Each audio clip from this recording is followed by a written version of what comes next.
the women's tag titles and the men's tag titles. So a couple of sets of tag team titles on the line. We've got, let's have a look at the card, shall we?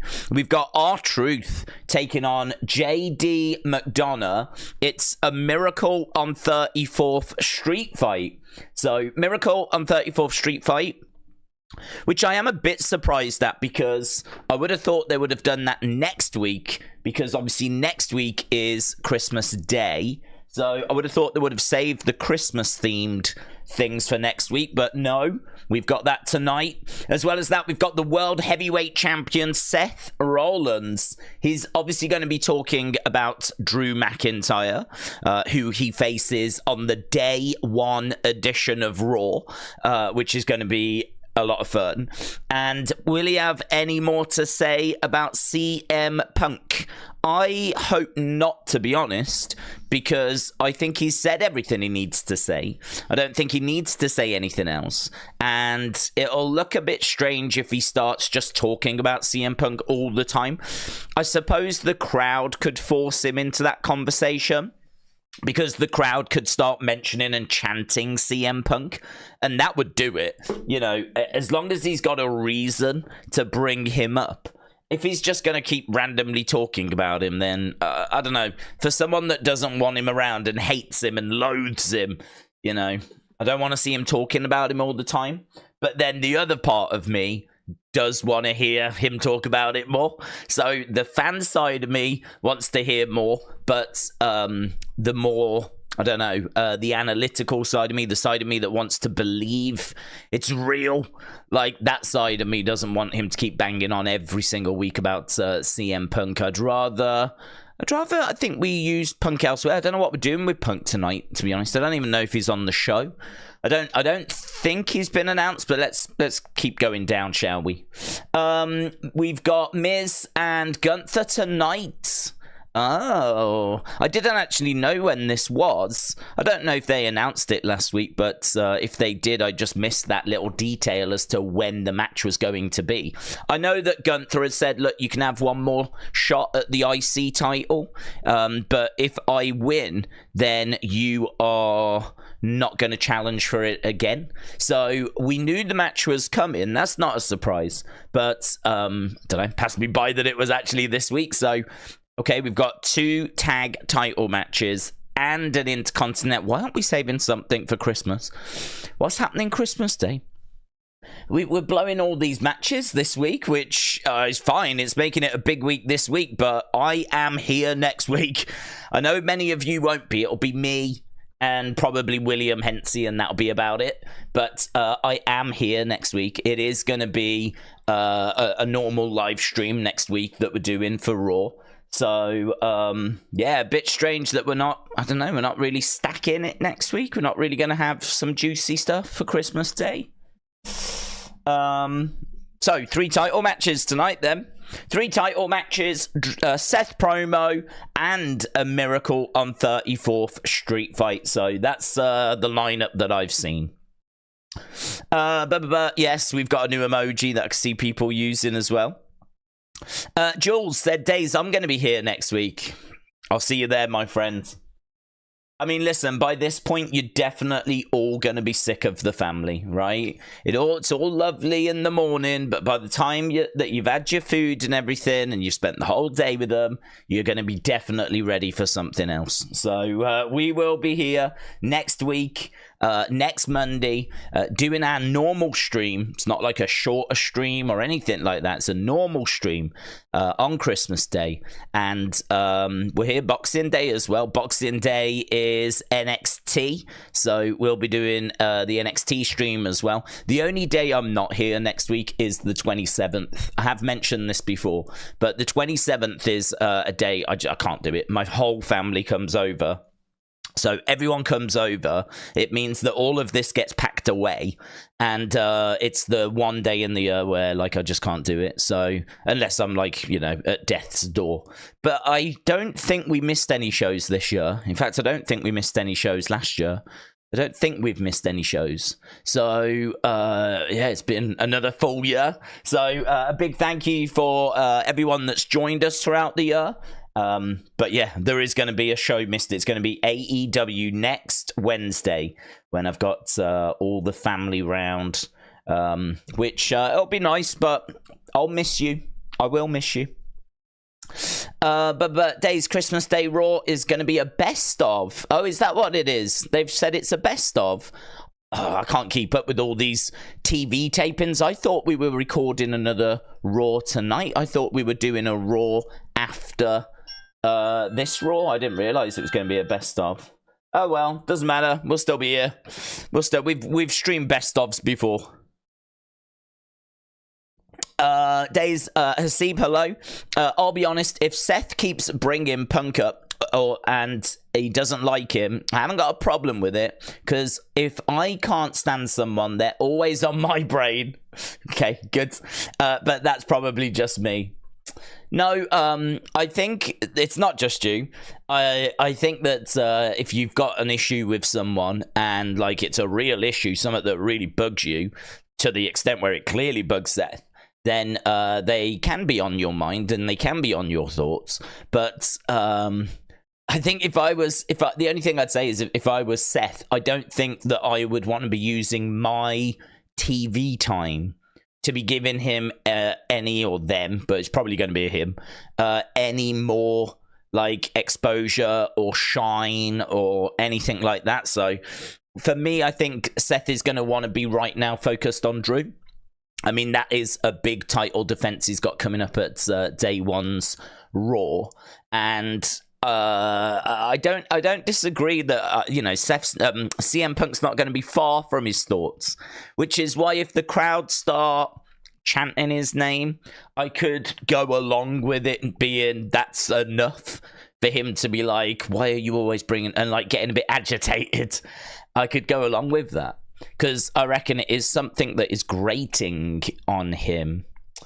But yeah, I just don't want to see. I don't want to see him coming out each week talking about CM Punk, because that's not a match that's happening at the moment, and we know they don't like each other. They had it out in the open last week in one of the best segments of the year. I mean, that segment was so good, so good.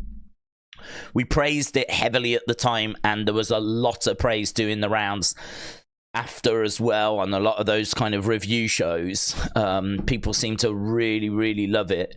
And yeah, it's brilliant. It was brilliant. I mean, undeniably brilliant.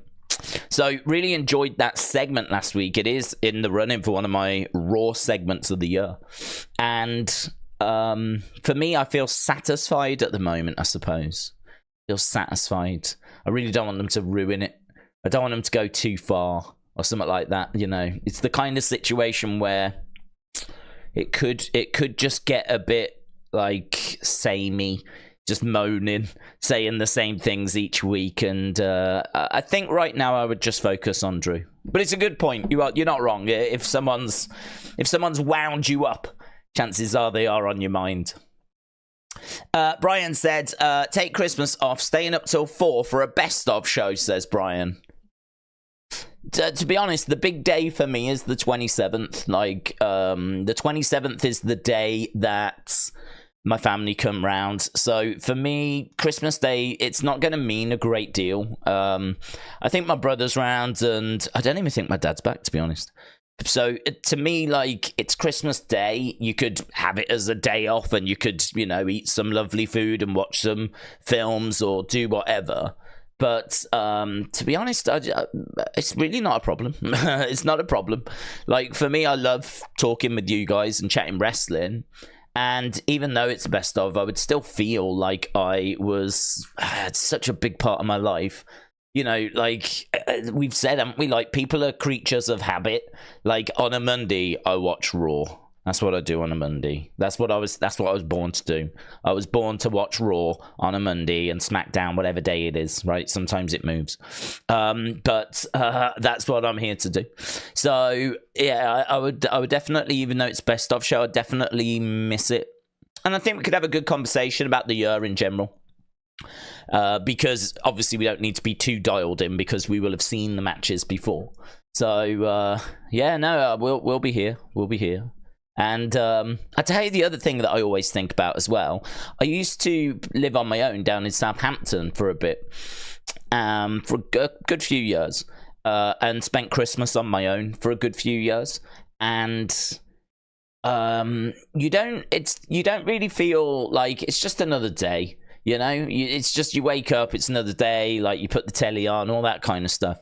But I'm fortunate in that I could go to work and spend time with people at work, right? But there's people out there that aren't at work and they're at home on their own, and maybe they even live in like an isolated area.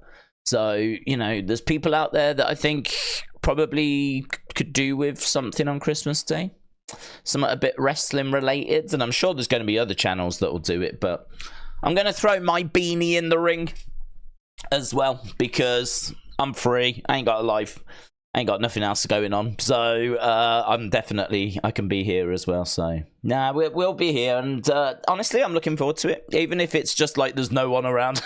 I'm looking forward to it. I'll tell you one thing I have said though, and that is because obviously I'm sure we'll talk Christmas next week, how's your day been, blah blah blah, but if you want to kind of tell the community what you've got like planned, or what you're hoping to get, or maybe there's a killer gift that you've bought someone that you're excited to share, right? Whatever it is about your Christmas, be it giving, receiving, plans, whatever, right? And you want to talk about it, you can send in a clip to wrestlingdays@gmail.com, just a little video clip.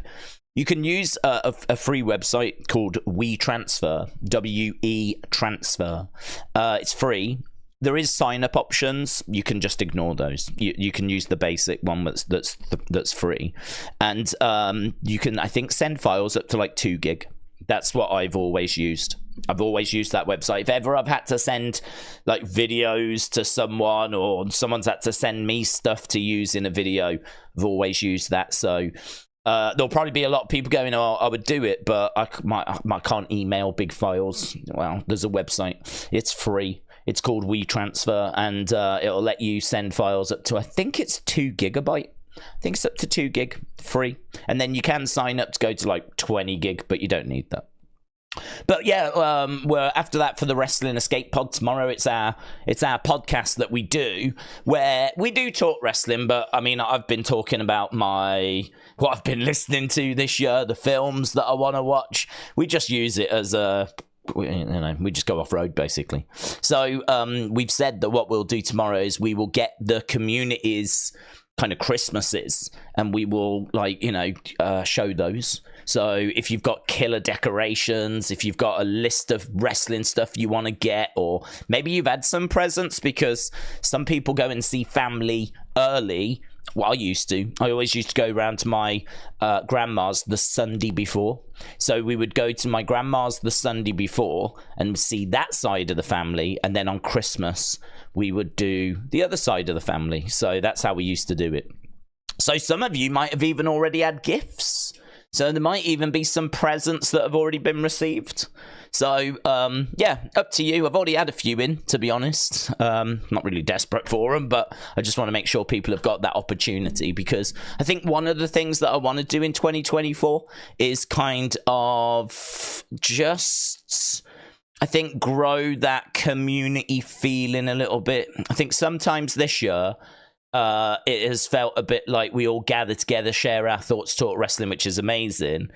But we did used to do like other stuff as well as a community. Like we did have a lot of videos being brought in for the Wrestling Escape Pods, and we used to do like a prediction game on the member streams, and there was just a few things that we did that I think really brought people closer together.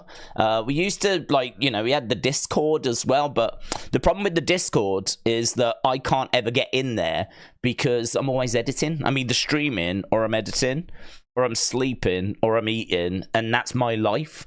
Like, sitting on Discord for hours on end is not part of my life, so it's not something really for me, the Discords, which meant that it just sort of fell apart a bit. So I don't know, I'm interested next year in looking at those ways to just kind of, I feel like, just tighten things. I don't think at this point we need revolution. I think there's just a bit of evolution that could be brought in. So, yeah, I've got my beady eye on everything. I've got my beady eye looking everywhere. But tonight it will be looking in the direction of Raw. Kian said, I hope you are well. I hope your day's been good. I'm looking forward to Raw.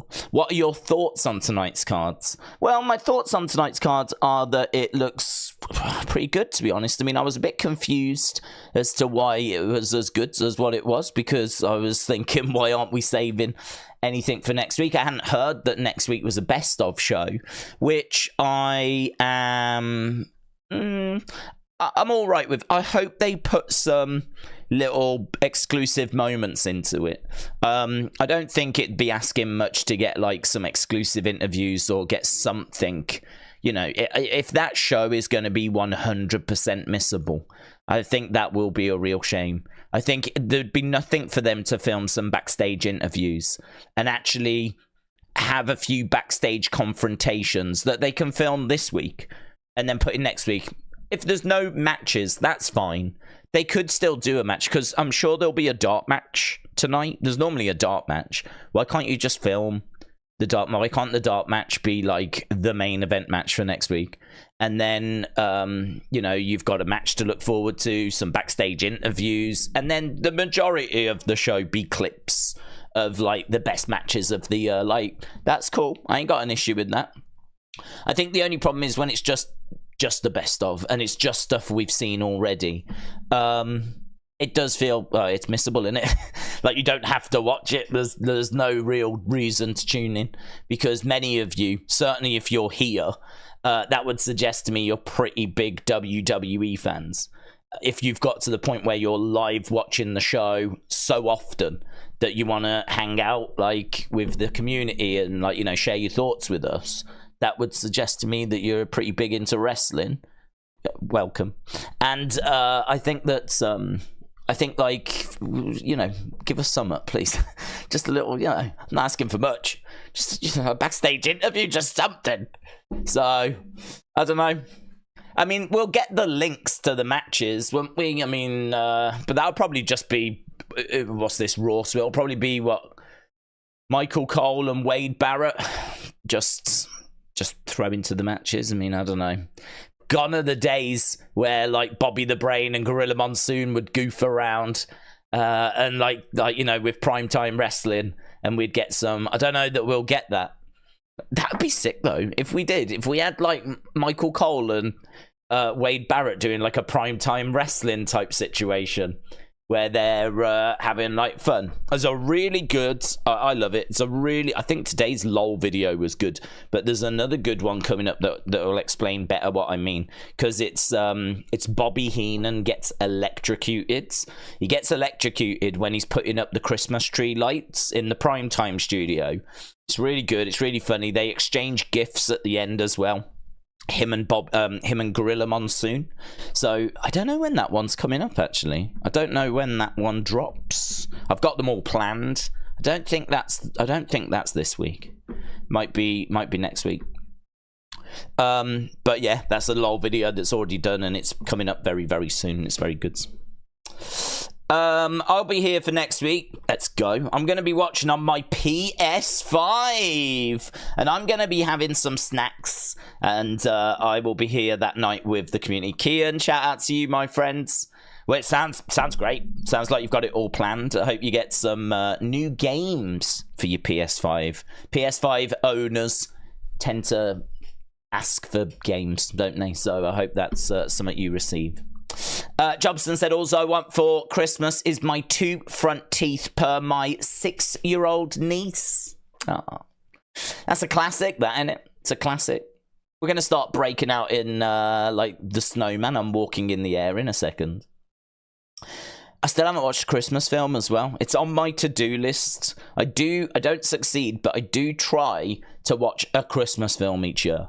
I think Deck the Halls was the one I watched last year. I think I watched Deck the Halls last year. So I need to try and watch one this year. I said it'd probably be the night before, which I think's on Amazon at the moment. So, you know, I haven't got to look hard for it. But yeah, I still haven't got around to watching one, so I do need to do that at some point. Maybe Maybe that's going to be a Sunday thing. We do a Sunday stream, and we still will, but it's only like an hour and a half. So probably see if I can shoehorn in a Christmas. That's Christmas Eve as well, isn't it? Oh. Will we be live? I think we'll be live. We'll be live in the UK when we go from 11 to 12. We'll be. Oh, that'll be cool. Right. Dort Knight said, please can community members stop messaging me saying that I should have my own wrestling channel and stream. Well, I'm part of that as well. I know this isn't support, but you just want to keep me away from day streams. I'm not an idiot. That was why I was sending them, in all fairness. Justice said, Days, I hope you are doing good. Showing love from South Africa. It's time for Africa. Justice, shout out to you. Shout out to Africa. Much love, man. What do you think of Cody winning the Elimination Chamber to get to Roman? This actually came up yesterday. So we did a stream. We do a Sunday stream, which I think people... It's one of them, innit? I mean, we talk about so much stuff on there. People jump in, jump out, all this. I did try to put some timestamps in, but even I was like, this is a night. We talk about so much. I know I go on. You don't need to tell me. I know that we stay on subjects too long, right? You don't need to tell me that. I'm aware. It's something I need to get better at, right? But considering I've been doing streaming now for over like 5 years, and I'm still not got better at like just moving on the conversation, probably suggests that, you know, at my age, it's probably as good as it's going to get, right? But we did touch on this because I remember doing the timestamp thing for it. I think it was Edwards that mentioned it, and it was, my thoughts on it are, you can do it, right? And I've no problem with it, because I don't think he should win the Rumble. I don't think Cody should win the Rumble. The reason why is because I think back to Daniel Bryan, and I think back to the fact that Daniel just kept getting obstacle after obstacle after obstacle after obstacle. It was just obstacle after obstacle all the time in his way. And we just tried to make it as difficult as we could. And I feel that if this is building towards the end, it should be as difficult as it could be for Cody Rhodes. So him winning the Rumble and then saying, I'll face Roman and that's main event of WrestleMania sorted, feels a little bit too straightforward to me. Feels a little bit too easy. Like, wins the Rumble, that's it. I'll face Roman. Boom. Just got to figure out now how to deal with the bloodline. Should have him beat. Lovely, right? Nah, that's too easy, right? I know winning a Rumble shouldn't be easy, but I would have him eliminated in some sort of heartbreaking fashion. And then I think I would have him talking about the Chamber, because that would be the next opportunity. I'd have him talking about the Chamber, like, we don't know what the Chamber is, but we know that Roman is likely going to need a challenger, and I am interested, so all eyes on the Chamber. And then I think I would have Adam Pearce break the news to Cody. Listen, I wanted you to hear this from me first, but the Chamber's not going to be for Roman's title. The Chamber this year is going to be for the US title. And we're obviously going to be doing a women's Chamber as well. But that's not a route to get to Roman. And all of a sudden then Cody's going to be like, well, how do I get to Roman? How do I make sure I'm at the front of that queue? How do I get the match that I need to have to finish the story? And I would really double down on that. I would really make it as difficult as I could, to the point where I would even have someone else challenge Roman, and it looked like someone else is going to be the person that faces Roman, and it looks like Cody has completely missed the boat. Just missed the boat. It just looks like it's not going to happen. I would do whatever I could to make it as unlikely, as difficult as possible. If you remember back to Daniel Bryan had to win against Triple H in the opening match of WrestleMania 30 to even be added to the main event. I mean, it was one of those where I think everyone knew he would be in that main event. I don't think too many people expected him to just lose to Triple H. But it was another barrier that he was going to have to overcome. He was going to have to wrestle twice on the same show. He was going to open the show and then potentially close the show. His match was going to be against Triple H, which he was definitely not going to come out of unscathed. So there was a real story of, you're either not going to get to the main event because I'm going to beat you, and if by some miracle you do get to the main event, I promise you, you are going to be in no condition to win that match, right? So it meant that if you was a Daniel fan, you're like, yeah, that is a problem, innit? That is a problem. I think he is going to get to the main event, but what shape is he going to be in? How is he going to be able to beat the likes of Randy Orton and Batista if he's all kinds of battered? So I don't know. I don't know if you maybe even do something similar where Cody has to win a match earlier at WrestleMania to even get at Roman later in the show. Perhaps he has to win a match on night one because we can't figure out who the challenger is. So night one is going to be a number one contenders match, which then the winner goes on for facing Roman on night two. So it might turn out to be AJ Styles against Cody Rhodes night one of WrestleMania, with the winner going on to night two to face Roman Reigns. So even going into WrestleMania, we still don't know if Cody is going to get the opportunity or not. So, yeah, for me, if they end up just giving him the chamber, I would be like, okay, it's all right. Like, they've stalled it a little bit. He hasn't won the Rumble, but he's won the chamber, right? Those are the only two paths, aren't they, at the moment? Like, there's not anything else that fans are really looking at. There's other things you can do. You could do a Battle Royal on SmackDown. You could do a gauntlet match. Like, there's lots of ways of finding a number one contender. You could do a Fatal 4-Way. You could do a Fatal 5-Way. There's lots of different things you can do on SmackDown to find Roman's next challenger. So I think I'd swerve everyone, and I'd just be like, he ain't winning the Rumble, he ain't winning the Chamber, and we're also going to make it difficult because if there's going to be some sort of gauntlet match, I'm going to have it end in a draw, and we're going to be none the wiser as to who's going to face Roman. And maybe I do the match between the two that finish the gauntlet. Maybe I do the rematch night one of WrestleMania. Maybe I do it a week before WrestleMania. Or 2 weeks before WrestleMania. I don't know how I would go about it. It would really depend how the stories were playing out, to be honest, and if I felt I needed to go a certain way. But what I do know is I'd put as many obstacles in his path as possible. So really love that question. I don't mind, as I said, Chamber. I'm not down on Chamber, but I just think if this is the end of Roman's reign, it's going to be special, and it's going to need to feel special as well. Christopher said, I always said Cody needs to do the Dante Inferno and go through the different stages of hell, says Christopher. Yeah, I like that. I like that. I agree. I tell you, the hardest part, I suppose, is it feels to me like he is the guy that's going to face Roman. It feels like he's going to win the title.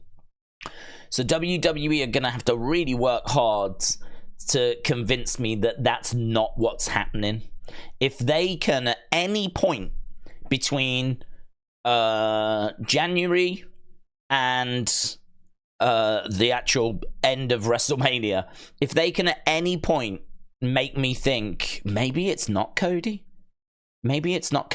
Perhaps they are going in this direction instead. If they can make me think that at any point, then I think they've done an excellent job.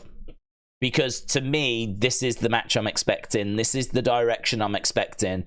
And I know there's rumors of The Rock, right, that had been floating around. There's people hoping, but there's just been no indication that it's going in that direction. So that's, again, could it happen? Sure. CM Punk came back to WWE, right? So it could happen.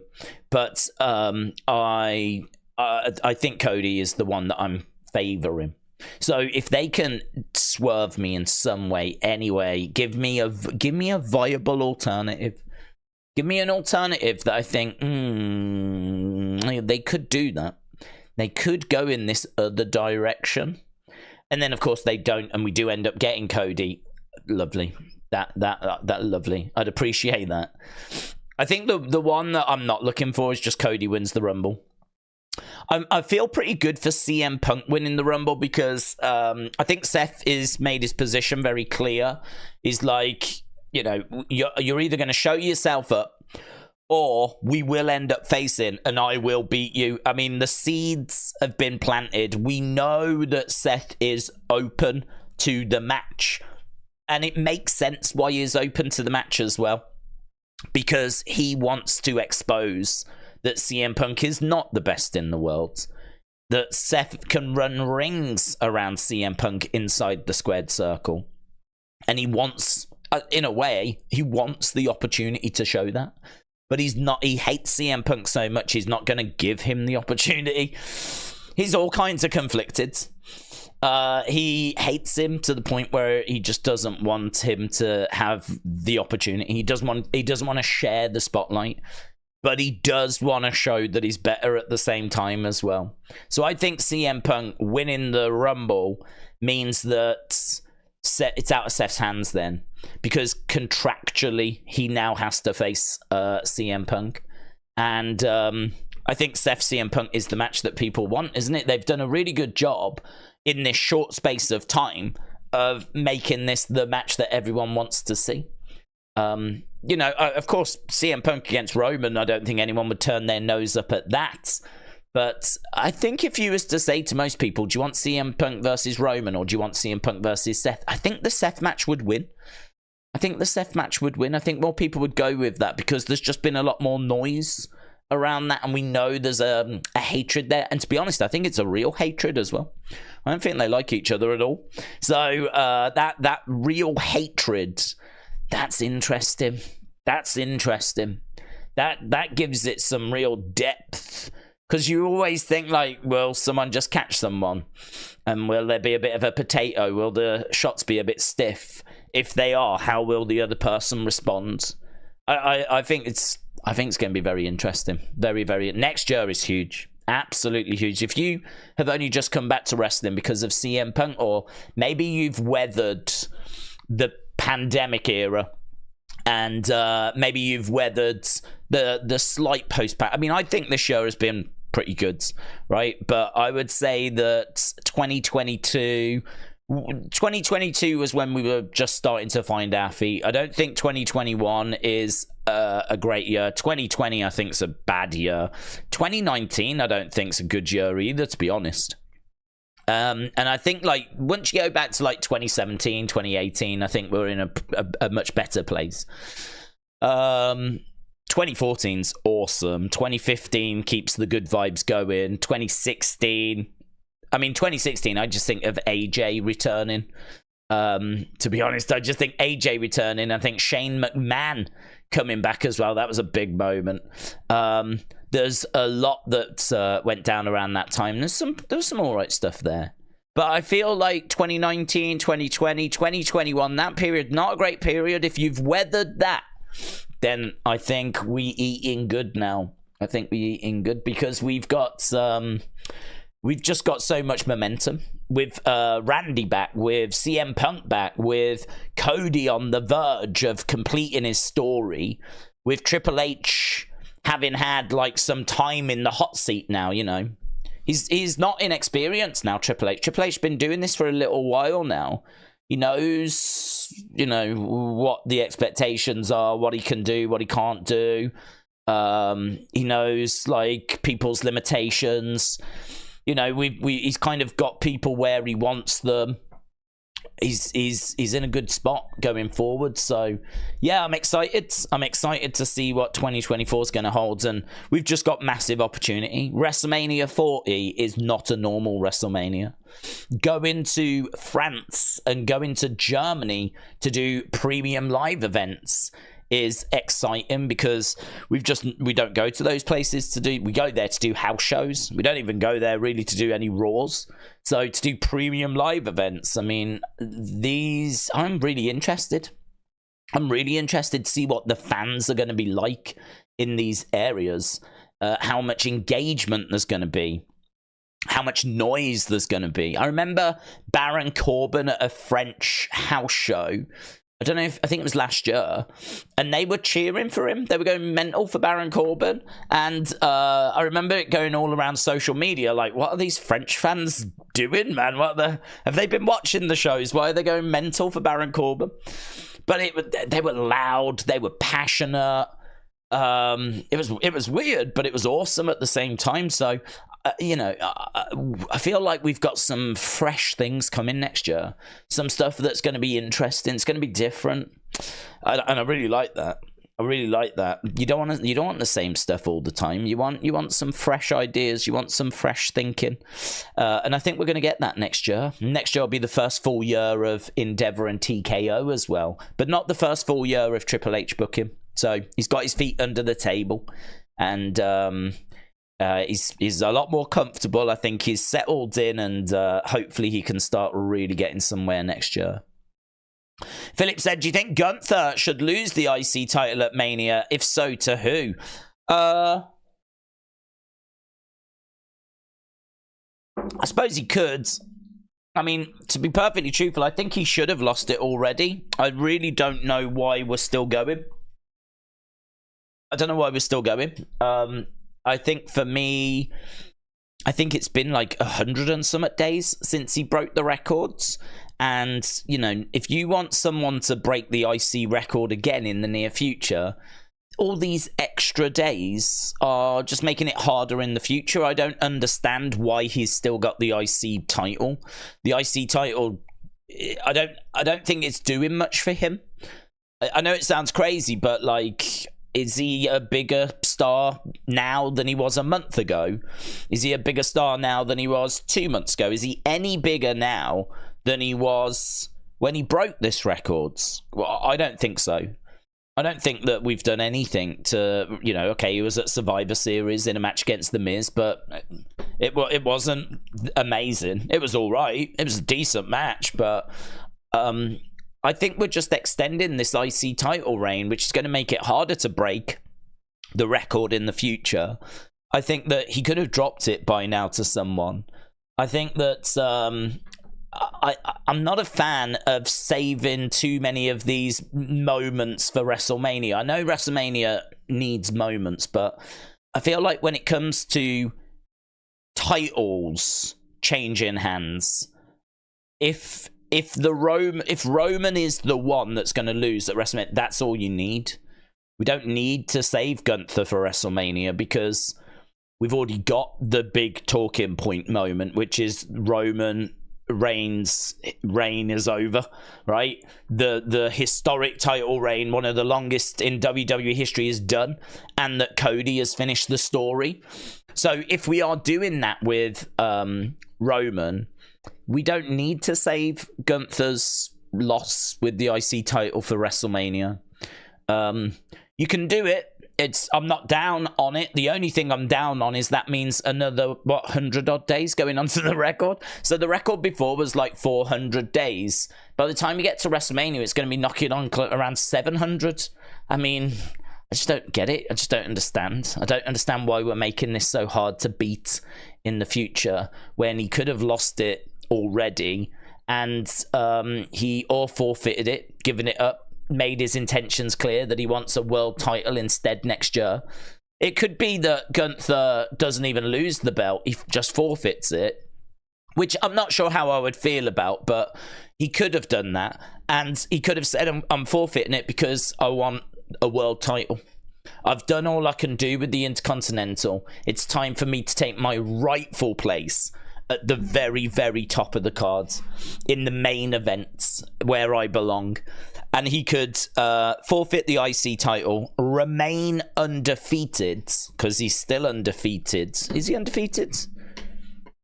I think he got beat. Did he not get beat in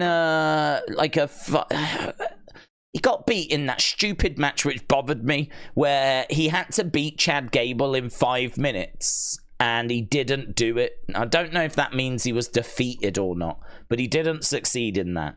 And I think he's lost like tag matches, but singles match-wise, actual proper singles match, not that 5-minute Chad Gable, whatever that was. I think he's still undefeated. I believe him to be still undefeated. So he is someone that can go away from the Intercontinental title picture, go into the world title picture, or at least try. And if it's not time for him, no problem. He can be in the Rumble, trying to win the Rumble and get eliminated. No problem. He's been eliminated from Rumbles before, and whoever eliminated him, that's his opponent for WrestleMania. We don't need a title on the line. And imagine if it was Brock. Imagine if it was Brock. Imagine if we're going to get like Cody versus Roman, Seth versus CM Punk, and Brock Lesnar versus Gunther, right? Imagine if it's Brock that eliminates Gunther. We don't need an IC title in the mix for that. We don't need an IC title in the mix. So, would I wait for WrestleMania? No, I wouldn't. I wouldn't. In fact, he would have lost it already. He would have lost it already. And he defends it tonight. So, is there a chance, if this is our last Raw before Christmas and next week is a best of show, is there a chance that tonight he loses the IC title? If it happens tonight, it's a big talking point, because we're talking about potentially saving this moment for WrestleMania. What if it happens tonight? What if The Miz is the one? And what I'll say about The Miz is, and I have mentioned this on previous streams, but I don't mind him being the one, because I want the one to beat Gunther to benefit, right? I don't want it to be someone like John Cena. John Cena would benefit because he would become a Grand Slam champion, right? But I don't put much stock into the Grand Slam champion thing. It doesn't mean anything, right? It doesn't mean anything. We don't ever really recognize that as much of a thing. It's something for The Miz to glow. I think, isn't The Miz like a 2-time Grand Slam champion, right? I couldn't even name Grand Slam champions. Like, it just doesn't feel like something that matters. I've never really heard of people trying to go for titles to become Grand Slam champions. I've never really heard of someone going after like a mid-card belt because they need it. You know, Undertaker never won the Intercontinental Championship. It never bothered him. He's not come back to try and win that, to try and become a Grand Slam champion. Like, this is where some people really make it into a thing, but the wrestlers don't seem to care. Because, to be honest, it's about winning the biggest belt you can win, isn't it? Not really so much about going back to win a belt that you should have won on your way up, you know? Like, really, John Cena's got to the point where the IC title long ago, 20 years ago, was below him. He didn't need it, right? He came through the US title. He won the US title and got to the main event scene that way. He didn't go through the Intercontinental. That's fine. Not everyone takes the same path. But so, for me, he could get it, but he's not going to massively benefit other than he'll be this Grand Slam champion, which I don't care about. And he'll go back to Hollywood. So, do you know what I mean? Like, you can't... Is he going to be any bigger? Is he going to be a bigger star for getting the IC title? No, he's not. He's not. He won't be a bigger star. Him being a Grand Slam champion won't make him a bigger star. Won't make him a bigger name around the world. That he's a Grand Slam champion now. So I want someone to really benefit, and I want that person to still be an active superstar, someone that's around that can benefit. And this is where The Miz, I think, is one of the most interesting options, because if you'd have said The Miz to me before, I would have laughed at you, because The Miz is a joker who cheats during matches. He's someone that has been on the main roster for years and years and years. Is The Miz going to get any bigger than he is? I mean, we've seen The Miz, like, for years and years. Is he going to get any bigger? No, he's not the right person. But something happened. Something happened that changed my mind. And that is that we're now trying to make him legit. We're trying to make him face. We're trying to put him in a completely new direction. We're actually trying to reinvent The Miz, right? The Miz is someone that has goofed and joked around, but now wants to be taken a bit more serious and wants to be respected and wants to have a better connection with the fans.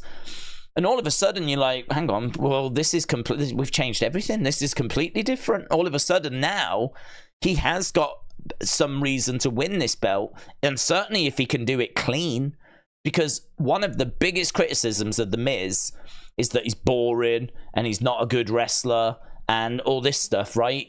And so if he could be the one that beat Gunther, that would be huge. He's a former world champion who no one respects. No one respects, like, his world title reigns because they were jokes. He wasn't the face of the company when he was the champion. Like, you know, even when he main events WrestleMania, he's still like the third. He's still the third, maybe even the fourth most interesting person in that main event, right? He's behind, like, you know, The Rock is behind Cena. He's probably behind the ring announcer as well. Like, he is someone that I think would benefit from beating Gunther, because it would take away, it would change the narrative. It would take away the idea that he can't get the job done on his own. It would take away the idea that he can't wrestle, because he's just beat Gunther. And if he's done it clean, oh my God, right? If he beats Gunther clean, like, that is something I don't associate The Miz doing. And if we're trying to change his character, there is a benefit there for him winning this. And I don't know that we go that way, but I think there's a reason as to why you could. I don't think it's the stupidest thing I've ever heard. Which, go back a few months, I would have said, no. I'm looking for a Johnny Gargano. I'm looking for a Tommaso Ciampa. I'm looking for a Chad Gable. I'm looking for someone that really needs this to establish themselves. You know, if Johnny was the Gunther killer, amazing. If Tommaso was the Gunther killer, amazing. It's going to massively boost their profiles. Massively. All of a sudden, they've got something to shout about. They've got something to brag about. They've got something the fans care about. You know, that would be big for them. That's what I was looking for. Ilya Dragunov, Bron Breakker, Johnny Gargano, Tommaso Ciampa, someone that's going to really benefit. But I think you can make, in a weird way, an argument that The Miz could benefit, because it would change the narrative around him. So what we're going to do is a poll. Who leaves as IC champion? I've got to tell you, it feels like it's going to be Gunther. It just, the hype for this match hasn't been huge. It was put together last week with the little backstage thing. The Miz, it is a rematch, so we have, you know, if Triple H wants it to feel like it's not likely to happen, he's done a good job, because it doesn't feel like it's likely to happen. So if it did happen, it would be a massive shock. It would be a massive shock, because my official pick is going to be Gunther. But you know, could Triple H be swerving us? He's very good. He's very good at throwing you off the scent. Certainly very good at throwing me off the scent. So could it just be a case that he's trying to swerve us, and it's going to be a Christmas miracle that Gunther gets defeated and that Miz is the new IC champion? Don't know. There's enough in it to make me excited. I'm excited. Kian said the best years were 14, 15, 16, 17, 18. The best of WWE. We had The Bar and The New Day at Roadblock. We had Cena and AJ. We had The Shield comeback, and all the rest, says Kian. James said Impact has easily been the best show of the week for the last 2 years, and that's down to Scott D'Amore. And they give a damn about women's division. It is Vince from Wish. Tony Khan is Vince from Wish. I like that. Braun ain't returning for another year, says James. Miz can tie with Jericho with 9 IC reigns, says Jose. Do you think the Creed brothers will be the new tag champs? I don't know if it's not just a bit soon. You know, they haven't really been around that long, have they, the Creeds? I really like them. I've got a lot of time for the Creeds. But I do just wonder if it's just not a bit too soon. So I think I'm going to lean towards no for the Creeds. I think I'm going to lean towards no. I don't know about Kayden and Katana. They're also new. But they haven't really got much else going on, you know? The women's division is not a very strong division. So there's not really other teams for them to go away and feud with. So if they haven't got the titles, I just don't really know who they're going to go and feud with. It's just, I mean, really, I would struggle to name women's tag teams in WWE because we just tend to throw people together like Tegan and Natalia. Even Chelsea and Piper are just chucked together. So these teams kind of come together, go apart again. Plus also, there's been a bit of word from Damage Control that they're interested in going after the tag titles. Damage Control are heels, which means that we would likely need face champions if Damage Control were going to go for the belts.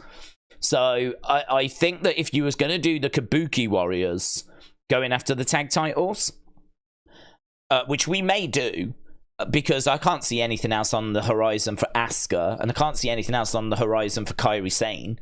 So if we are going to have them go after the tag titles, it makes a lot more sense they go after Kayden and Katana than go after Chelsea and Piper Niven. So I think I'm looking tonight at there's 3 title matches. Are we saying that none of them are going to change hands? Because that could happen. But I think if I had to pick one, I think I would say it'd be the women's tag titles. And I kind of like the idea of Chelsea Green's Christmas being ruined as well. That's pretty fun. So Chelsea Green could have fun with that, putting out pictures of her being glum, eating her Christmas dinner and everything. Glum as she opens up her presents and all this kind of stuff. So I don't mind that. I think that could be pretty fun. And then that puts the belts on Kayden and Katana as we head towards potentially a killer match of Kayden and Katana against the Kabuki Warriors. But I don't know that we're going that way. I just think Kayden and Katana are so good. They're so exciting. They're meant to be a tag team together. They are so good. But there's just not a division for them to really feud with unless they're champions. And then they can find some, you know, opportunities. I mean, the Kabuki Warriors are on SmackDown. They're over on Raw.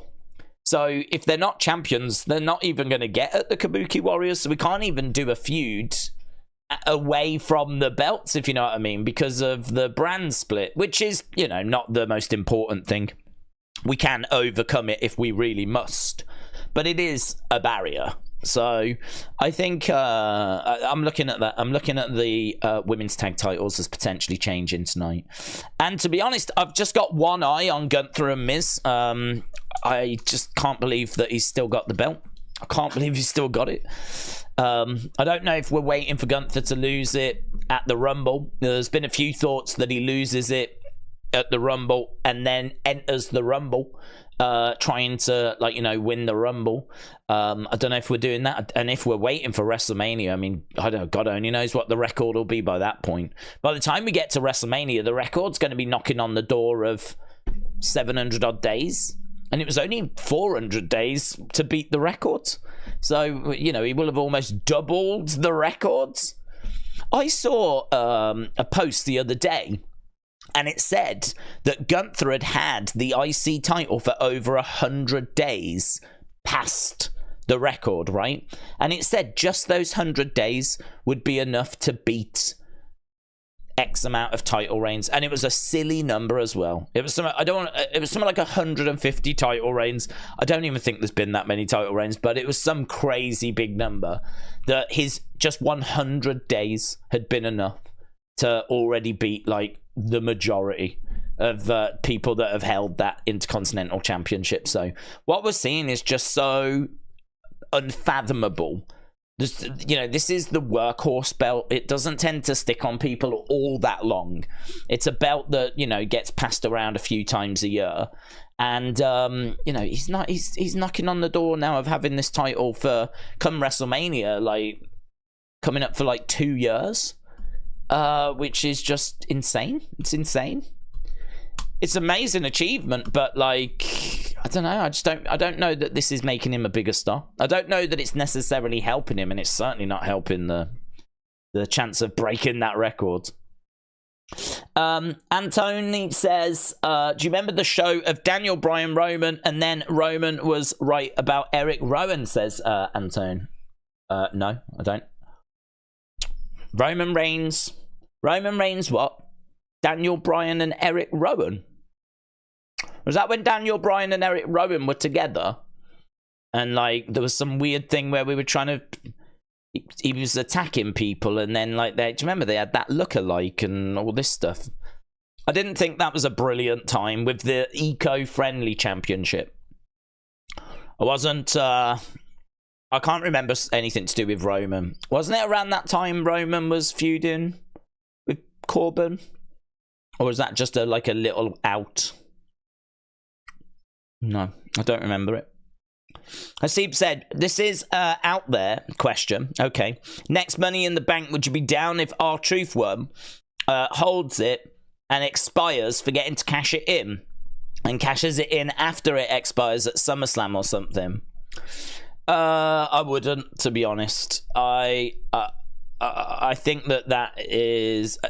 R-Truth is great and is fun, but I think you're really taking away something that can really build a star. I really like Money in the Bank because I think it's a great way of taking a mid-card. There's not many ways you can do this. You take a mid-card person and get them in and around the main event scene. Because the thing about Money in the Bank is that you've got a physical item that basically tells the world, I'm the next world champ. I am going to be the world champ. And it does just make you look at those people different. So, like, I think this has been really good for Damian Priest. Him having this Money in the Bank has definitely made me look at him different, because Damian Priest is someone that he had a great look. His matches are okay. He's definitely benefited by being in the Judgment Day. But him having that briefcase just goes... It's basically the company saying, this is... The company might as well just have an arrow following whoever's got the briefcase saying, this is the person we want you to watch. This is the person we really believe in. Like, we're ready to make them the world champion. We're ready to pull the trigger on them. And I think that it changes the relationship of the wrestler and the crowd. And there's not many ways that we can do that. I suppose winning the Rumble is the equivalent. Because if you win the Rumble, you get to choose who you want to face at WrestleMania. And so for that period between winning the Rumble and WrestleMania, which isn't long, couple of months, between winning the Rumble and WrestleMania, it's another arrow going, this is the guy. Yeah, we want you to focus on this guy because this guy is going to main event WrestleMania and they could be the new world champion. So in a way, it's the company saying, we believe in this person right now. And there really isn't many things that we have that can do that. And I think if we was to throw one of those away for the sake of a joke, I think that would be a shame, to be honest. I think I'd be more open to R-Truth winning a match, maybe he wins the match against the Money in the Bank winner, and then for some reason believes that he is now the Money in the Bank holder, and so carries an alternative Money in the Bank. So he doesn't have the actual one, and the one he's carrying has no power. And people keep telling him this, but he just responds, I beat the Money in the Bank briefcase holder. You know, if you beat the champion, you get the championship. I beat the briefcase holder, I get the briefcase. He makes a good point. You know, he makes a good point, but it's not legit like that. It wasn't for the title. We see champions lose and not lose their belts because it's not for the championship. Well, this wasn't for the briefcase. So R-Truth is making a good point, but he's not the Money in the Bank holder. And then, you know, you can run with him carrying his briefcase and then that expiring and it being pointed out to him that his briefcase is expired. That way you can still do the joke, but you don't affect someone actually winning it and actually benefiting from being, this is the guy, this is the person. Because I really rate it.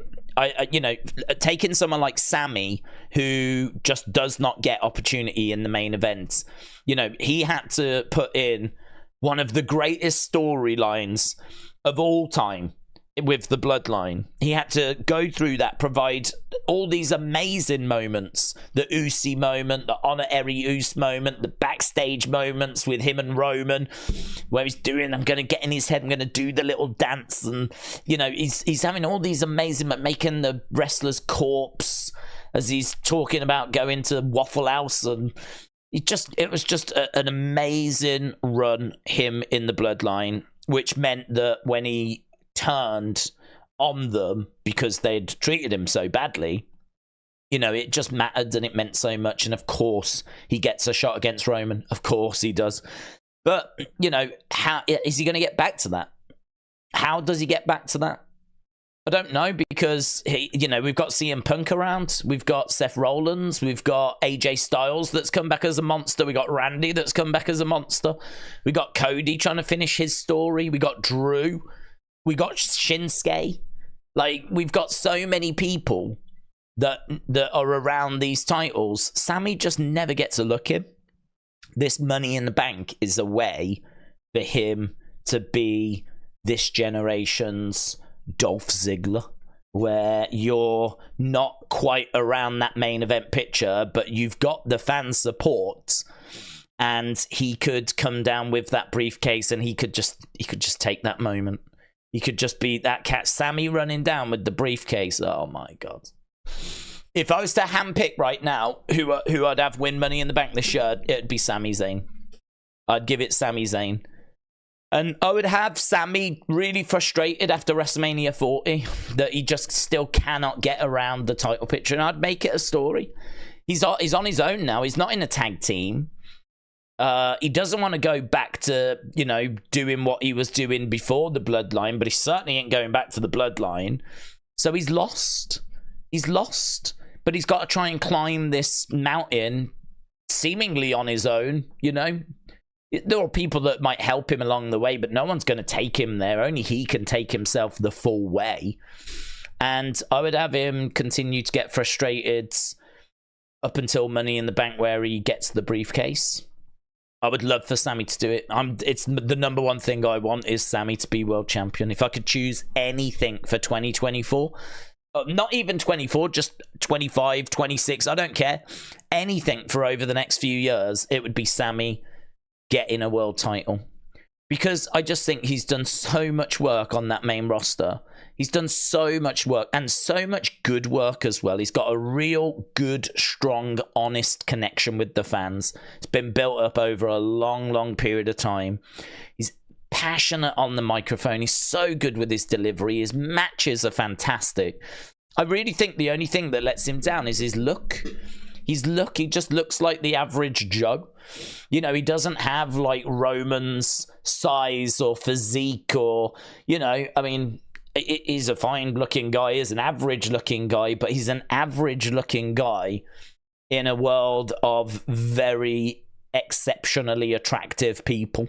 It's hard to stand out, right? It's hard to stand out in WWE because it's just full of just anomalies. It's full of Omos's and Braun Strowman's and Roman Reigns's and Brock Lesnar's.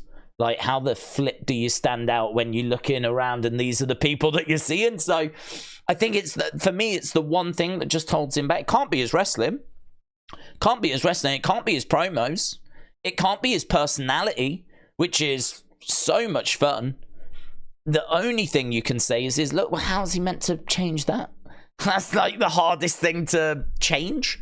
Instead, he's having to he's having to try and show his personality more. He's having to try and show his passion on the mic more.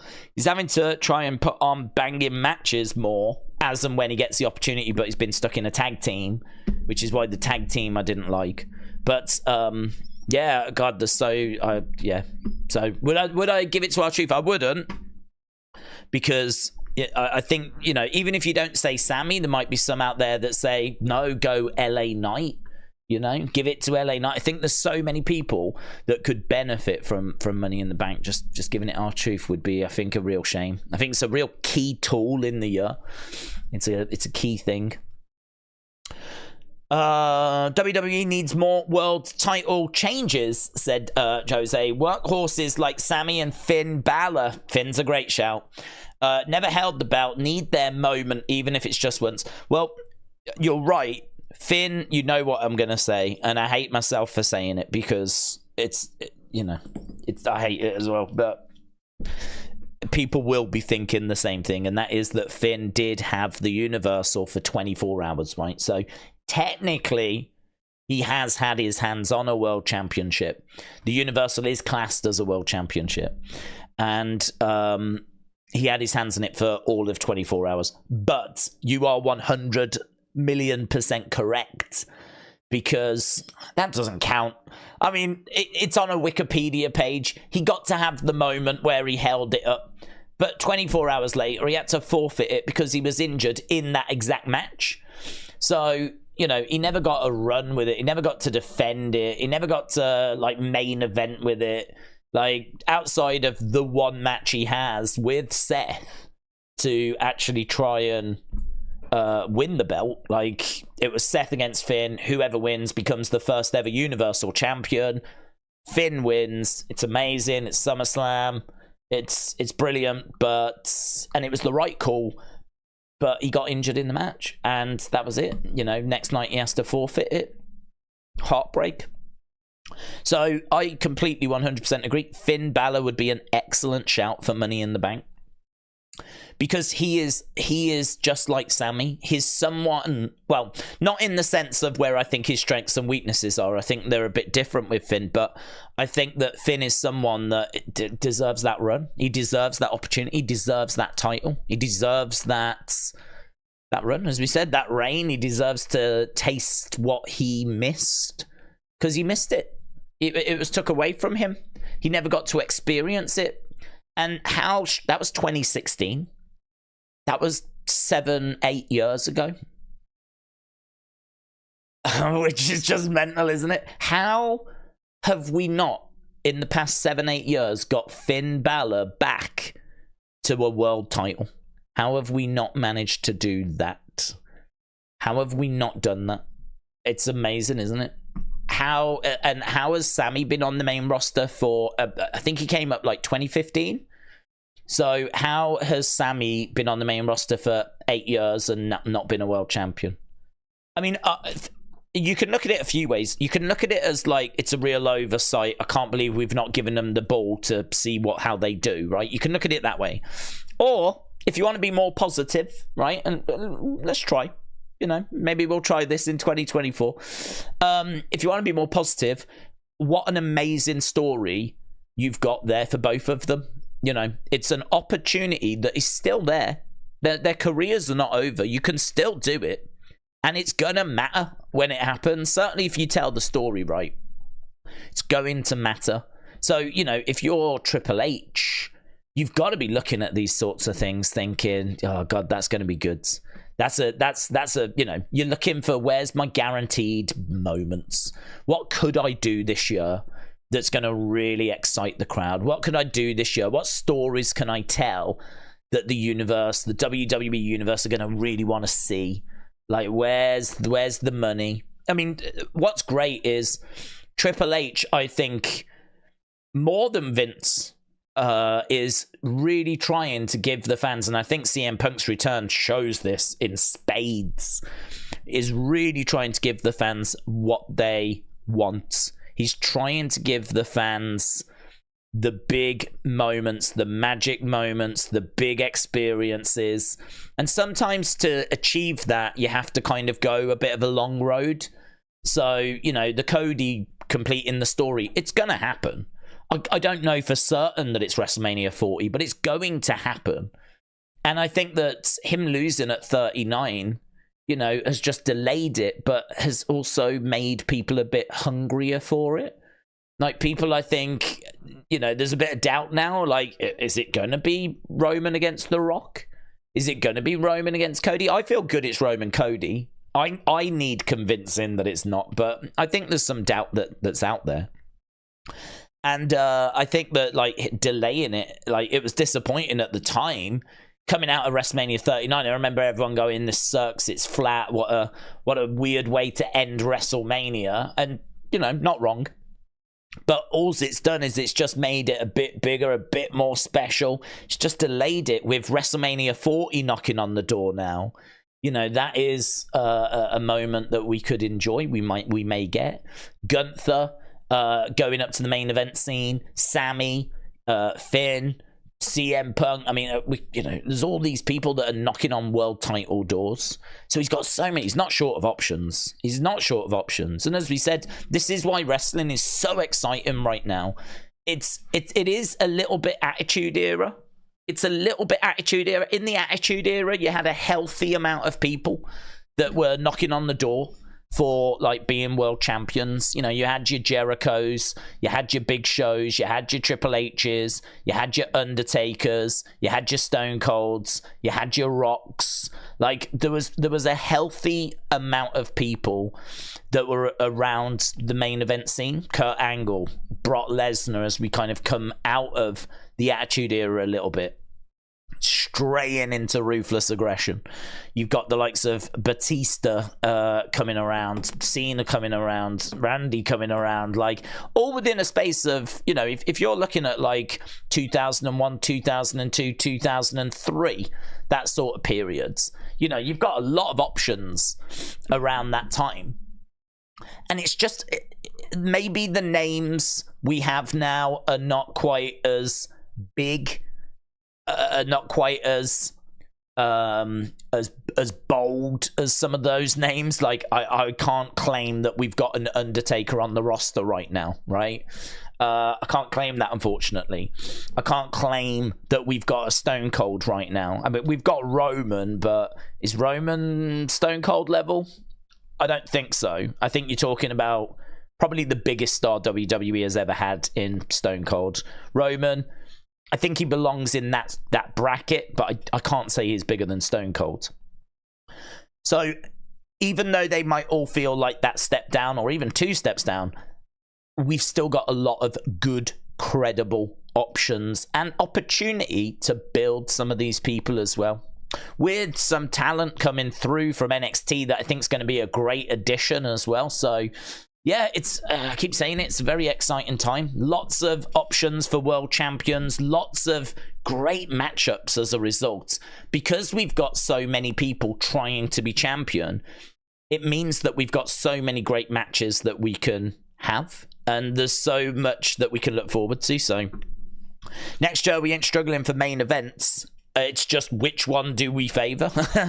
We've got all these directions we can go. Which way do we go? And obviously, Triple H is making those.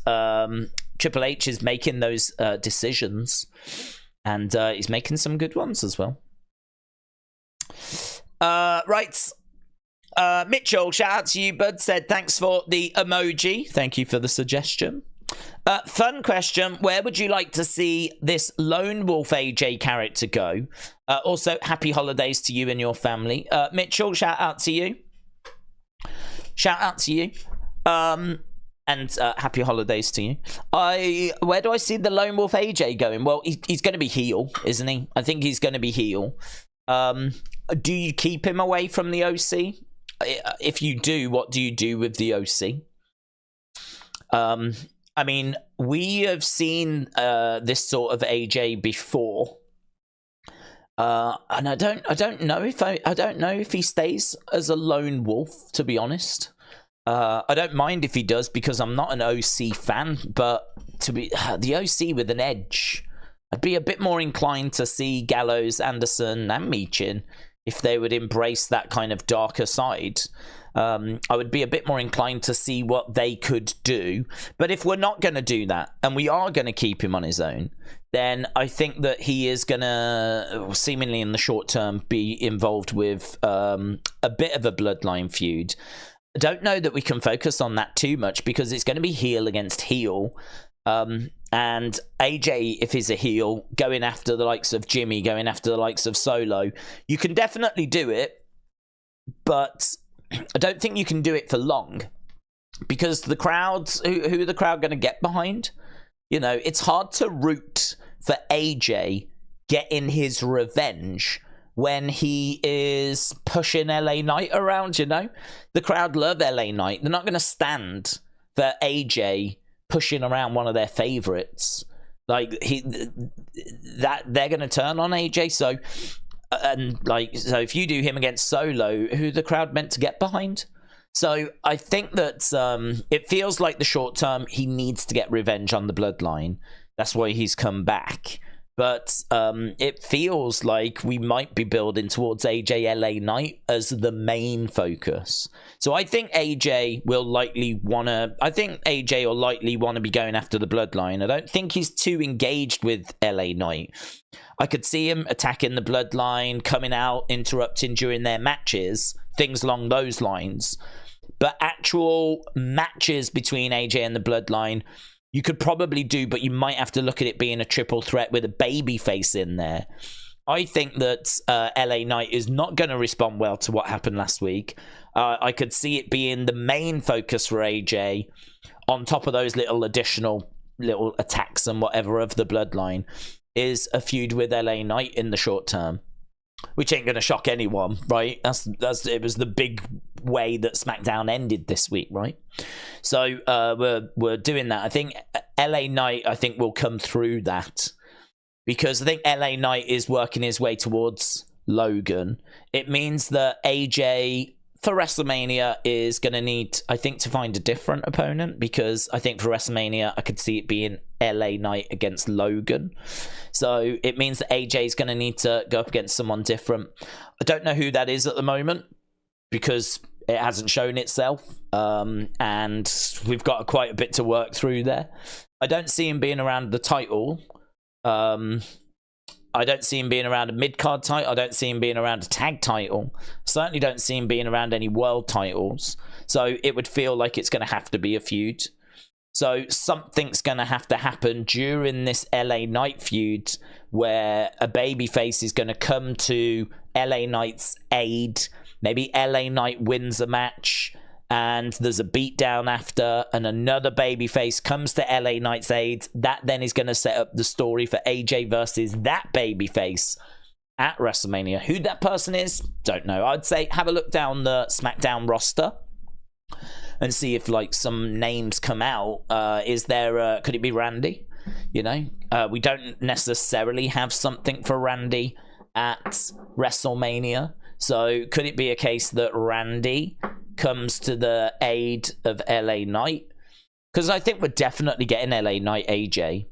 So could it be a case that LA Knight wins, AJ snaps after because he's a heel, Randy comes out, sets up Randy versus AJ, LA Knight goes on to face Logan. We know that Roman's probably facing Cody or The Rock. I think I'd be looking at something along those lines. So, yeah, a little bit disappointing for AJ in the sense of him not being around the title picture. There's maybe a way of him getting into the match for the Rumble for the title, but either way, I don't see him winning it. You know, he might get into that match at the Rumble, not win it, and then face LA Knight at Elimination Chamber in a singles match. And then that's where Randy could come to LA Knight's aid, and then that sets up Randy AJ for WrestleMania. So we could potentially do something like that. But of course, there's other roads we could go down. There's other people that it could be, but that's just a rough outline as to where it may go.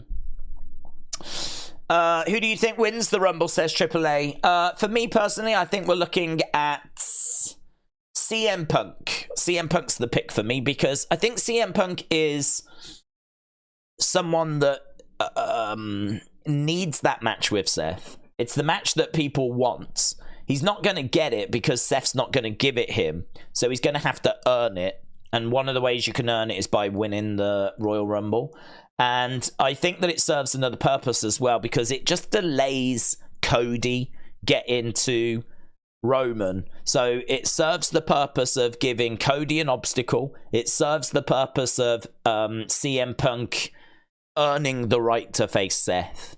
And it means then that Seth can spend longer, because I've said, like, I don't want to see Seth talking about CM Punk every week now, because they had their confrontation, things were said, it's all done, right? It's all out in the open, we know how everyone feels about everyone, and that's it, it's done. So Seth now needs to focus on Drew, because Drew is coming up for him at Raw Day 1, which is on the 1st of January. So he needs to focus on that. So I don't need Seth talking about CM Punk anymore. But obviously, everyone wants to hear Seth talk about CM Punk. And I think that there's not really any reason to delay that match happening or us knowing that match is going to happen, because I think people want to see the builds. People want, you know, if CM Punk wins the Rumble, then you can start the build. You can start the face-to-faces. Seth knows that this is going to be his challenger at WrestleMania. Seth knows, and he can kick and scream about it, and he can be upset about it and frustrated about it, but we've got weeks to see that play out. You see, for me, Cody needs obstacles in his way to get to Roman. I don't think CM Punk needs obstacles to get to Seth. I think it's the match to make. It's the match to make, so let's just make it. And I think if CM Punk wins the Royal Rumble, then, you know, that'll be a good winner, actually. That'll be really fun. And I wonder if you could even could you imagine Seth on commentary? Seth on commentary watching as, I wonder if that would just make it a bit too obvious if you used to do that. I'd love to hear Seth's reaction when CM Punk wins. Or if CM Punk wins. So him being on commentary would, from that point of view, be brilliant. But I could see the argument people would make of, like, it's a bit obvious who's winning having Seth on commentary. So perhaps you couldn't do it for that reason. But yeah, this would be the kind of thing I'd be thinking about. I'd be thinking, like, well, let's go with Cody. Obstacles in his way. And CM Punk don't need them. Instead, we need to have a good build. Drew becomes champion thanks to CM Punk, said Chance 4. William says, I am old and I enjoy my feet warming by an open fire. That's very Christmassy. Not JPEG said, Days, for your information, there's 634 people watching. That's amazing. Big thank you to everyone that's joining us. We're, 34 minutes away are we from the start of Raw? Should be a good Raw this week. We got 3 championship matches. The other thing as well is I don't know if I always say the donations that people give to the channel, I'm putting it back into the channel. Like, you don't see me in Tenerife and stuff like this. I'm always, like, trying to upgrade microphones or cameras or stuff like this. And I did buy something. And I always like to show things that I buy for the channel so that people know where donations are going. I bought this, right, which is a little dongle which goes into the computer, and it just is meant to upgrade your Wi-Fi connection, right? So obviously we've been getting some lag recently. I don't know where the issue is. I don't know if it's coming into the house that's the problem, or if the router to the computer is the problem, because it's not hardwired, so it has to use Wi-Fi in the house. But I looked at this, and this is, like, meant to be one of the best dongles that you can get. So it's kind of an upgrade for that. I don't know if it's going to make any difference. I ran my internet speeds. To be honest, they were about the same. And before and after, they were about the same. But obviously, if it's going to be a more stable connection, then that's amazing, right? It'll be worth it. It was like £90. But speed-wise, it doesn't seem to have made any difference. But if it's going to make it more stable, amazing. I might still have to spend further, actually, because apparently that does Wi-Fi 6, which is like the latest version of Wi-Fi. But my router doesn't do Wi-Fi 6. And apparently Wi-Fi 6 is like 6 gigahertz. So you got 2.4 gigahertz, you got 5 gigahertz, and now there's the brand new, it's rolling out 6 gigahertz. And apparently this is just a much better connection, a lot stronger, all this kind of stuff. So we had technical trouble on Saturday with our UFC stream. Crashed a couple of times, lag, dropped out and everything. I was frustrated after, because I know that stream would have been like, you know, people obviously when it crashes go off elsewhere, which is totally understandable. But, you know, it was a big stream. It was our last big stream of the year, and it was disappointing that we had those issues. So I am desperately trying to find a way of improving all of that for next year.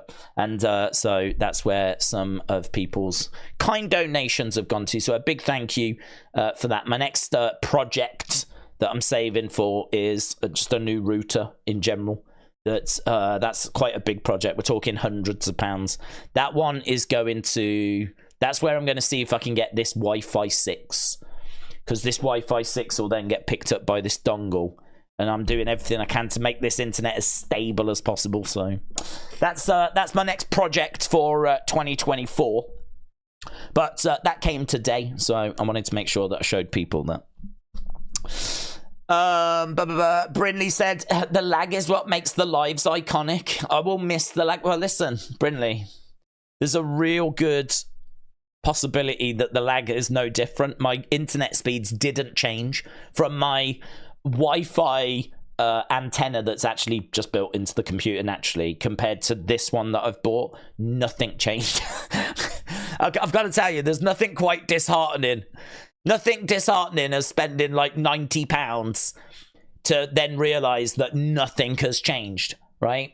So nothing kicks you whilst you're down quite like that. But my hope is that it is going to result in more. I know people love the 144p streams, right? The 240p streams. I mean, we are goated for that. I've said I am undeniably the king of 144p. Right, streaming in 144. There ain't no one that does it better than me. Right, I'm sorry to sound arrogant, but I'm speaking facts now. There ain't no one streaming on the internet in 144p better than me. But I do aspire to get to 360p. Oh, jeez, could you imagine? Could you imagine? What a time to be alive.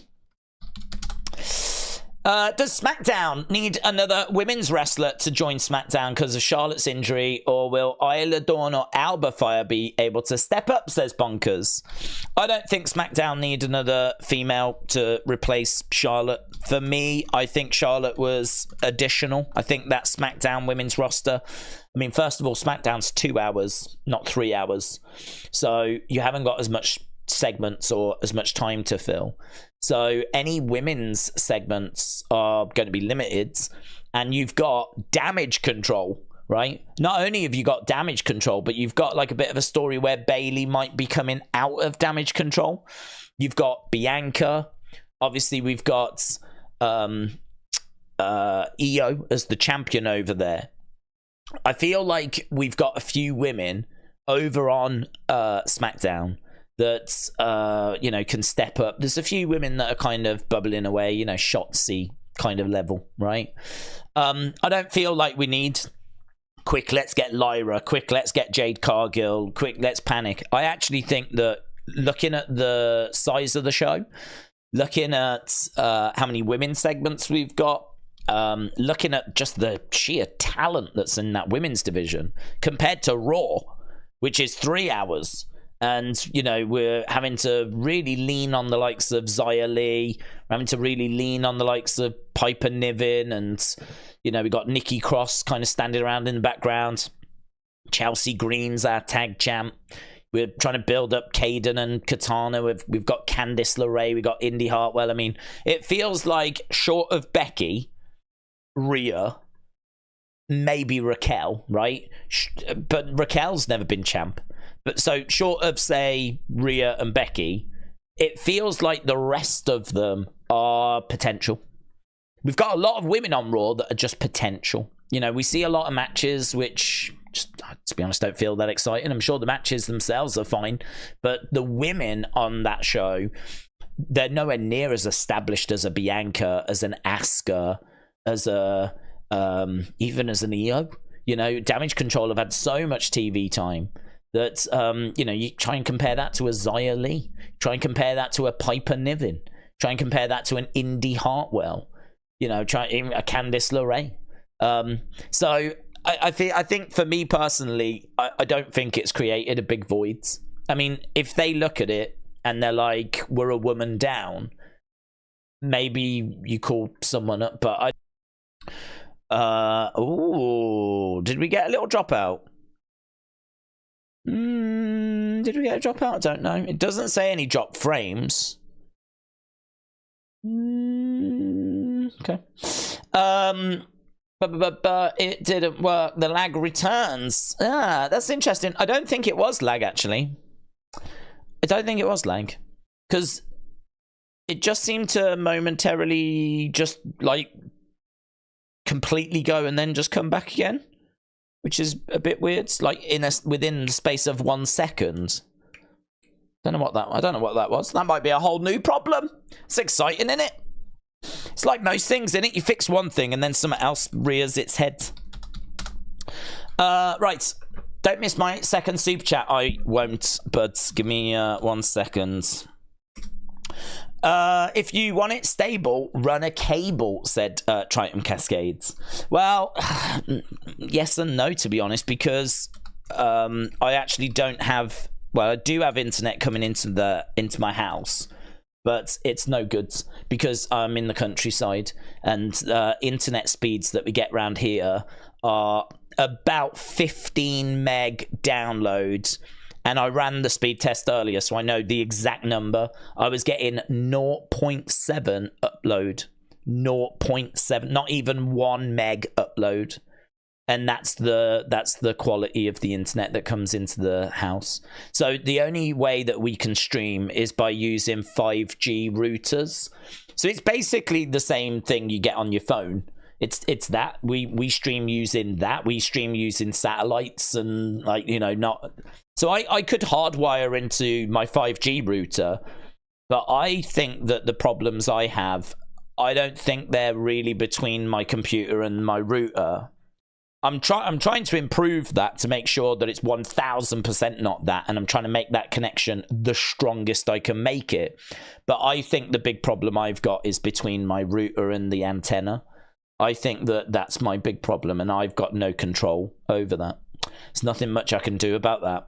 If for some reason there's some drop out there, I can't really do much.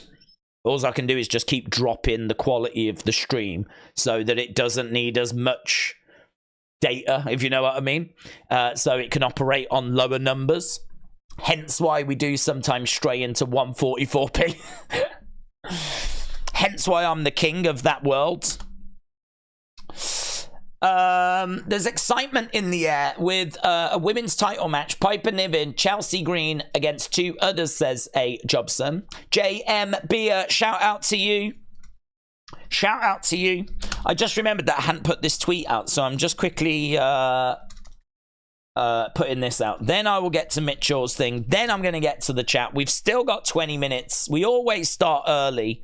And keep firing in your thoughts, your theories, anything that you've got planned for Christmas as well. I'm interested in it all. So, Kayden and Katana in action this week. They're taking on Chelsea and Piper. And we've also got the Creed brothers versus the Judgment Day. So that'll do. That's all playing out on... Boom! That's all playing out on Raw. Right, let me get to Mitchell's comment and then... Lovely. Lovely. Love it when a plan comes together. Then we can jump into the chat. I've said it before. I'll say it now before I get a chance to forget. A big thank you for everyone that keep supporting those LOL videos. I know we mention them a fair bit on the streams, but they are really everything I'm doing. I did another one last night, so I've completed LOL 32 now. So I think I've just written 33, and I'm in the process of writing 34. I think 35's already written, actually. So that's where I am. Number 10 went onto the channel. So it gives you an idea of where I am with this series compared to what's gone onto the channel. It's a big series for the channel as well. It's something I'm really committed to because I just came to realize, like, what did I want on the channel? Did I want endless news videos, or did I want to highlight some of those fun moments that I enjoy and have enjoyed that maybe some people don't even know exist or haven't seen or haven't heard about? Because again, we forget as wrestling fans, all these things that we've seen, not everyone has seen. Like, there's people that are joining and coming to wrestling all the time for the first time. There's people discovering wrestling for the first time, kids that are getting into wrestling. And I think the ability to go, have you seen this? Have you seen this? Did you see this? Have you seen this yet? Have you checked this out? Like, the ability to kind of show some of those great fun moments. And to be honest, what I've really enjoyed is trying to dig extra deep and find moments which maybe didn't even resonate with me the first time around. So, for example, the first ever Royal Rumble, I don't know that it was ever on a VHS tape, but it was never on a VHS tape in this country. And I don't think it was on a VHS tape in America, because it was a TV special, the first ever Royal Rumble. And that was way back in 88, I believe. So this is the one that Hacksaw wins. And I think the first pay-per-view of the Rumble is 89, and that gets a videotape release. So 88 was not a show that I had really seen growing up. And when I say hadn't really seen, I hadn't seen. So I remember going to school, and when you're a kid and you go to school and you talk about wrestling with your friends, you do little quizzes and everything. I remember, like, your conversation would come up, who won the first ever Royal Rumble. We were all convinced it was Big John Studs. We were Big John Studs. And I think everyone was like, yep. Everyone was like, yeah, Big John Studs, yeah. Because that was the earliest videotape you could get, and there was no indication that there was one before that, you know? So the fact that there was another one the year before that was won by Hacksaw and it was a TV special, these are the kind of things that you go, what? I didn't know this. Well, on that show, there's a fan that's got a megaphone, and she's shouting during matches using a megaphone. She's in the front row with a megaphone, and you can clearly hear what she's shouting. I've never seen that before. I've never seen that. Of all the shows I've seen, I have never seen a fan with a megaphone.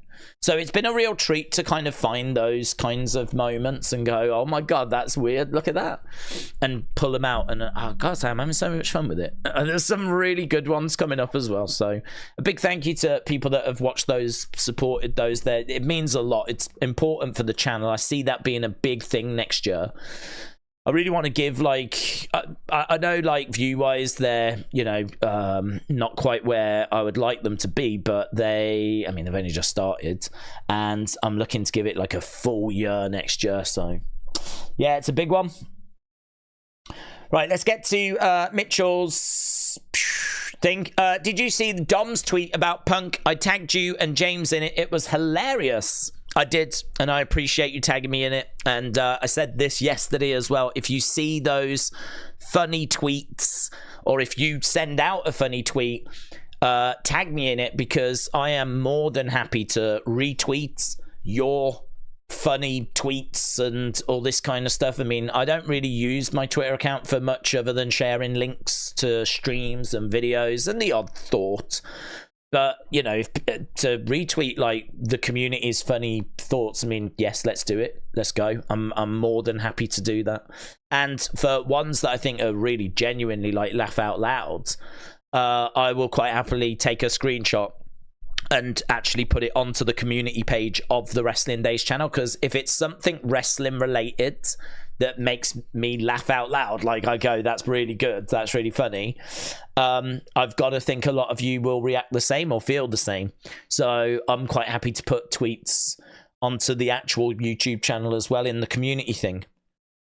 And to be honest, Mitchell, I would have done it with that, but it came through quite close to me starting, so I did take a screenshot of it, but I couldn't do any more than that. Like, to actually get it, like, edited down to the size I needed and all this stuff, you know, all the boring stuff. But I may do it afterwards. It depends really what happens on the show. If we're going to drown in talking points, it might end up getting, you know, lost to the annals of time. But no, it was great. It was great. I thought it was... Did I not retweet it? I thought I'd retweeted it, if I'm being honest. If I didn't, then I apologise, because I thought I had. Yeah, I did. I retweeted it. JM said 9 months with the legend himself. JM, shout out to you, my friend. I really appreciate the support. Really appreciate it. And THPB as well. Welcome, my friends.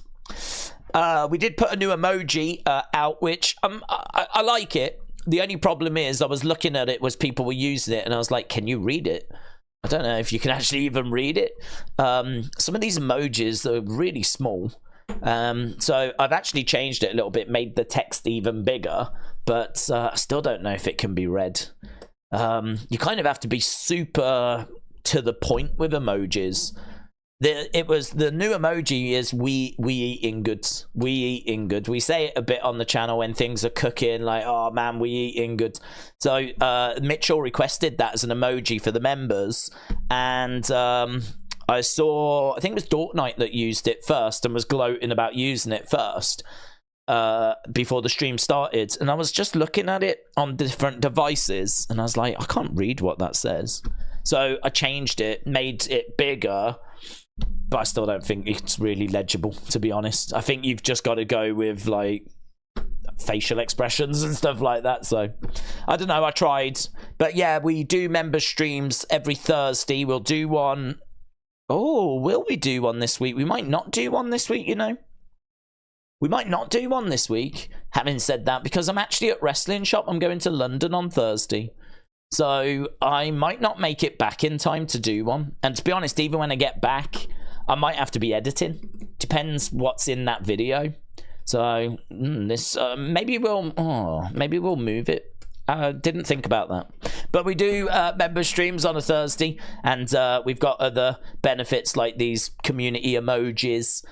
We do the quizzes on the member streams as well. So yeah, and something else that I'm looking at, like, what more can we do there? How can we make that an even stronger experience? How can we make that a better, more rewarding experience? So listen, if there's one message I hope you're getting, I'm open to ideas. Yeah, I'm open.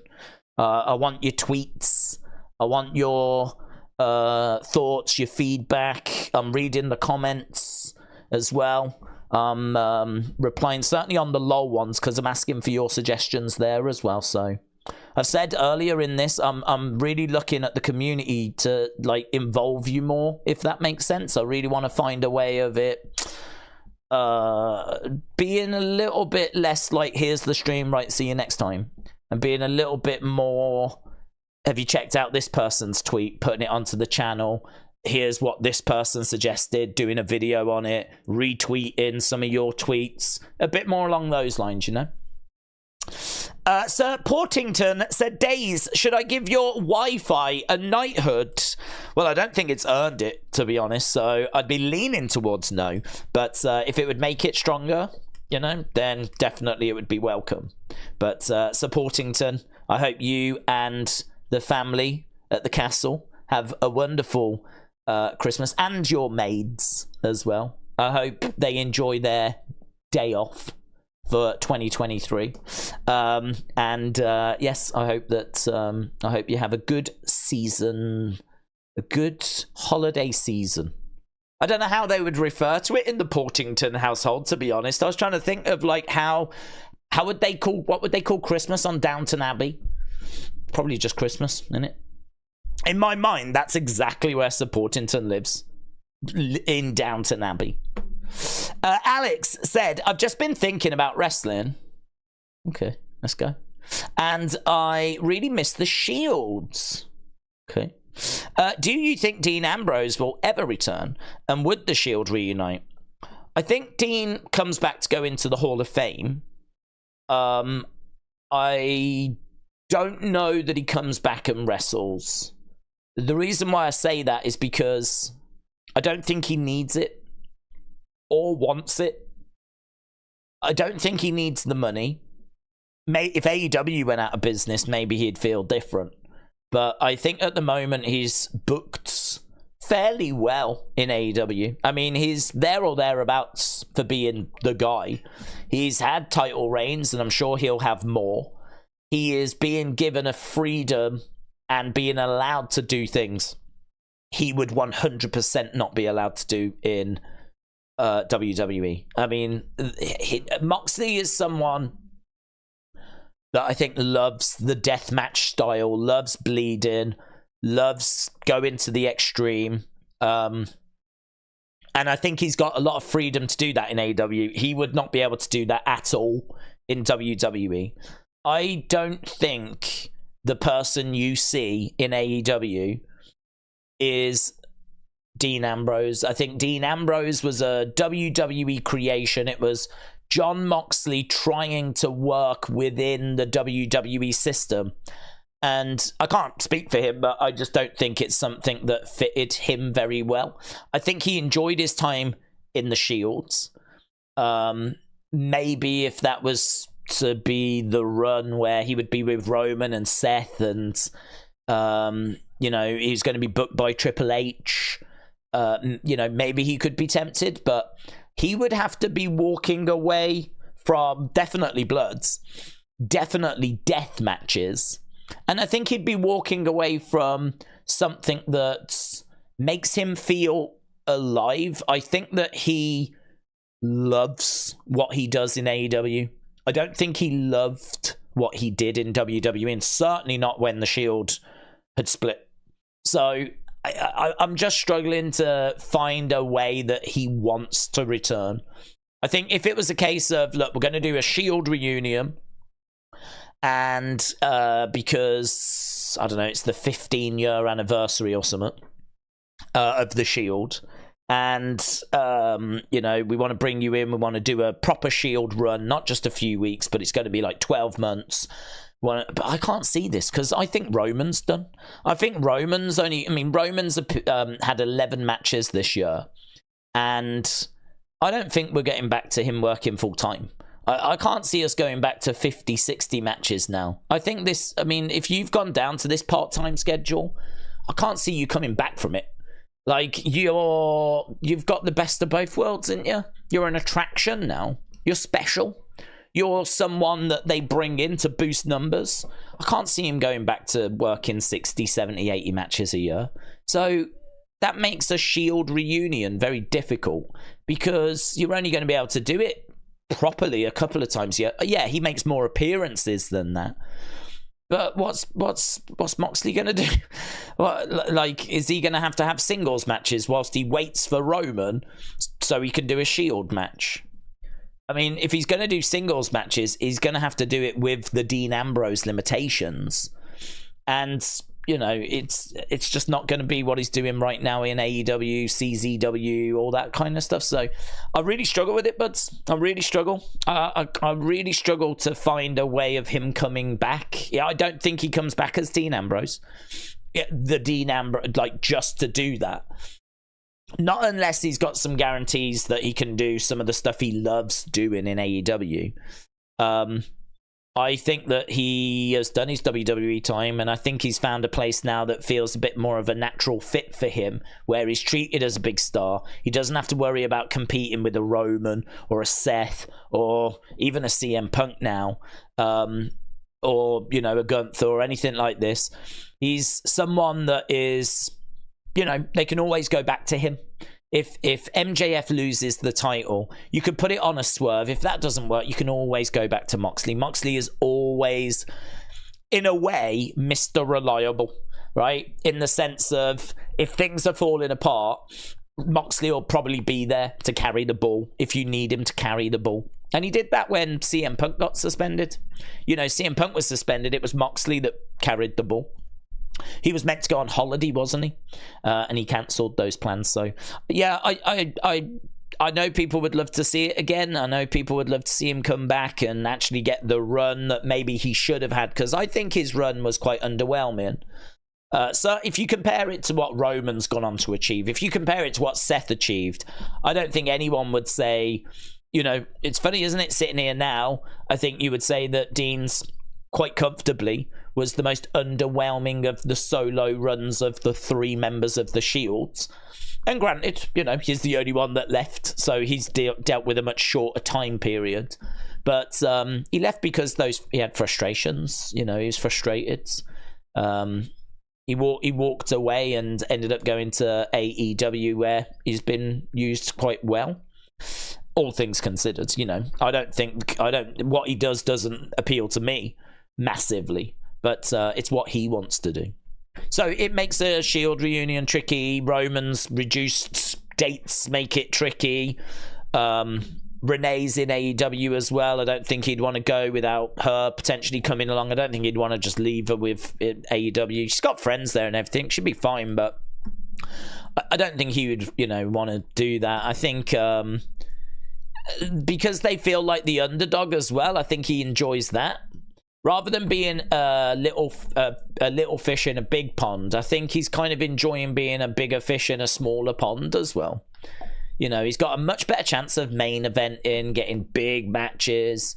You know, in WWE, you could easily find yourself in that AJ situation, in that sort of Finn Balor situation where, you know, you're nowhere near the title picture. And in AJ's case, not even really being used all that much. You could easily find yourself slipping into that because there's just so many other options. Don't really have those other options in AEW. So I see him coming back, but I think he comes back to go into the Hall of Fame, to be honest, Alex. Could he come back and do a match as the Shields? Yeah, I could see that.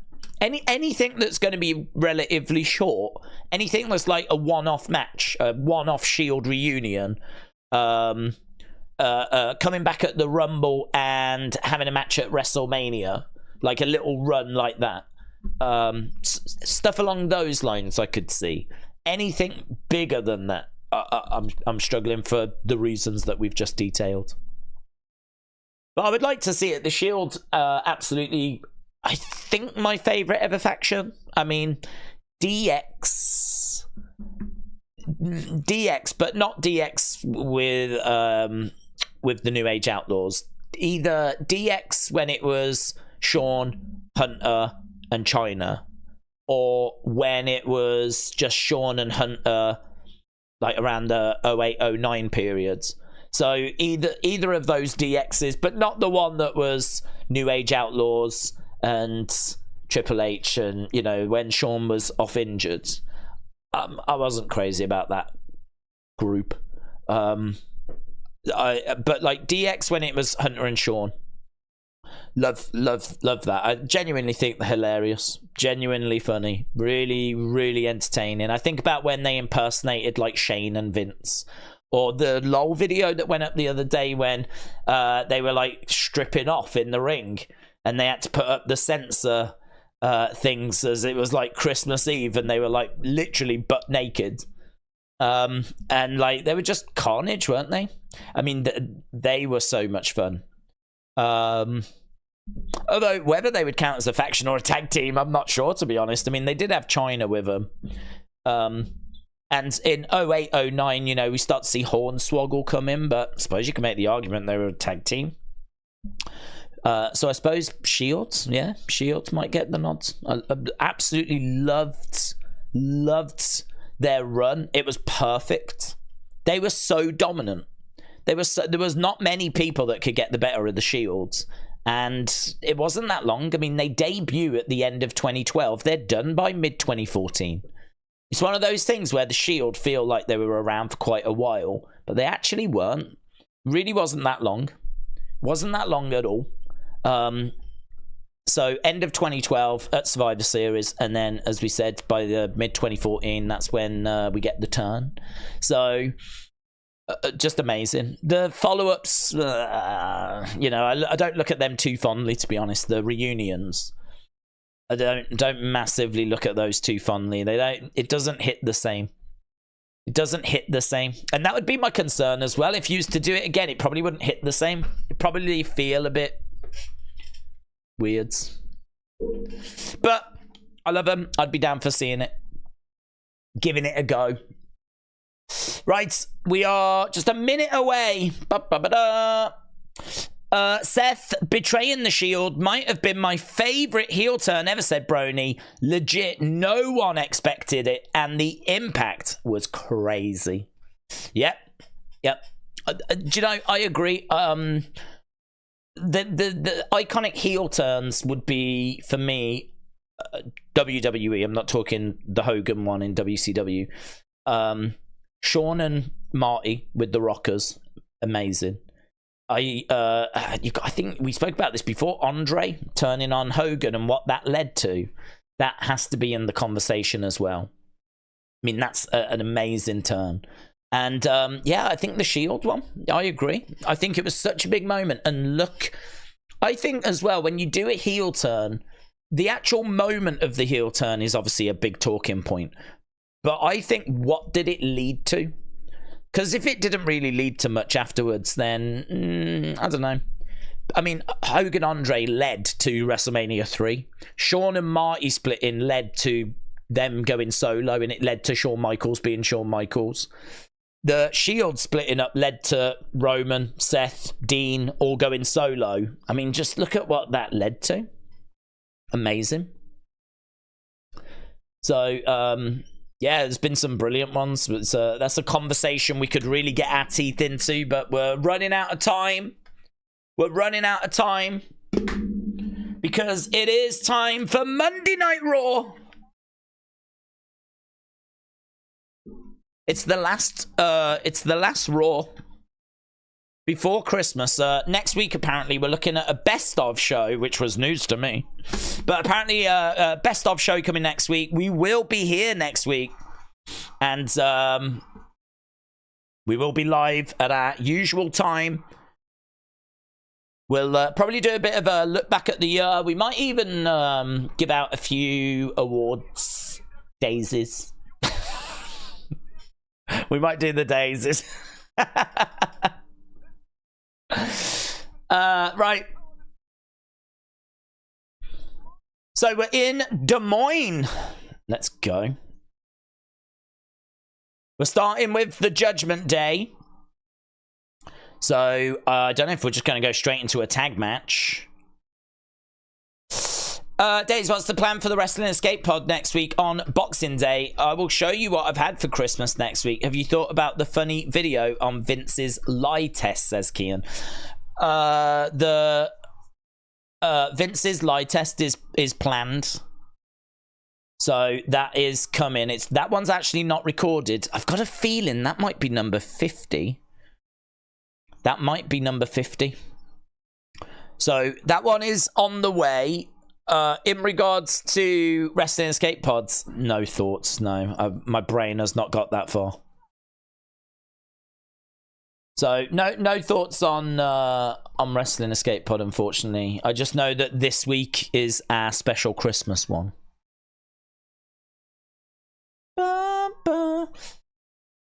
Okay, so Judgment Day are making their way down to the ring. It's Damian, it's Finn, it's Rhea, it's JD, it's Dirty Dom. And obviously we're going to have a tag title match. Judgment Day against the Creeds. Boyaka, Miss Clown. Are you going to be doing the boxing on Saturday? Yes.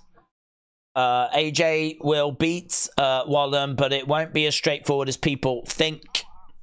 Yes, we are doing that. Okay, the American Nightmare Before Christmas. So we've got that tonight as well. We're going to be hearing from Shinsuke. The American Nightmare before Christmas. We've also got the Intercontinental Championship match coming up. No way. So, Miz against Gunther. I'm just looking online. I can't find this Raw. I've got it on TV, but I should have it online as well. It's not showing. So, Judgment Day are making their way down. Dirty Goat alert. JD's head leaves the backstage area 5 minutes late, and it's still the first to the ring, says, huh? Huh? Okay, so they're taking a while to get to the ring. They're in the ring now. So it looks like we're going to be getting a Judgment Day promo to start the show.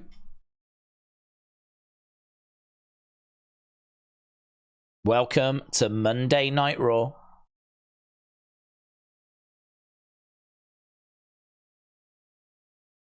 All rise for the Judgment Day.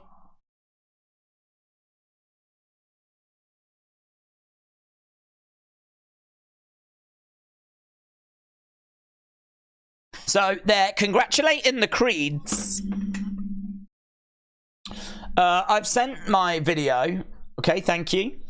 Will Gunther's reign be longer than Honky Tonk Man's? It's already beat it, but already is.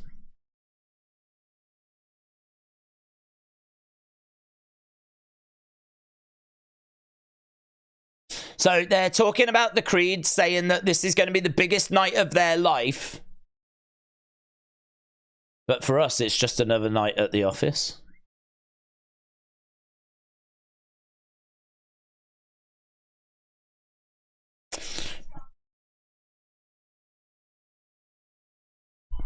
Okay, so Finn Balor just saying, like, for us, it's just another day at the office, but for you, it's going to be, like, the biggest night of your lives.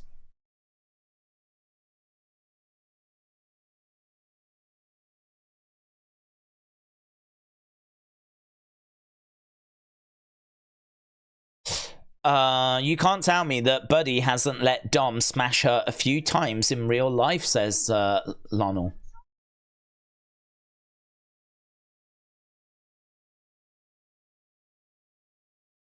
Okay, so Rhea says, look, we ran 2023 and we're going to run 2024. Boos for Dirty Dom. Loud boos for Dirty Dom. Here's R-Truth. Let's go. R-Truth, mate. Did you see the tweet R-Truth put out of him in front of the green screen? Guys. Finn, Damien, Rhea, Dirty Dom, and then he's added his name at the bottom of the shirt.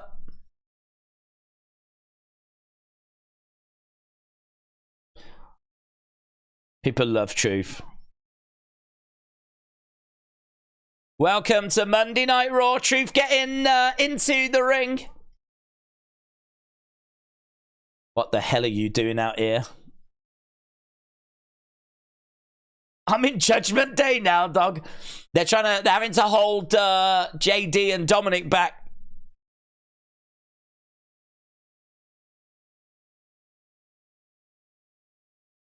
So he said that beatdown last week, that was my initiation.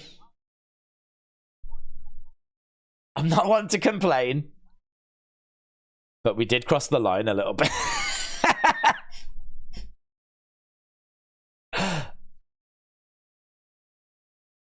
I was hurt physically and emotionally. He was emotionally hurt.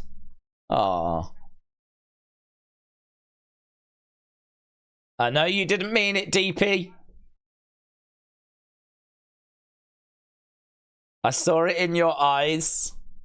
Damien Priest has to just take a little walk away. Bit of regrouping here.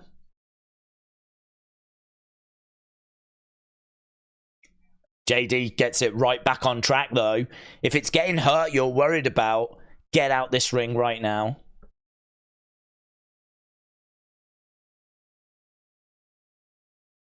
It looks like everyone's looking for a fight.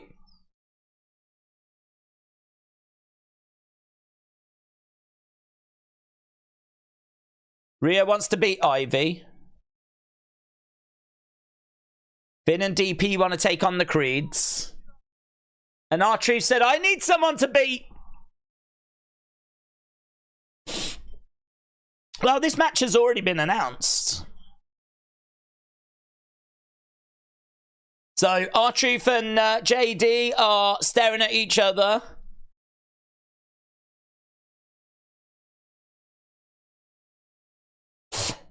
I had 3 Oracle decks come in, 2 of them. Sonny, hello, shout out to you. R-Truth wants to squash the beef.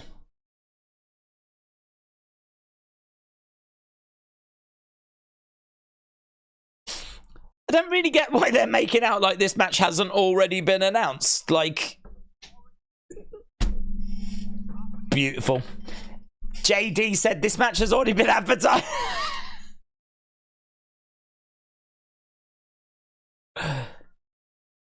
He's trying to figure out how far away 34th Street is. So this is going to be our first match, apparently. JD and R-Truth.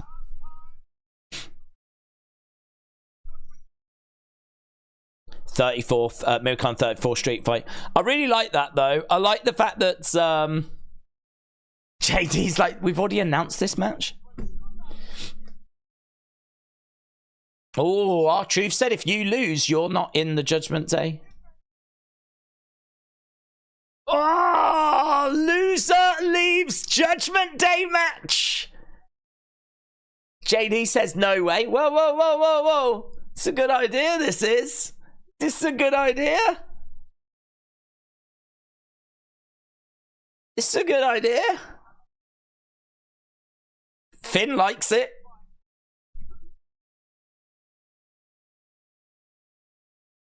Let's do it. Loser leaves the Judgment Day. Yeah, man, let's go. I don't think that was the strongest open, personally. There wasn't, like, stuff there that was, like, really cracking me up. But I do like the addition of this being, like, loser leaves the Judgment Day. It shouldn't matter, because R-Truth isn't in anyway, but that's what makes it fun. So, takedown by R-Truth. R-Truth unloaded on JD McDonough. Kicks coming into the midsection, so we are underway then. R-Truth against JD McDonough. Loser leaves the Judgment Day. R-Truth. Big kick to the midsection. Looks a little bit low for a second there. Thought it was in the Jingle Bells. Days, I love this, said George. If JD can't beat Truth in a street fight, he doesn't deserve to be in the Judgment Day. Oh, hello. We got Kendo Stick. He goes, oh, that's good, man. That's great by Truth. So he goes low, and R-Truth jumps over it. Then JD swings high. R-Truth does the splits to get out of the way. And now he's whipping JD with a belt. He's took his belt off. On the outside, we've got a table with, like, some cookies on. That obviously goes over. We've got a Christmas tree. That gets hurled at R-Truth. R-Truth with a present. Oh, man, that was so good. He threw the present at JD. JD caught it, and then he just boots the present. That was cold. R-Truth hugging Dominic. Dominic hurls R-Truth into the ring post.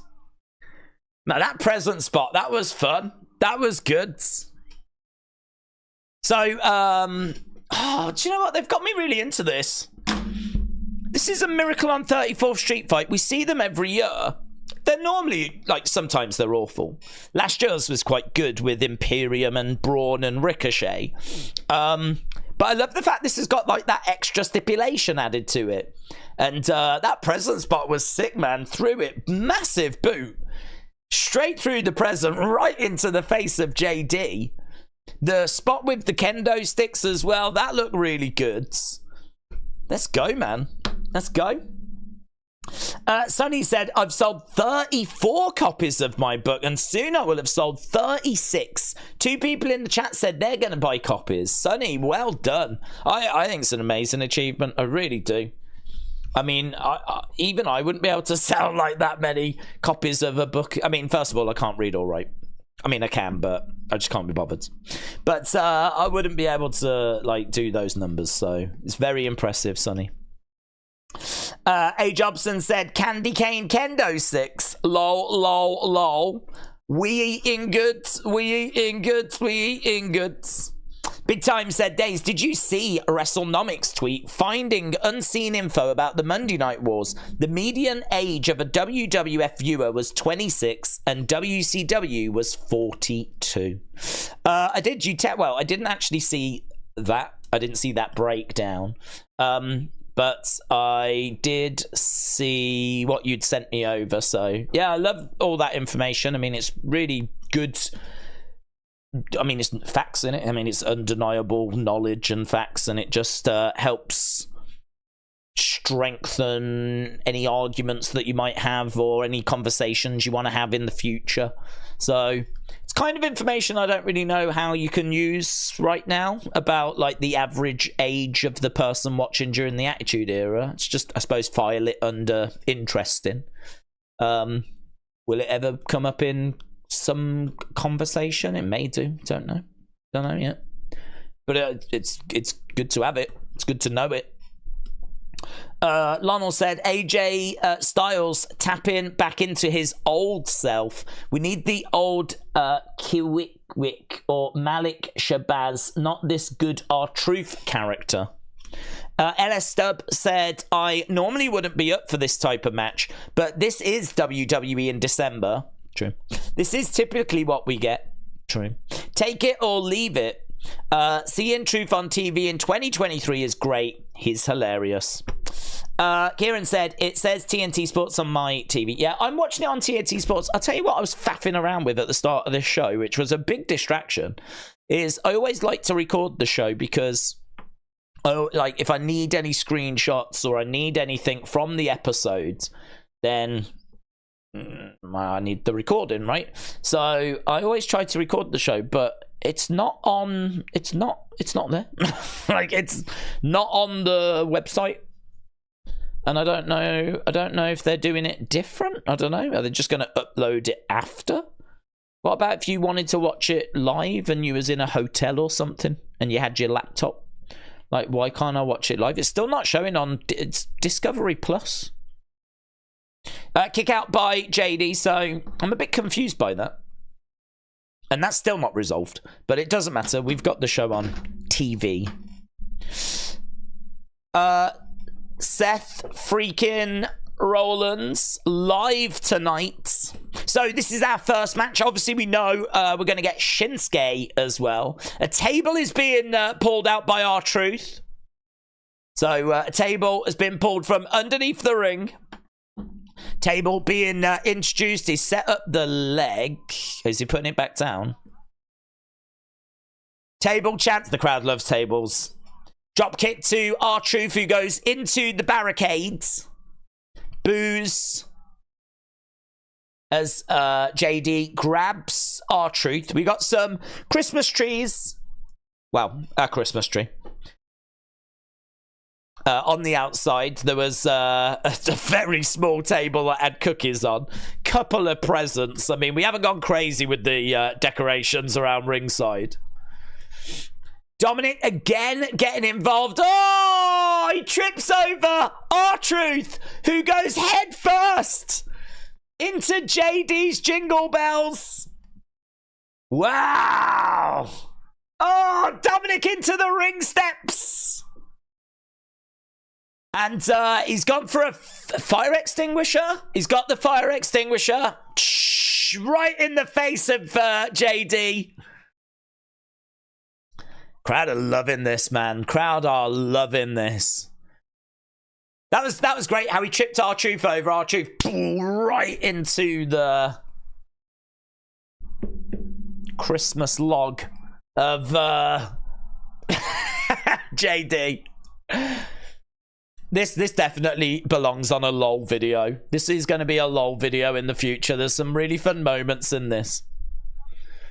So, R-Truth setting up the table. Right on the jingle balls. How are you watching WWE? I'm watching it on TNT Sports 1 in the UK. Shoulder tackle. There's a table set up in the ring. Another shoulder tackle. R-Truth goes down.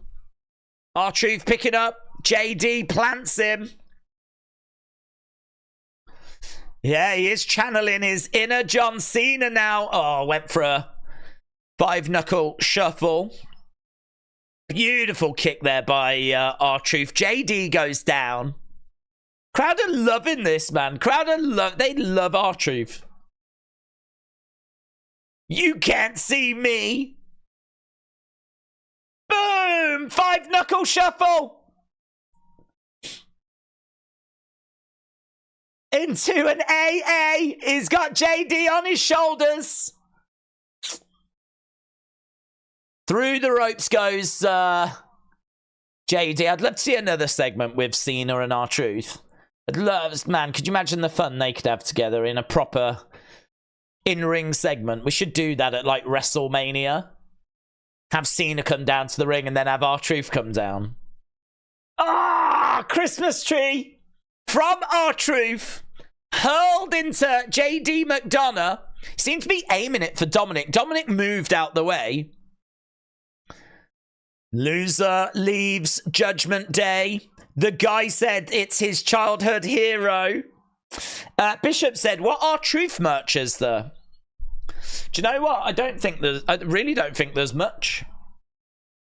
I really don't think there's much at all. JD is on the table. JD gets up though, stops R-Truth. I'm on WWE shop. Let's have a look. No t-shirts. No t-shirts. There's a print. There's some framed pictures. And then there's some stickers. That's it. Oh! JD gets planted. 2, 3. Oh! R-Truth wins! R-Truth wins! On the top rope, he plants JD through the table. He goes through it as well. And he didn't even realize he'd won the match. No, so Wade Barrett said, nothing has been officially confirmed. Let's calm this down. But it is a win for R-Truth. No way did I expect that. No way did I expect that. JD just had to throw a piece of table away. I don't know. It must have been sticking in him. That table broke as they went through it. It was R-Truth that was on top of JD. No way, man. Michael Cole said, I think R-Truth would be a great fit for Judgment Day. That's so good. JD is gone. Let's go. Merry Christmas. Mitchell said, na, na, na, na. Hey, hey, hey. Goodbye.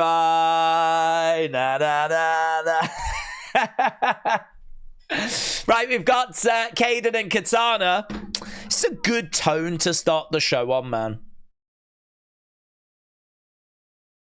Sometimes those Miracle on 34th Street fights, they can be really silly, like super, super silly. And that certainly had some sillier moments, but they all sort of made sense. Like Dominic tripping R-Truth over, R-Truth falls, but where he landed is where he landed. And like, you know, him chucking the present and putting his foot through the... It looked good. The kendo stick spot where he's trying to get him and he's getting out of the way and doing splits and all this stuff. It looked good. I can't pick any fault with that. I thought it was entertaining. People love R-Truth. The fact that R-Truth wins. JD now, that's going to be uncomfortable. Yeah, let's go. Let's go. Right, Nia Jax making her way down. Just, we want those good vibes continuing. Let's get Nia Jax out there. Yeah! You know the smile that was on your face thanks to R-Truth? Well, that's gone. Here's Nia Jax. She's not like most girls.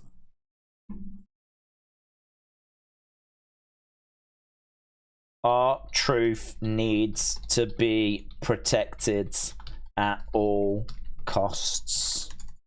The guy is a national treasure.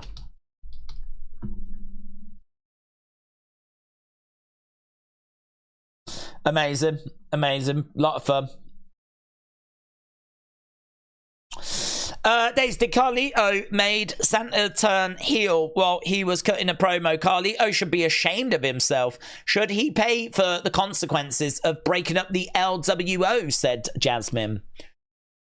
Carlito's a bit of a strange one because we was doing something quite interesting with Carlito. I thought that him coming down and accusing Santos of being the reason why Ray lost his title, you know, that I think was really interesting because it made it seem like he was really not just there to be in the background, like they were putting in front and center. I actually think it's a bit of a shame that we didn't get Carlito versus Santos at Survivor Series.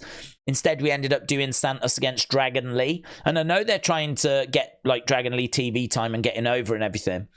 But the story just didn't seem to play into that. You know, we had to do like a backstage attack and last minute replace Carlito. I thought Carlito had done enough and it made sense as to why we were doing that match, and that was the match to make. Instead, we did a swerve, I think just so that we could get in a promising new star and do a match that didn't really have anywhere near as much heat on it. So I don't know, I would like to see, does he need to pay for that? I don't know. I mean, look, Santos has proven himself to be a bad egg. So you could make the argument that Carlito did a positive thing by pointing out that this is not a guy that you can trust. You can't go to war with Santos because clearly, you know, he's not quite thinking straight, you know. He's a bit jealous. It's like a jealous boyfriend or girlfriend. Like he wants Ray all to himself. And, you know, clearly that's going to result in friction, and it did. And so no, I don't think Carlito needs punishing for pointing that out, but I think that it's a shame that we didn't do that match at Survivor Series. And to be honest, what does the future hold for the whole LWO thing? I don't know. There's been a bit of a word on the street of maybe Angel Garza and Humberto Carrillo coming up. They could maybe join up with Santos. Maybe we get a new faction there. What do we do with Del Toro or whatever they're called? You know, what do we do with Wilds? I was going to say Wild and Del Rio, but it's Del Toro. Or at least I think it's Del Toro. I don't know. They're so irrelevant. The other members of Legado, we don't even see them. So that whole situation feels a bit cold to me now. The match to do is Ray versus Santos. That's the match to do.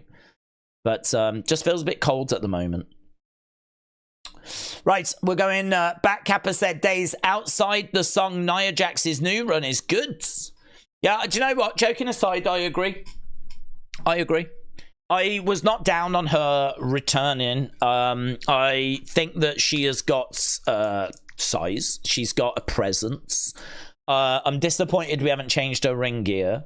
I'm disappointed that we've changed the song to something that's better, but only better by about 1%. You know, I feel like she should be having music that's a bit more in line with like a Brock Lesnar. Like, I feel like we should be positioning her as being, you know, someone that's like, oh my God, here's Nia. But I don't ever really feel that way when she comes out. And not entirely her fault, to be honest. I just think her presentation is just, it's wrong. I just don't think it's the right way to present her. So Nia was in the ring. She went to talk, but Becky has interrupted. So the man has come out. Are you serious? Are you serious? So Becky making her way down to the ring. Nia in the ring. She was about to cut a promo. So Nia gets out the ring. Becky gets in the ring. Becky's in her ring gear. Is Nia walking away? Is Nia going to the back? It looks like she is. Daisy's Kofi botching his Jamaican accent. A lol moment. I'm on about when DX were in the ring with him. Yeah. That would be one that I would add to the list. But it's best to put them in the comments of the lol videos, because then I can screenshot them and actually use them in the videos. Nia said, as much as I'd love to break your face again, I've got more important matters.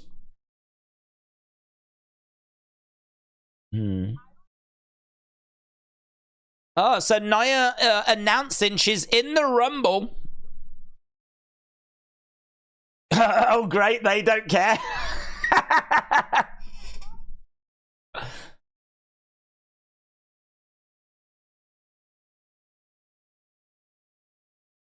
So she says, they might care that you're here, though. They didn't. Becky goes, well, they might care that I'm here. And obviously there's a big cheer. Becky said she came looking for a fight. Do you know why we've never fought?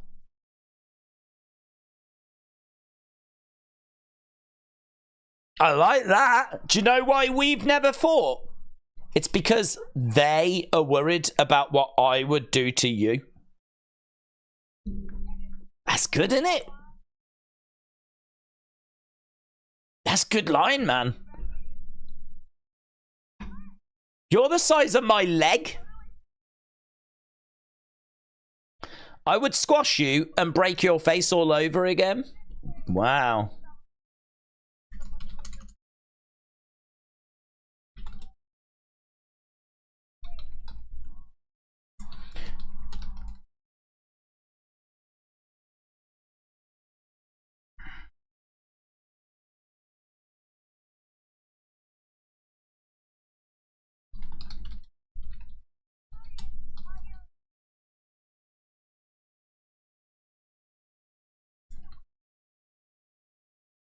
Oh, so Becky's saying your entire existence has been on the back of someone else's name? First it was your cousins.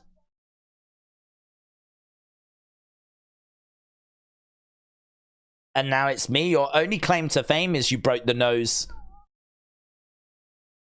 of one of the greatest to ever do it. So Becky going off at the moment.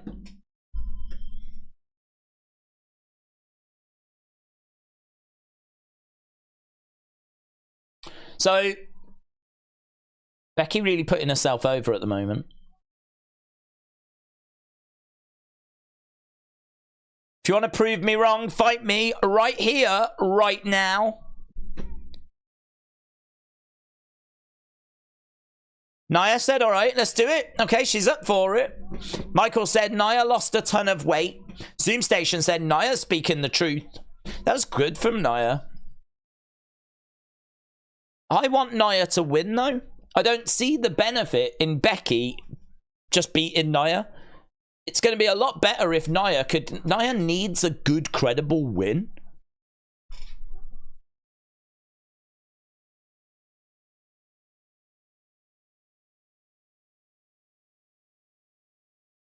Seeing how badly you want this, you're not going to get it.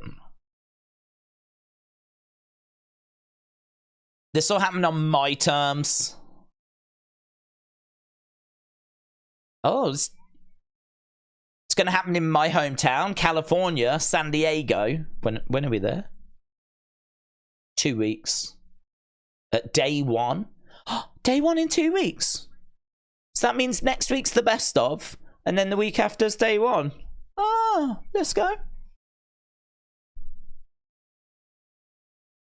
Mummy, why are you uglier than usual?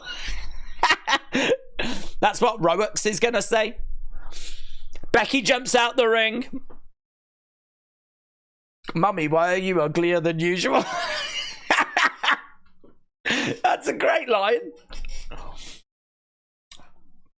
I can see her saying that as well.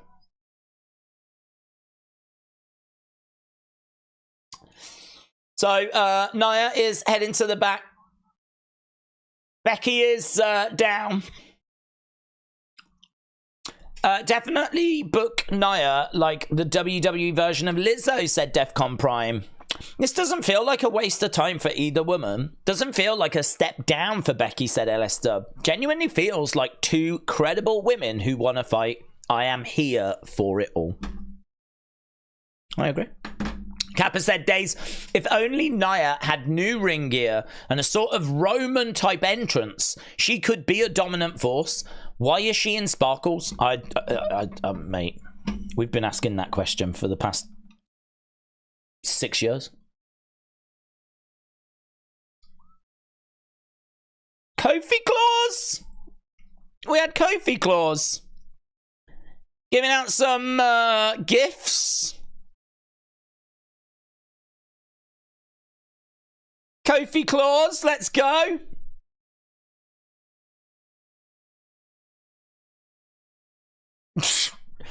The Kofi Claus has got a lot of junk in. There he is, look. Junk in the trunk of the Kofi Claus. What would you like for Christmas? Tag titles, that's what DIY want. There we go, a yeet shirt for Johnny Gargano. Here's the Miz. Little cheer for the Miz, you know.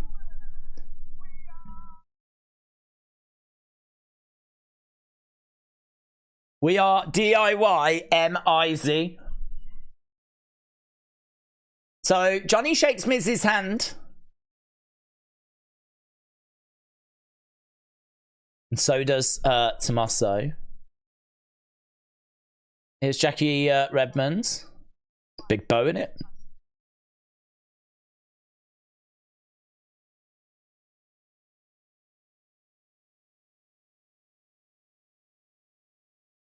So we're just talking to The Miz about the pressure he might be feeling going into the Intercontinental Championship match tonight.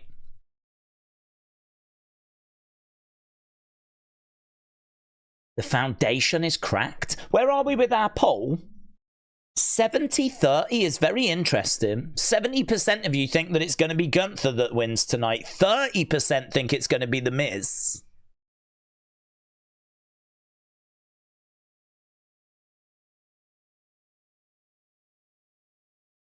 I plan on finishing what we started.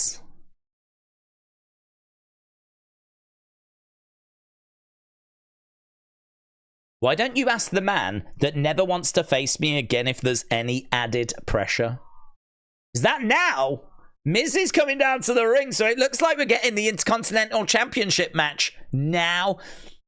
That's probably not a good sign, is it? It's probably not a good sign that we're going to get a new champion if we're not closing the show with it.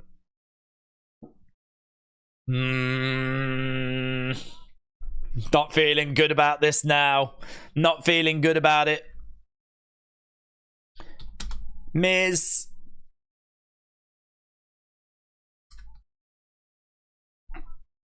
So if he loses, he cannot compete for it. Whilst Gunther is still champion. It's Christmas. We need Maurice versus Trish versus Alita. A Christmas bra and panty challenge. Gunther will win, said Ellis Dub. You don't have Miz to be the guy. I don't care how sympathetic you make him. It's still Gable, in my opinion. Jazzy Earl said, what are you watching Raw on? I've got it on TNT Sports in the UK, my friend. I think if you can't find it, it might be on Watch Wrestling. I honestly don't know what their live option is like. But I've got it on TNT Sports. In America, USA Network, of course. Other countries, don't know. Don't know where it is in, like, other places. But, yeah, it's just, it's not... it's really weird. BT Sport is no longer BT Sport in the UK. Now it's TNT Sport. So it means that the channel is called TNT Sport, but the online element is actually Discovery Plus, and it's just not there. It's not there. I cannot find Raw online on Discovery Plus. I've never had any trouble with it since it changed to TNT Sports. It's the first time I've ever had problems with it.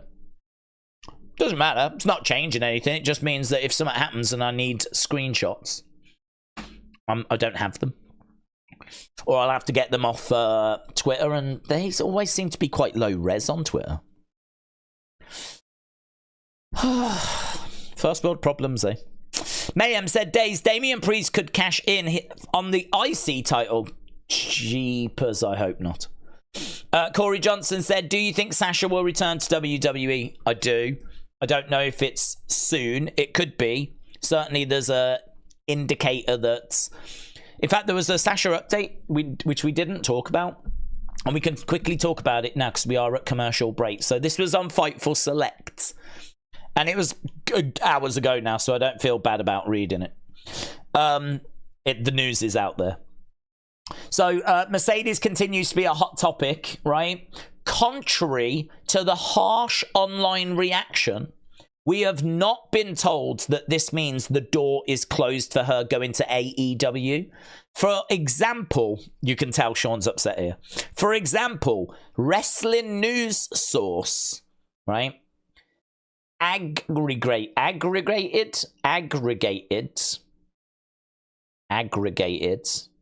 our Q&A with the headline, plans for Mercedes Moné's AEW debut cancelled, right?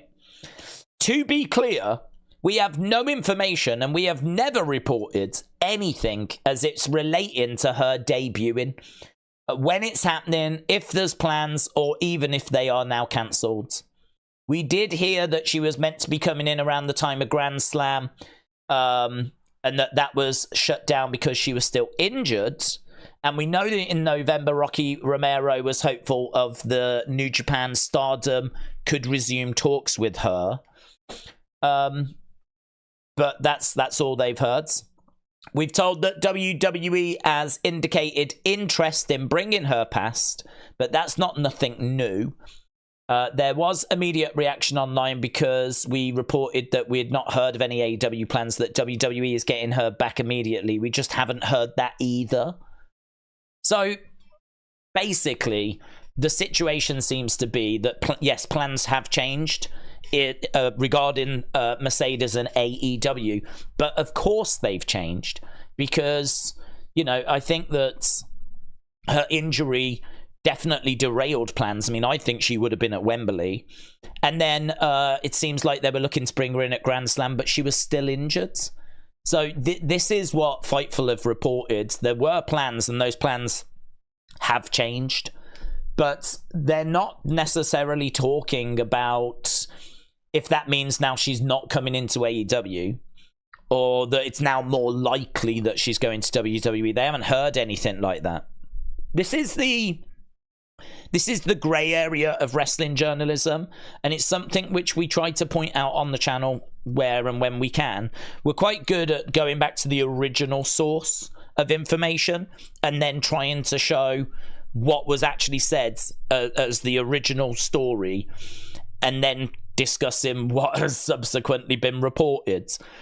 Because language, it can be quite close. You know, if something is...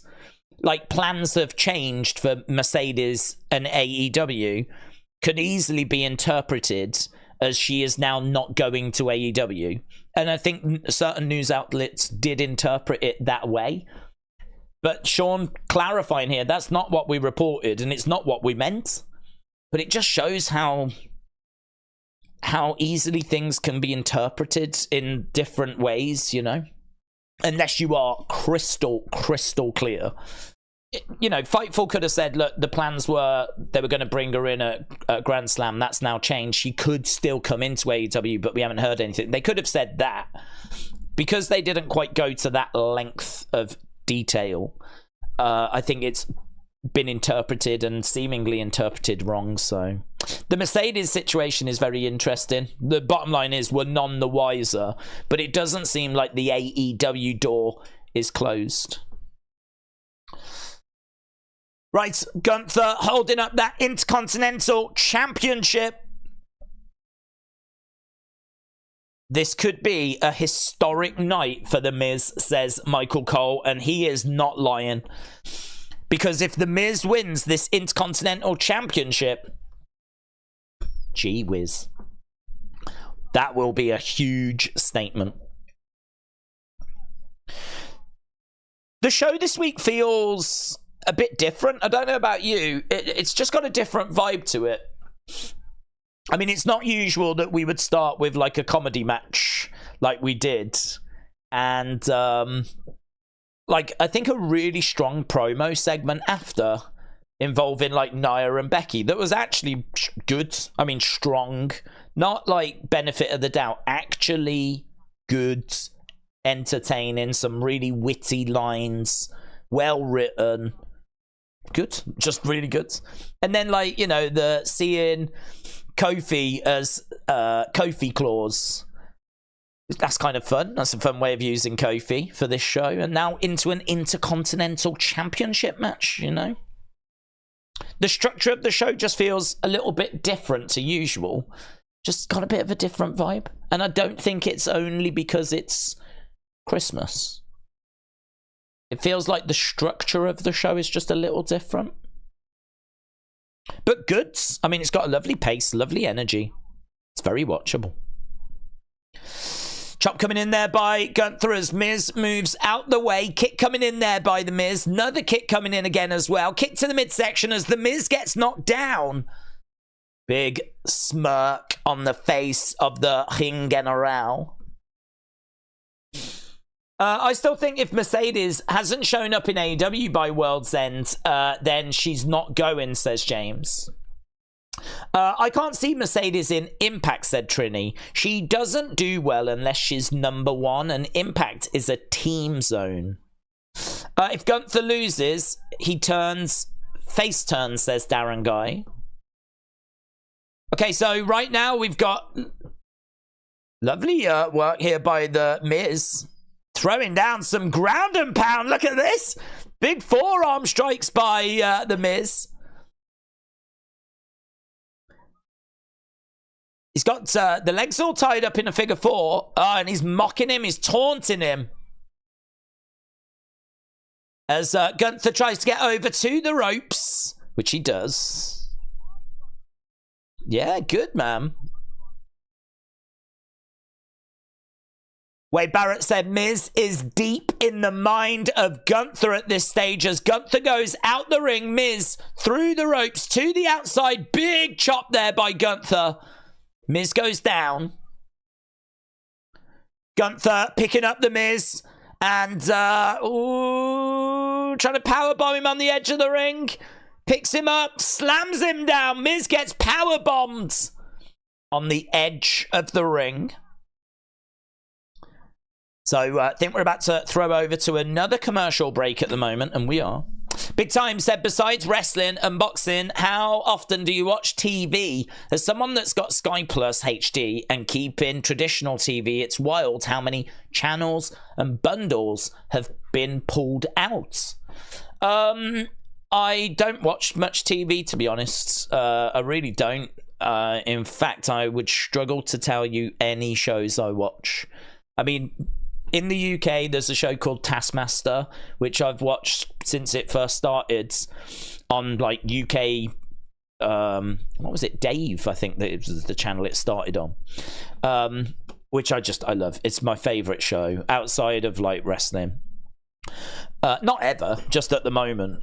And I don't think you have it in America or Canada, but it's basically a show where they get comedians and they put them in a house and they ask them to do tasks. Like, you've got 2 minutes and we want you to design the most exotic sandwich ever, right? Tell us all the ingredients you want. We'll go and get them. But you've got 2 minutes to give us your ingredients. And, you know, we want the most exotic sandwich. So they tell them the ingredients. They make the sandwich. And then they give them the second part. of the task, which is now eat your sandwich.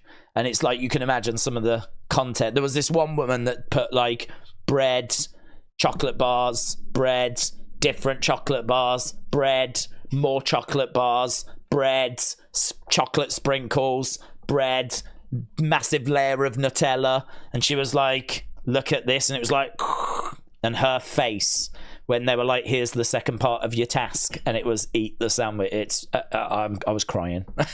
I was crying. And it's all stuff like that.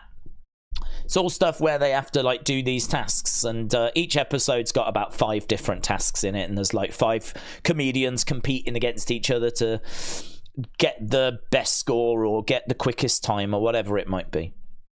So I watched that show, and I really enjoy that show. They've remade it in like New Zealand and other countries, but I don't think it's gone to America yet. You'd find it online. You'd find clips of it online. I would recommend you check it out. It's on one of our major channels now. It's one of our big shows. Outside of that, I don't think there's anything I watch. I'm always either streaming, reading about wrestling news, or editing like LOL videos, or making graphics, or, you know, doing things like that. So I have a lot of podcasts on in the background that I listen to as I'm working. I do have Amazon Prime, which I might have the odd little bit on. I've been trying to watch like some films, but it's not possible because I can't watch. I'm editing, so I have to really just listen. I suppose audiobooks really is something I should get into. I think audiobooks would be good for me. Podcasts are good for me and stuff like that, but actually sitting down to watch programs, it's not happening. And films really ain't happening. So, yeah, I don't know. I'd be interested to know what people are watching at the moment. I'd like to watch that Succession if ever I found time, because I hear that was fantastic. I heard such great reviews of that. The other thing that I've been trying to watch, but I've only seen a few episodes, is the new Frasier. I've been trying to watch that because I love Frasier. It's one of my all-time favourite shows. But I've only seen a couple of episodes of it. I love it.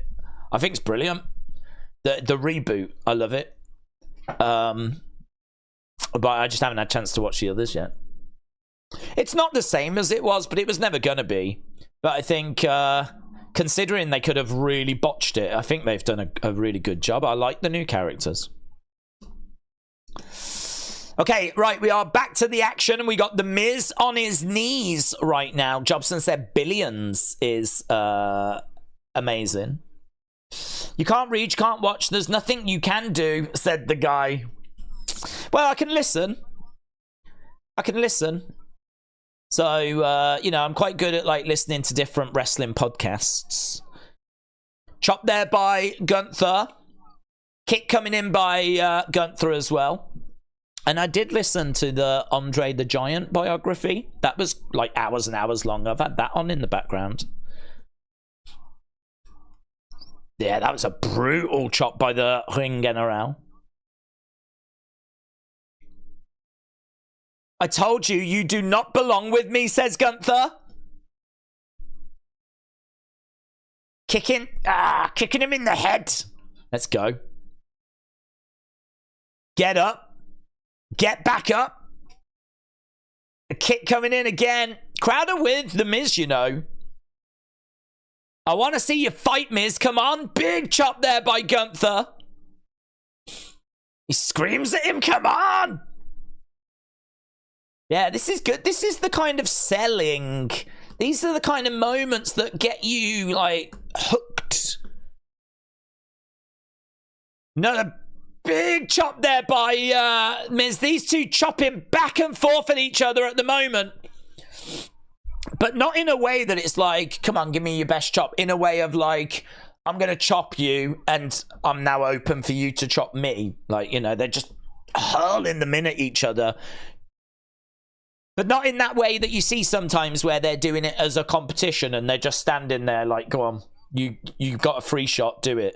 Not in that way. In a way of like, they're just throwing them. Look great. Again, we've got this has been a good crowd as well, by the way. Good crowd. Smile on the face of Gunther. AJG said, Dave's crazy new barbecue sauce with Albion flampitudes is Gillamarius. And trust me, Flexenberg has chokikisis too. I can't even read that word. Well, I'm glad you're enjoying it, as there's a big boot there by the Miz.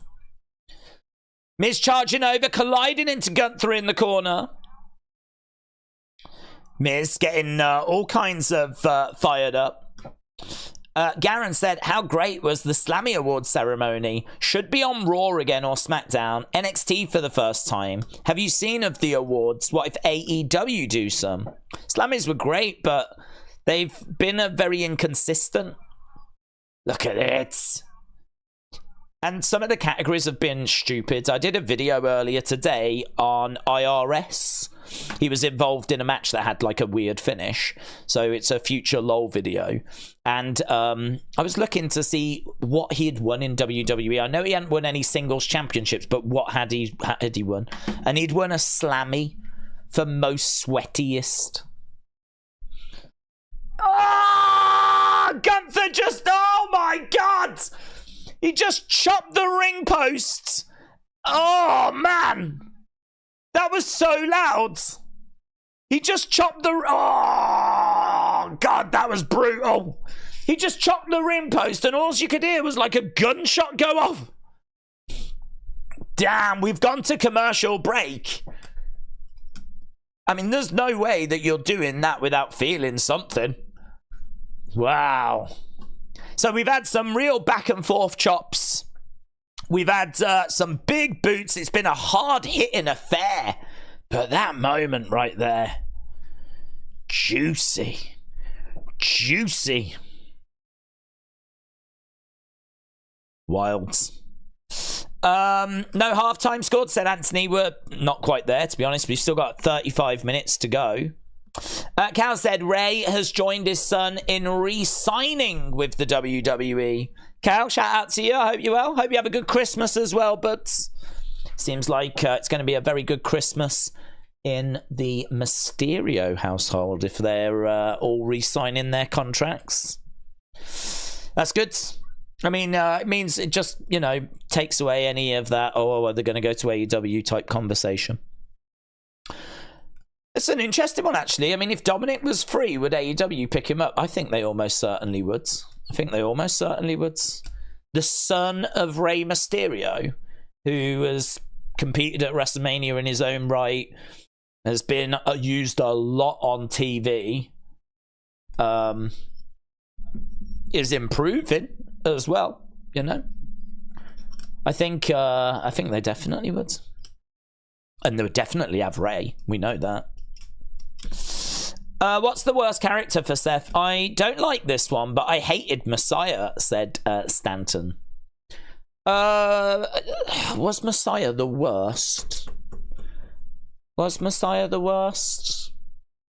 I mean, I feel like Shield was amazing. I feel like Architect was amazing. And I think Monday Night Rollins may have been the best.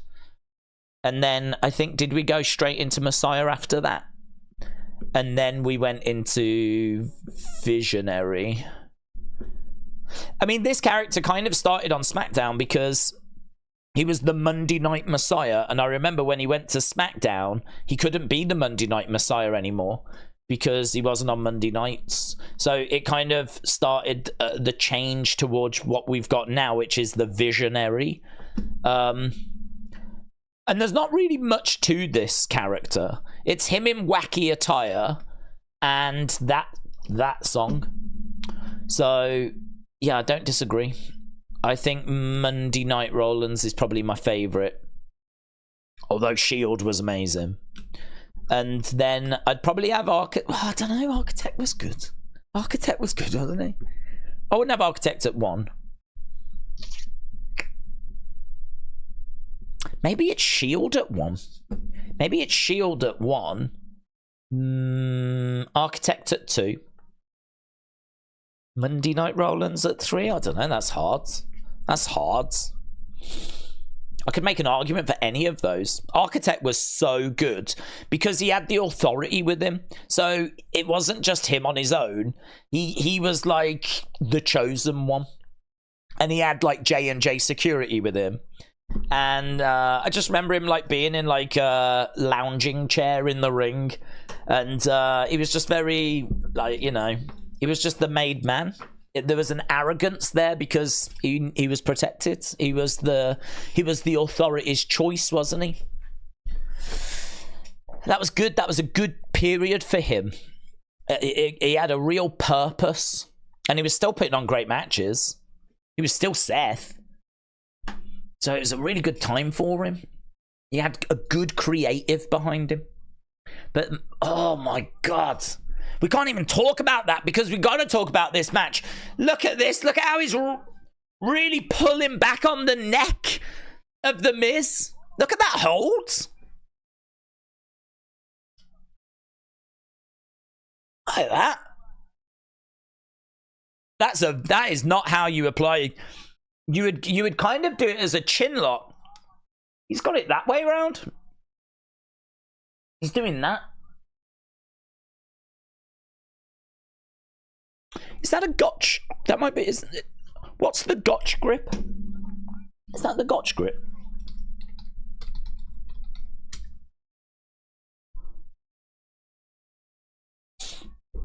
DDT by The Miz.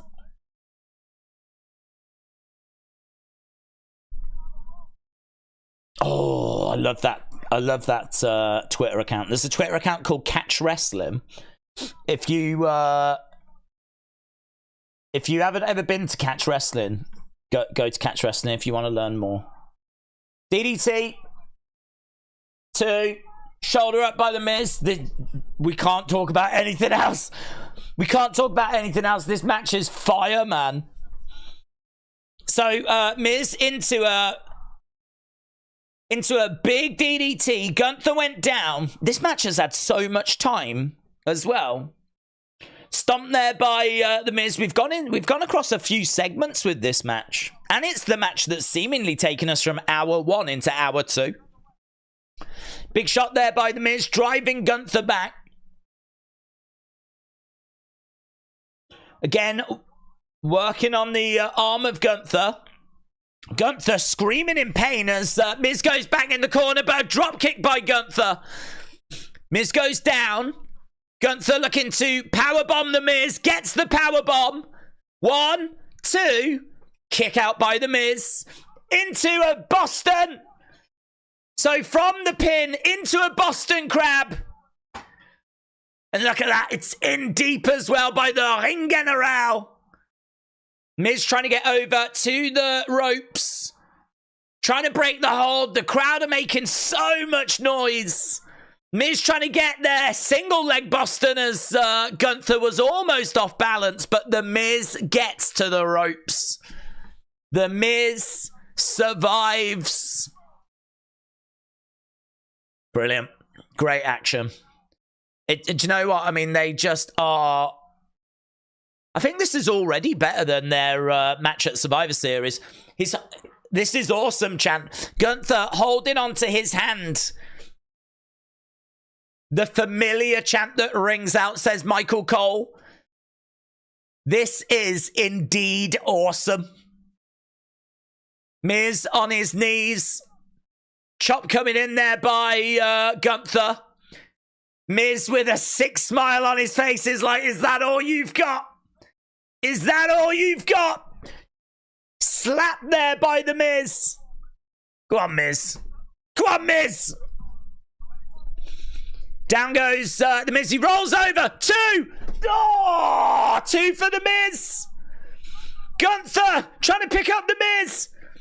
Big boot by The Miz. Skull crush in. Skull crush in. 1, 2. Oh my God. Oh my God. Ah. Skull crushing finale. 2.9999. Which means no, no, no in German. Crowd are chanting one more time. Oh, so good. Kick coming in there by The Miz. Gunther getting back up to his feet. Gunther's had to dig real deep here. Against the ropes goes The Miz. Big clothesline. Miz goes down. Gunther going over to the corner. Miz still down. Gunther, he's going to look for the splash. He's going up top. Miz pops back up though. Yeah, man. Wade Barrett, give everything, leave nothing. Oh, man. Slap there by Gunther. Miz, oh, kicks the ropes. Miz is climbing up as well. He's going to do a skull crushing. Skull crushing from up there. If he hits it, it's done. If he hits it, he hits it. He hits it. But Miz is down as well. Look, Miz is like, ah! Ah! He's trying to, oh! Gunther rolls! Gunther rolls! It's such a great spot. It's such a great spot. When the champ's rolling out the ring and the challenger's like, ah! Oh, man. Triple H out back just like, anyone want any? Yeah? Anyone want any? Just cooking up a few. Miz gets power bombed. That's one power bomb. Into a lariat, short arm lariat.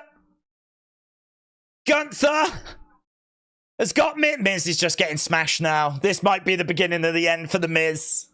Another power bomb. 1, 2, 3.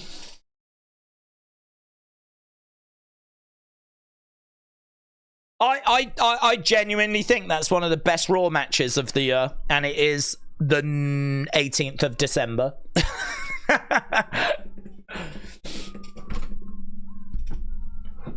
Gunther and Miz just went, Merry Christmas, everyone. Have this. Here's a gift.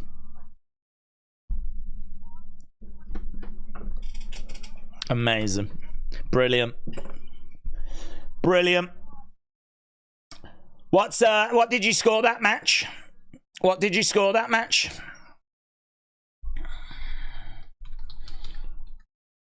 We'll do it as a poll actually, because I thought that was brilliant.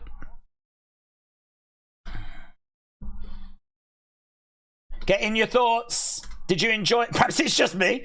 Perhaps I'm just sat here on my own loving it and everyone's like, that sucked. Everyone else is like, what's he going on about? That was rubbish.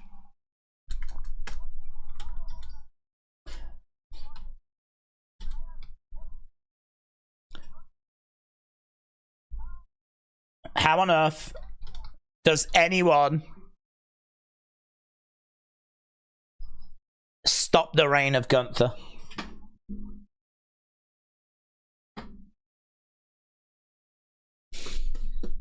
Amazing. 4.5. It was takeover vibes. That, I mean, that's incredible praise, isn't it? Takeover vibes. Yeah. 4.5. 10 out of 10 or 5 out of 5 said Chris. It was a great match, said Mitchell. John says 8. Brony said 4.5. Charles said 6. Let Him In said 4.5. Draco said 4. Chastity says 8. Shaquem said 4.75. Canadian AF says The Miz is awesome. It was a great match. They had me going, said Nicholas. Easily the best Miz match I've ever seen, said Brony. 4.5. I know The Miz didn't win. It sucks. Gunther is like Roman, said Suzanne. Best Miz match in years, said Stanton. 4, said George. It was a banger, said DB Mikey. Deuce Trey said, what a banger on a random Monday Night Raw. It's true. This is the kind of show where we do like funny matches. We do comedy bits to do with Christmas. Like we run over Santa. Yeah, that's what this show is. We're meant to be running over Santa. Not putting on classics. Where's them matches been all year, eh? In all fairness, we've had some great matches this year. But I think that's right up there with Raw matches that I've seen. I agree with the chat, though. I agree with the chat. There's a few 5 out of 5s, 10 out of 10s. I didn't get the vibe that it was like 5 out of 5. I didn't get the vibe it was a 5-star match. I think you just, for me, you just know that, you go, this is 5 stars. I do think, though, that they were in the territory. I do think they were knocking on the doors. I got no problem saying that that was a 4.25, maybe knocking on a 4.5. I think they're sort of around. It's hard to say what more they needed to do. Perhaps it was the commercial interruptions. Perhaps if you lost the commercial breaks and we could just not have those interruptions and we could just get into the match and stay in the match without the commercial breaks. But I don't know, that's a bit harsh, isn't it? I mean, we have had 5-star matches on Raws and SmackDowns before. But that's, yeah, honestly, I think it's one of the best Raw matches I've seen this year. I think, yeah, 4.25, 4.5, that kind of range for me. But if someone was like, no, it's 5, I'd be like, well, God bless you. Yeah, I loved it as well. I thought it was fantastic. I think you'd surely struggle to look at that and go 2, Mitchell said, is this WWE's winter is coming? No, this is good. James said, still no update on Cara Noir. Since we found out he had the 3 fractures, I can't believe he wrestled for 20 minutes with those injuries. How insane. Well, I hope he does return, obviously. I mean, it's just heartbreaking, innit? Imagine being a wrestler and that's everything you do and that is your whole life. And you're kind of at the point where you can get a living together from it, but there's bigger opportunity out there for you. And then it's over. I mean, that is just life. It can be harsh. Can't it? Really harsh. Cal said, Chad Gable has got to be the guy to beat Gunther, says Cal. Chad would definitely feel like he's well in the mix, yes. We know that Gunther made his daughter cry. We know that Chad wants to get back to get another opportunity. Yeah, I would say he's a front runner.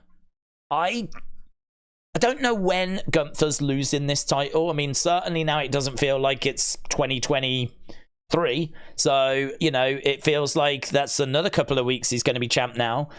In fact, his next title defense may not be until the Rumble. So,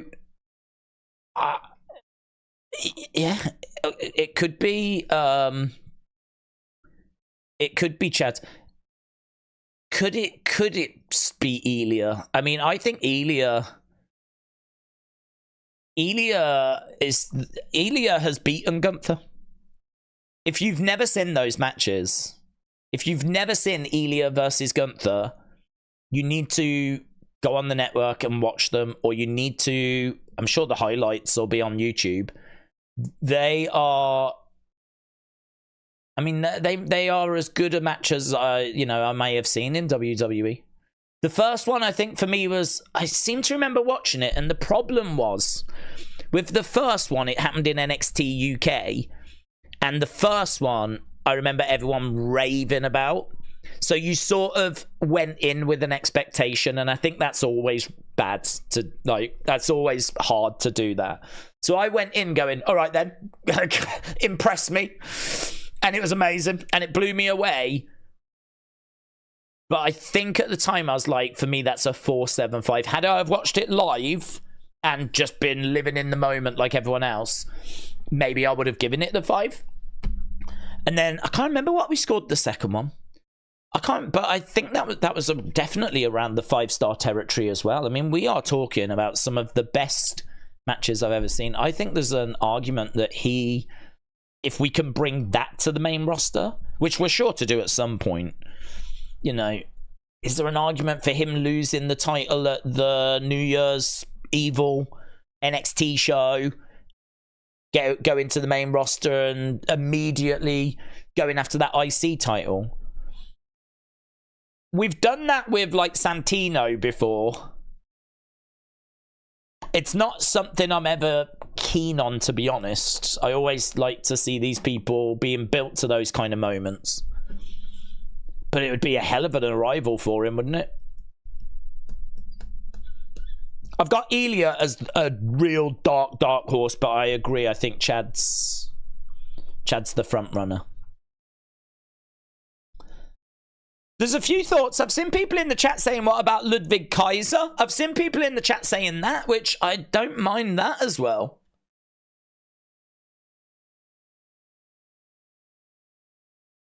Right, Gunther. You two have got no reason to be jolly.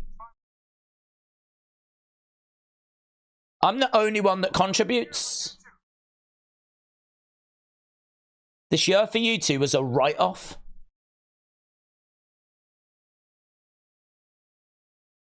I'm stepping away for a few weeks. Recharge.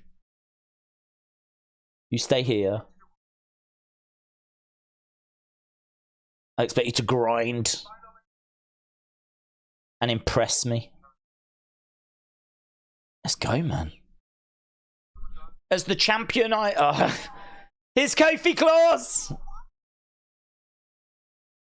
Here's Kofi Claus.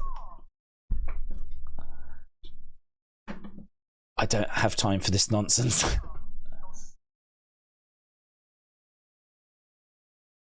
Pack up these silly presents and get out of here.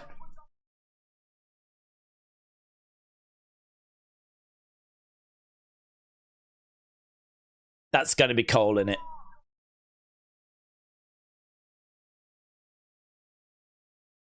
A piece of coal.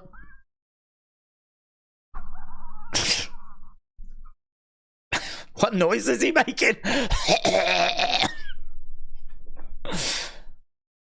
Ludwig walks away.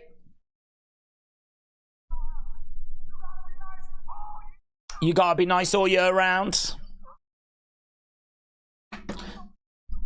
Okay, now we're seeing a tree. Oh, is this going to be Shinsuke? American Nightmare Before Christmas. Let's go. Here's a tree with a massive bauble. We've got some cookies and milk. We've got a bedtime story from Shinsuke. This'll do. Let's go. Gunther put in Imperium in line, said Zoom Station. Okay. Shinsuke would pounce. Oh, it rhymes as well. While your daughter is nestled or snug in her bed, and visions of championships dance through your head, Shinsuke is plotting to live out your story, to ruin your plans and extinguish your glory. The nightmare is over. The nightmare is through. The mist burns its eyes, for the nightmare is you.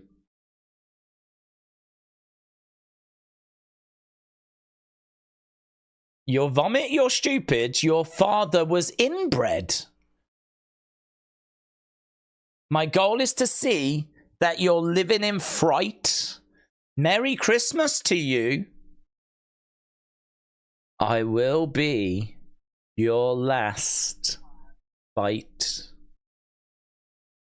Oof. Your dad was inbred? I mean, listen, them kind of comments really upset Leon Edwards the other day.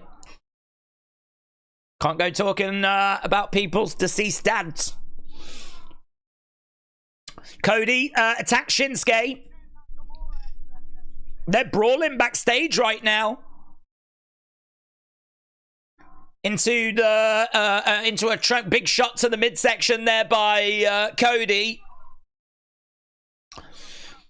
Cody and Shinsuke going out to the arena then. This brawl has spilled out into the arena.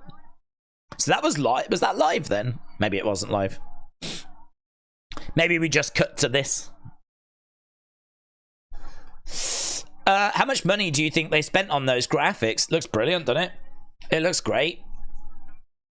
Can Big E still wrestle, or is he officially done, said Cynthia. Well, he's been told it's not in his best interest to wrestle by the doctors. And he said that at the age of 37 is more about his quality of life at this point. If he was younger, then he'd probably be a bit more open to, you know, taking a chance. But at this point in his life, he's really prioritizing his health. So it's not looking great. Cody is all kinds of fired up. He's got some nice sneakers for all you sneakerheads out there. I don't know what they are. They're Nike. Or Nike. Suicide dive by Cody. He lands on Shinsuke and the security staff that are at ringside. He grabs Shinsuke, takes him over to the commentary table. Cody looking out at the crowd. It's had lovely energy to this show.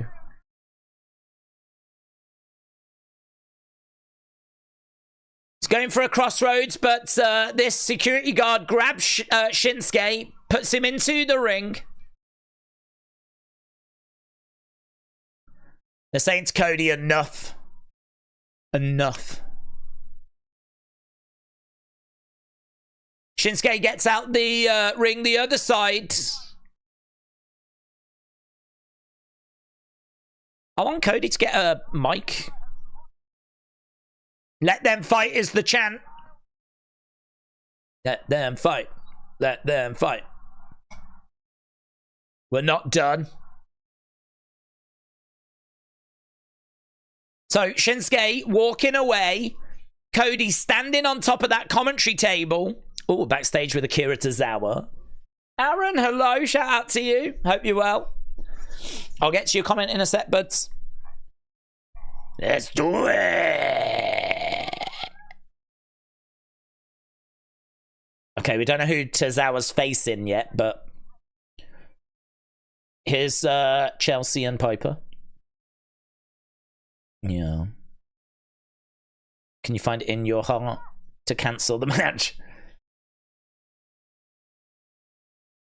You're right. It's the holidays. So no.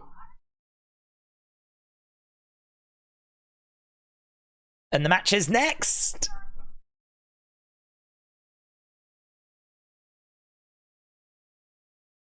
Here's Bronson. So is that who Tozawa's facing? Okay. Let's talk. They're trying to figure out who Gunther's next challenger is going to be, and Bronson is interested. Oh, let's go! Da, da, da, da, da. I love these two. They always put me in a good mood. I'd so go partying with them.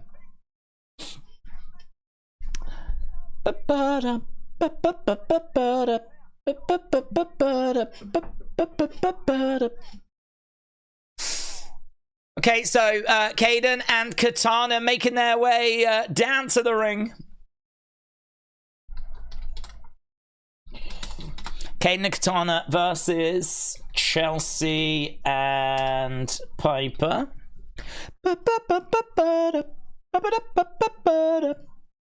Right, we'll end that Gunther poll. Look at that, 4.5 to... Wow. 65% of people said that was a 4.5 to 5-star match. And then 25% said it was 4 to 4.25. So that means 90% of people thought that match between Miz and Gunther was 4 stars or above. 5% thought it was below 3.25, 3.25 or below.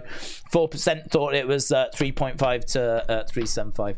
Listen, I agree. I don't know if I was 3.25 or 3.5, so I actually don't know which of those top two I would have gone into, but I'm right there as well, yes. Loved it. And do you know what? This Raw has had such a lovely energy to it. Like, the segments have just been so... nothing has been flat. Nothing, not a single segment has underwhelmed or fallen flat. You know, we went from... the open I thought was a little soft, to be honest. Some of the stuff that was being said was stuff that, you know... R-Truth thinking he's in the Judgment Day and all that stuff. We know what that's about. We've seen that play out before. It's fine, but I think that it could have been a bit. I think it could have been a bit tighter. But the match that follows is so much fun. So much fun. And then we go into, is it the Nia Becky thing after that? Really well written. I thought there's some great lines in there. I loved Nia's line where she's like, your daughter's going to ask mommy, why are you more ugly than usual? I love that line. And the line about they won't let me fight you because they know what I would do to you. Great line. So I love that little back and forth. And then was it the Miz match after that? I mean, Miz Gunther just put on one of the best matches I've seen on Raw. So there is so much to like about this show so far. And now we get like Kayden and Katana, who I really like. We get these two in action. So, and I said if there was going to be a title change, this is the one. This is the one that I would look at. Because what else do you do with Kayden and Katana? I mean, there just isn't much of a women's division. I think they deserve to be the champs. Who leaves as champs? Let's ask this question. Who leaves as champs? Right. Cal says, if Chelsea and Piper lose, we riot. Oh, do we? I really like Kayden and Katana. They're my dancing buddies. They don't know it. But when I go to America, we're going to go clubbing together. But they make me feel young. And I'm not. I'm a boomer. Ryan, shout out to you, my friend. Ryan Chenoweth. Appreciate the support, buds. Welcome. That's what she said. Said, I'll be 49 tomorrow. I'm an old man now. I can't sugarcoat it, but that is... I don't know. Trish? Oh, happy birthday. I thought she was coming back. Trish is... Do you know what I would do to make myself feel better? If I was 49 tomorrow, I would look at other people that are 49 and I would find ones that look amazing, and that would make me feel better. I recommend you do that. Do that. Because I could understand it being a difficult time for you, my friend. God bless. God bless. I mean, fortunately, I'm 21, so I've still got a good 28 years or so to go till I have to encounter that. But I feel older than I seem, you know. I feel like I can relate. So God bless you, my friend. Aaron says, I would pay Gunther Roman Reigns level money. He could have match of the year with my wheelchair. Props to the Miz. Great match. He has to beat Seth, in my opinion. Well, that I can't disagree with any of that. I think Gunther versus your wheelchair at WrestleMania 40 is the match to make. Because I agree, it would bang. It would bang. I think that... Is he the one to beat Seth? What about CM Punk? But CM Punk doesn't need it, does he? I do think Punk should get a title. He's been away so long. He should get a world title, but does he need it now? You could get that. But then if he wins the Rumble, he gets to choose what champion to face. If Seth doesn't have that championship, I don't know. It's difficult, isn't it? There's lots of moving parts here.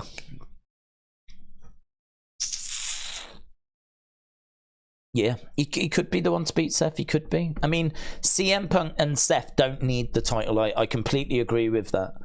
But if he doesn't have the title, how do we get to that match? And do we get to that match at WrestleMania if the title's not involved? There's always ways, isn't there? There's always ways. But Aaron, shout out to you, buds. Big slap there by Chelsea. Cal said, if Chelsea and Piper lose, we riot.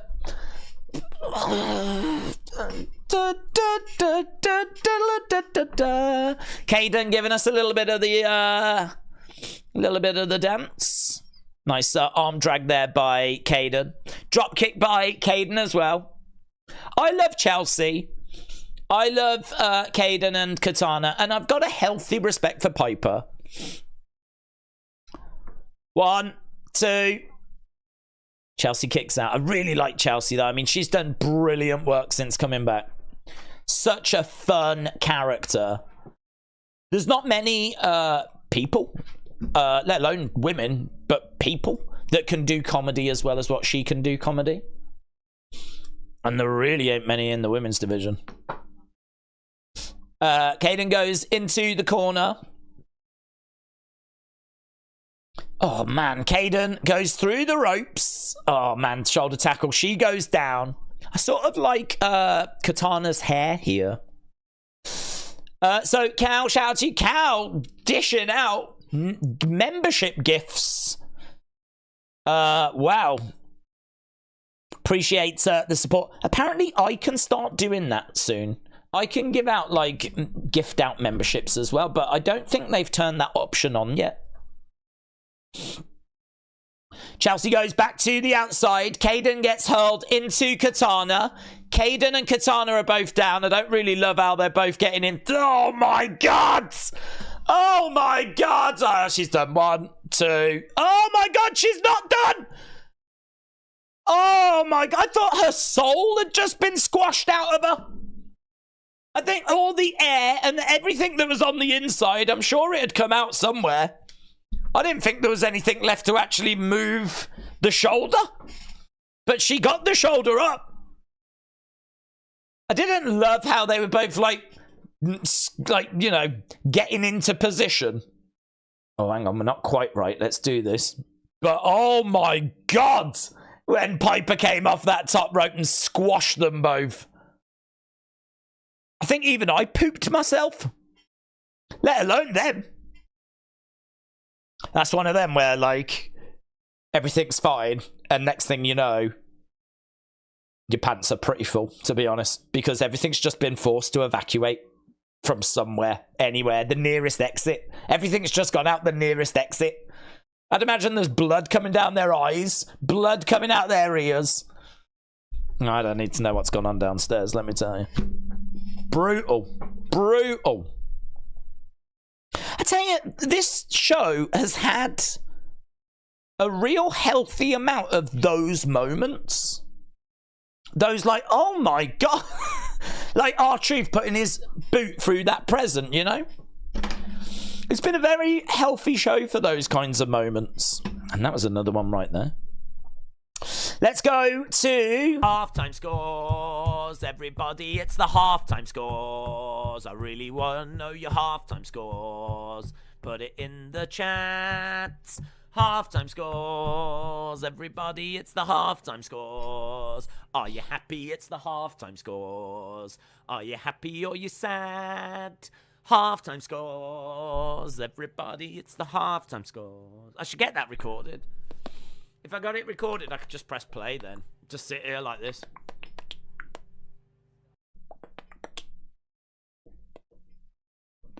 Right, let's go. Get in your scores. Kappa Owens says Piper Niven deserves better.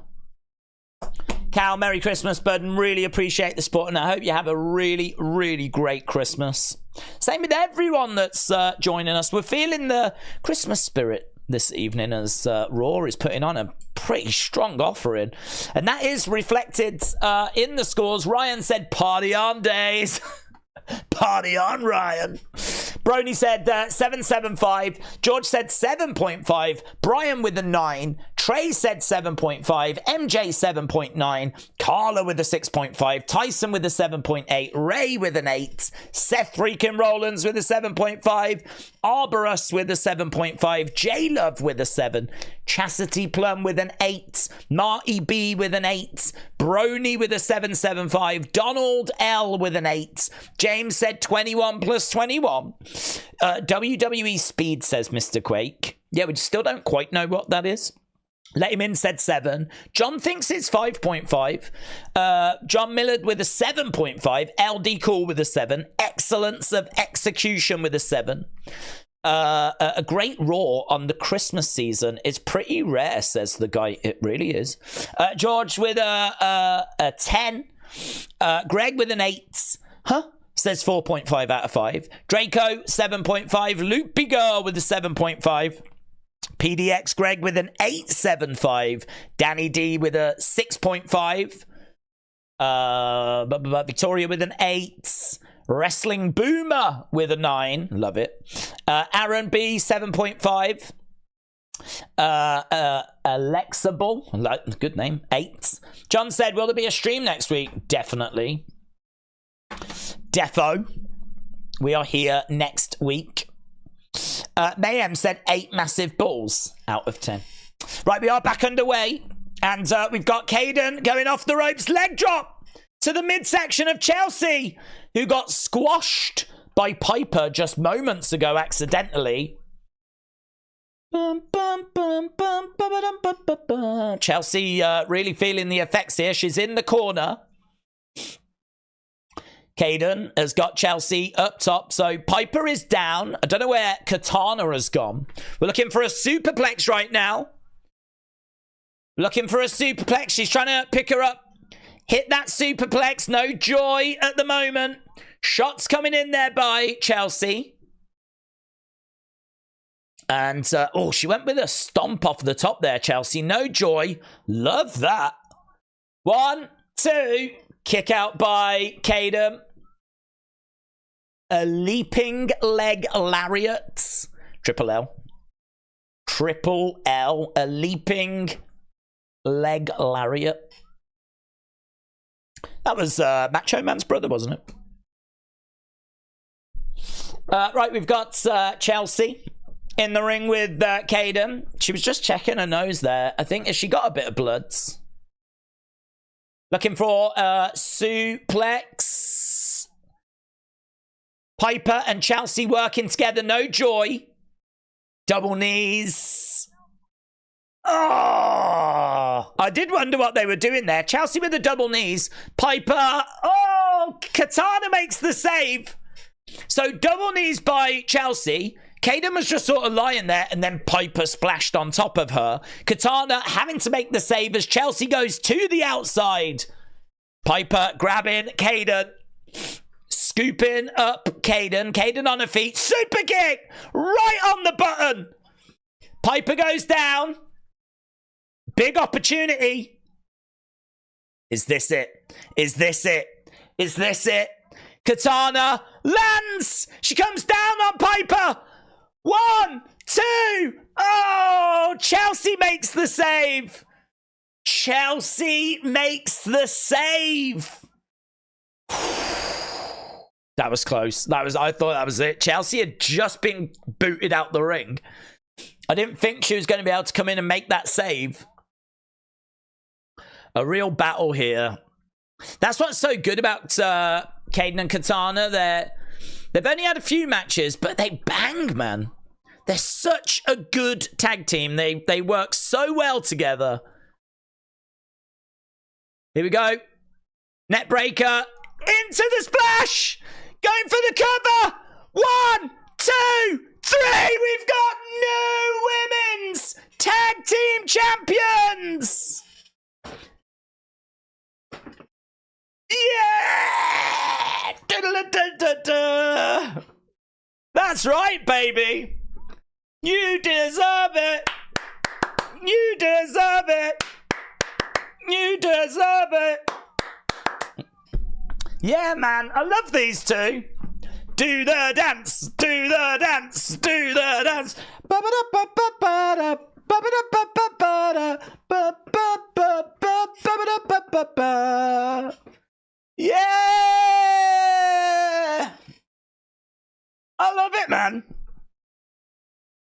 We're partying our way into 2024.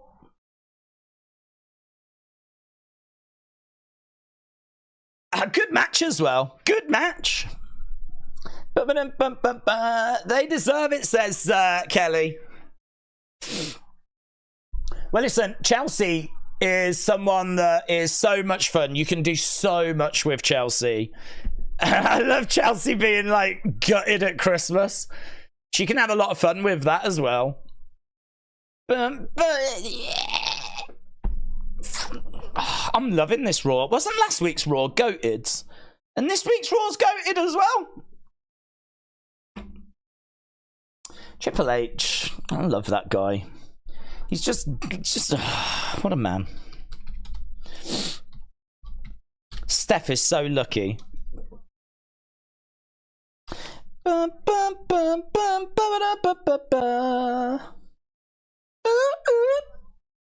Right, we're backstage with Alpha Academy.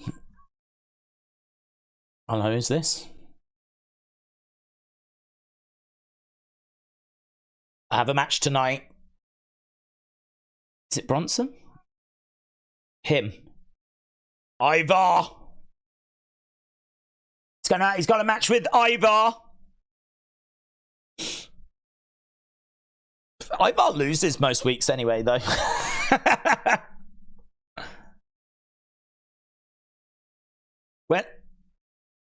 When I said go big, I didn't mean that big, says Chad. Arigato! Watch him, says Maxine. He's doing that nasty thing again. Right, here's Ivar. Mitchell said it's party time. We've been supporting... this is one of the best Raws, says Rev Michael Garrison. I agree. I think it's awesome. We've been supporters since day one. I love those girls down in NXT. I was very excited for them coming to the main roster. I do understand the argument. They haven't really been here that long, so for them to get to the title so quick, like, you know, I get it. But the only thing I would say is, oh God, the women's division, it doesn't exist in the tag division. I mean, who are they meant to beat? And looking at it, it feels like the Kabuki Warriors could be on the horizon for them. Listen, Kayden and Katana against Asuka and Kairi. Amazing. Amazing. Bum, bum, bum, bum, bum, bum, bum, bum, bum. We need to do a quick little video. It's going to be Ivar versus Akira Tozawa. I think we're going to commercial break now, so we'll do that video now, shall we? I know I say it all the time, but like this Zylot themes, I know they're quite a big account on Twitter. I don't really follow what they do, to be honest, but I am aware of them. They always have the sharpest images.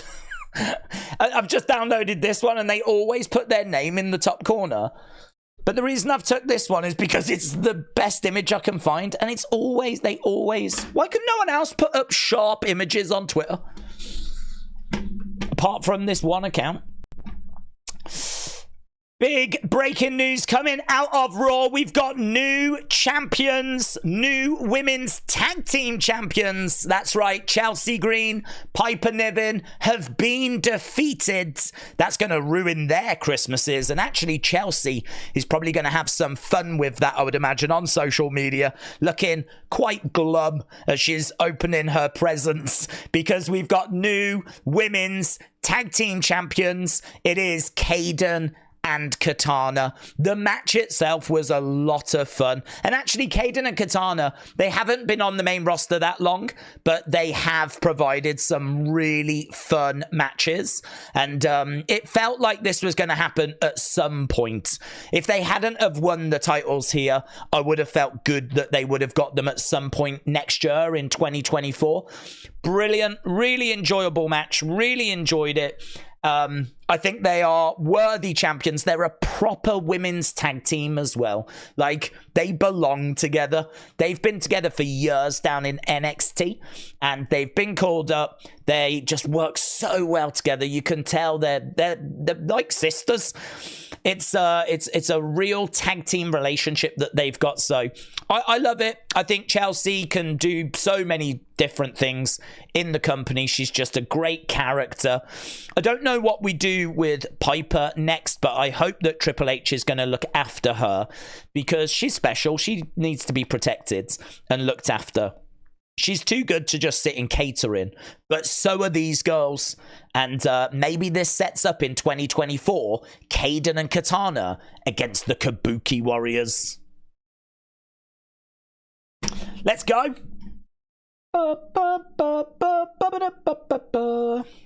Right, we are at commercial break.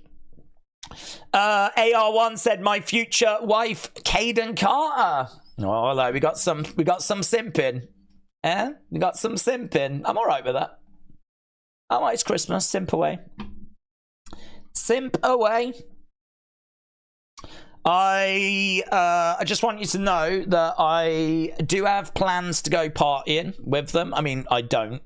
I do. They don't. They don't know about it. But I won't be stepping on your toes or anything. I literally just want to go. I think you could have a real good time with these girls on a night out. Just that's all I'm looking for. Just a good fun time, you know.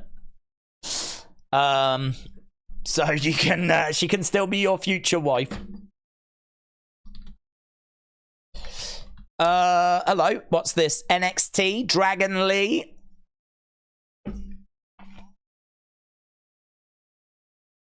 Dragon Lee defends his North American Championship. This was recorded, wasn't it?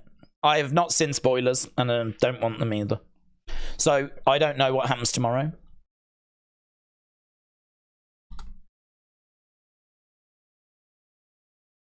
Kayden and Katana beats Chelsea Green and Piper. So they're just showing a replay of that moment that we just had. This little news video is going up on our second channel, which is where we'll put the scores for tonight's show as well. We are going to start recording those. I did show this the other day. So we're going to start doing that. So I cannot wait to see what you lot scored this week's show. Hey, look, we're backstage. Lots of celebration. Even Indy's doing the little dance. Here's Kofi Claus.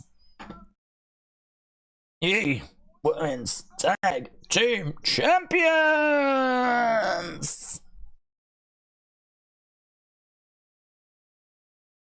What would you like for Christmas? They've got it. We've got everything we need right here. Kofi walks away. Here's Candice and Indy. Dreams do come true, says Katana. Right, they're off to party. Here's the other teams. Shayna and Zoe, Tegan and Natalia. So is this going to be a match? Looks like Shayna and Zoe are going to be facing Natalia and Tegan to see if we can find some challengers. Shush, please. Right, Mitchell. Here's Maxine and Akira Tozawa. They're really turning Dragon Lee into Ultimo Dragon, says Mitchell. Oh, I lost my headphones. Kofi needs to enter the Rumble, even though some attempts have failed. Try again, Kofi, says Ryan. Yeah, some of those recent ones, in fact, the past couple just have not gone to plan for him, have they? Such a shame, because it's sort of what he's, like, known for. So, but to be honest, some of the more recent spots I just don't think have been as creative. He went through a run of really doing some stuff we just had not seen before. I'm not sure that some of the more recent examples have been as good, and they also haven't come off. So I don't know what he does at this year's Rumble. Hopefully he's giving it some thought. We are underway with Tozawa and Ivar.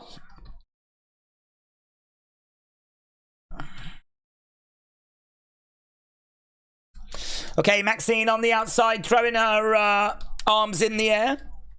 Oh, thank you. Kick there by Tozawa as Ivar come racing in.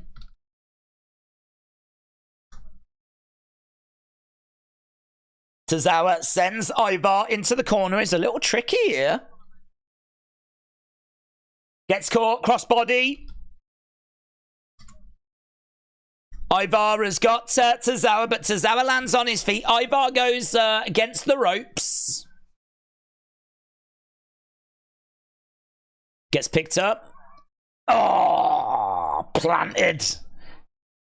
Spike. Spike DDT by Tozawa. Oh, seated senton by Ivar. This match does not need to be long. In fact, this match shouldn't be long. Ivar's looking to go up top. Tell you what, though, he's put in a good little performance. Big splash, and Tozawa moves out the way.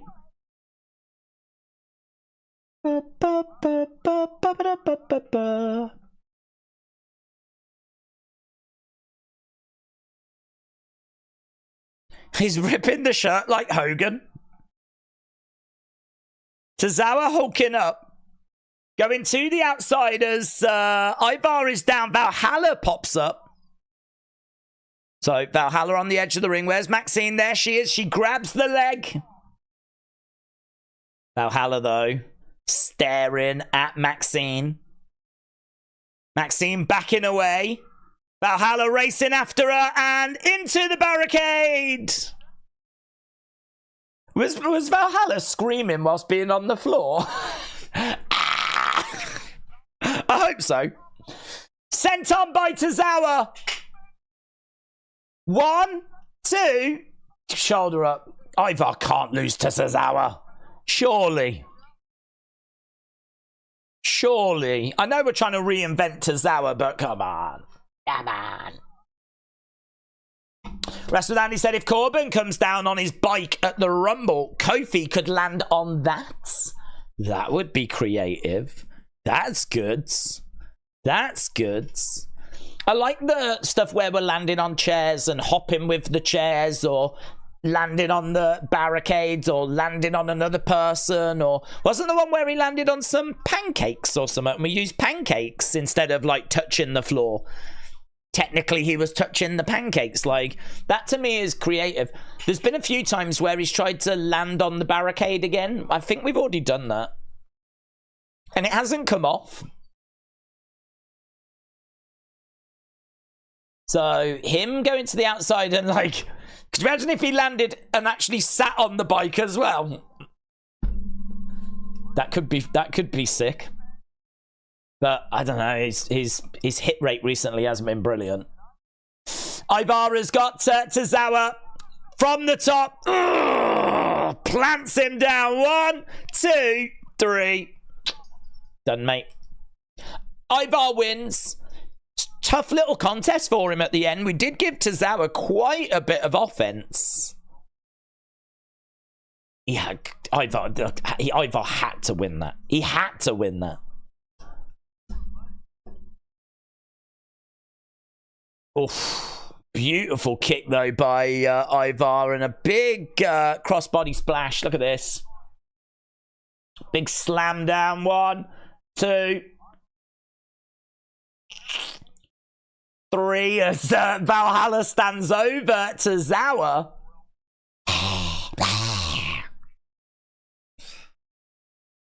Well, there we go. At least the Vikings have got something to celebrate after a bit of a bad year, to be honest. I know people think Tozawa is being disrespected as a comedy character, but he is getting over in this role, said Jobson. How has Raw been today? It's been really good. Really good. I've really enjoyed it.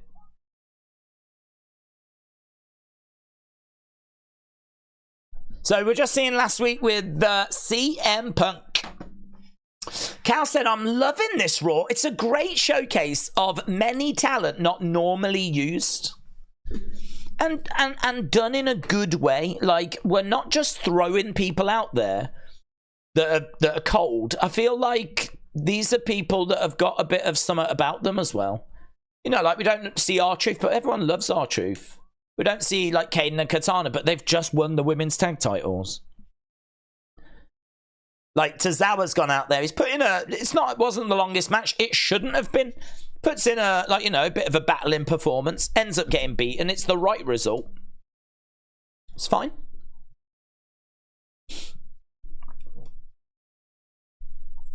So, Seth stepping up to CM Punk last week. Lots of people saying that Seth won, including our good friend Tommy Toy Travels. That is a consensus widely shared.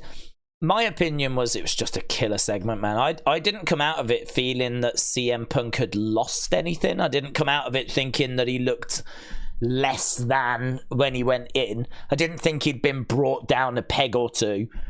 I felt like what I was watching was two people kind of airing real grievances. Like, what Seth was saying made sense. And I can see CM Punk going, that's your, he went, that's your one free opportunity. I'll never let you talk to me like that again without, punching you in the face. And it felt like, yeah, I can buy this. We didn't go too far with it.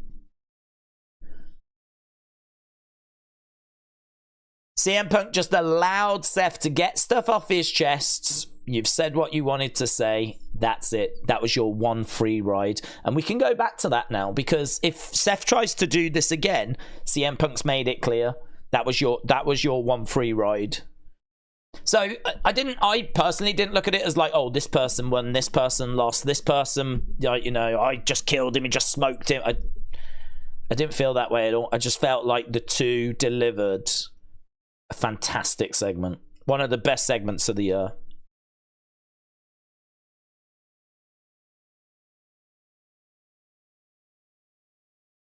CM Punk is entering the Rumble.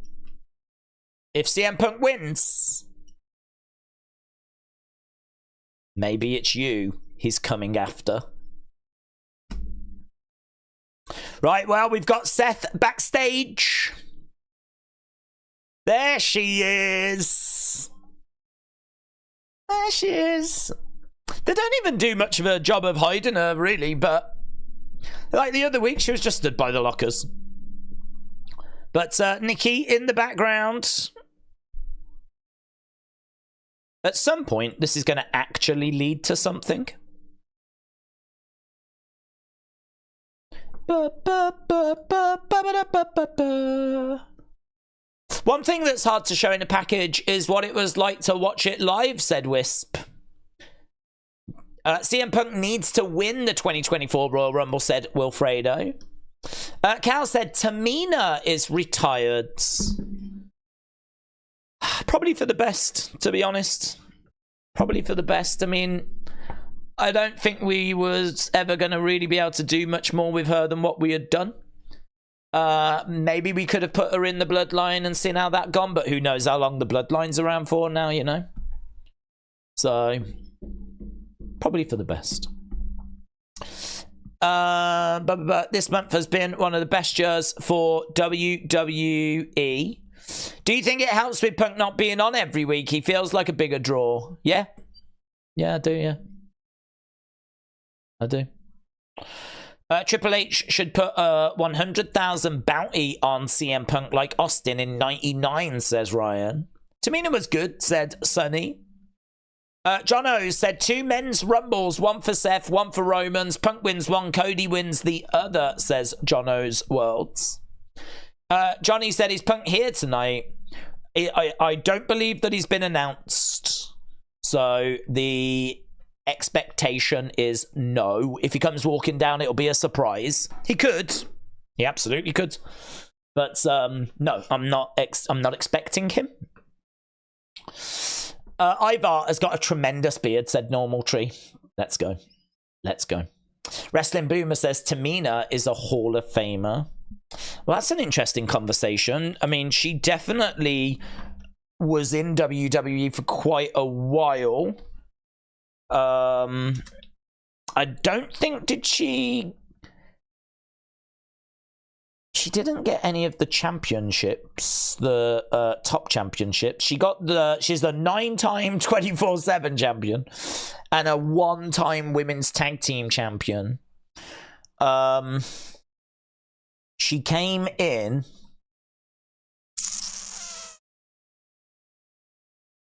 2010. 2010. So if she is retired, then she ain't done much in recent years, but you know, she's had a good 10, 11-year career there. It's an interesting one, isn't it? That's an interesting one. 10, 11 years. I think, considering some of the names that are in the Hall of Fame, I think she probably is. Queen Charmel is in. So if Queen Charmel's in, then I think Tamina stands a chance. If we have a look at cage match, oh, hello, Stone Cold.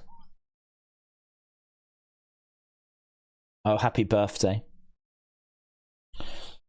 Tamina, let's have a look at some of her numbers. Her average score out of 10, according to cage matches, 3.78.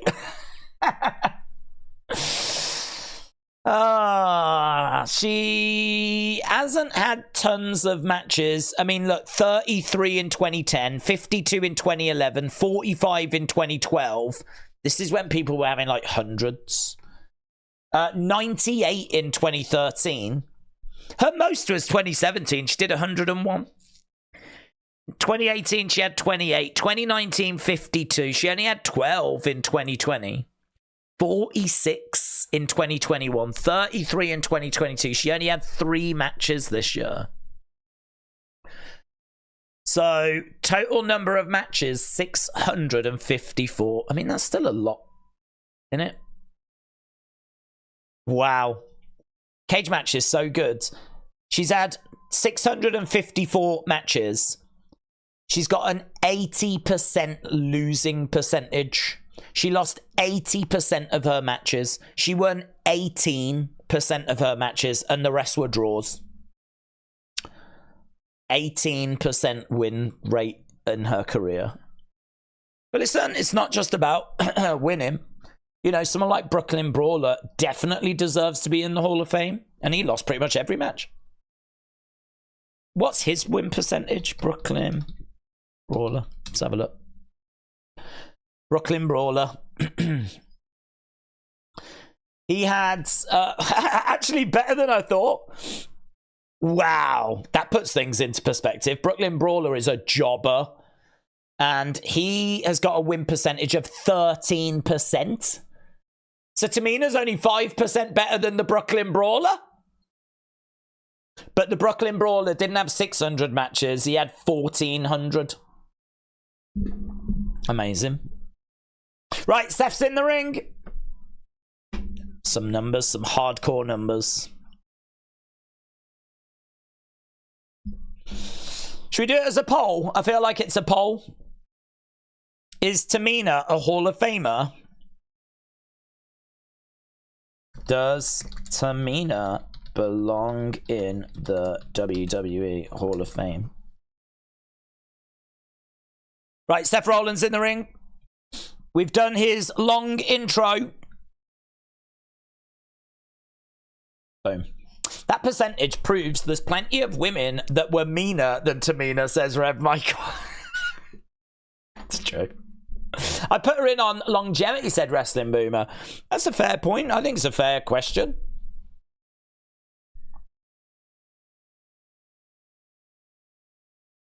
Things around here have been eating up for this Iowa boy, said Seth. And after my little confrontation,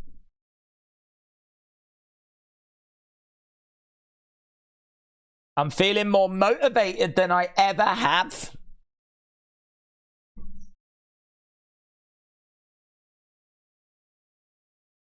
So he wants to be the best world champion in this entire industry. Wait till you see what we do in 2024. Oh man, I'll be here.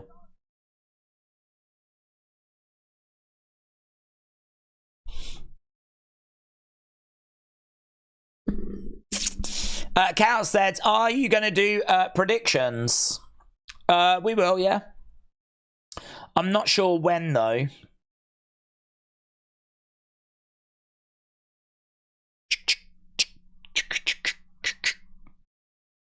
Okay, McIntyre's making his way down to the ring.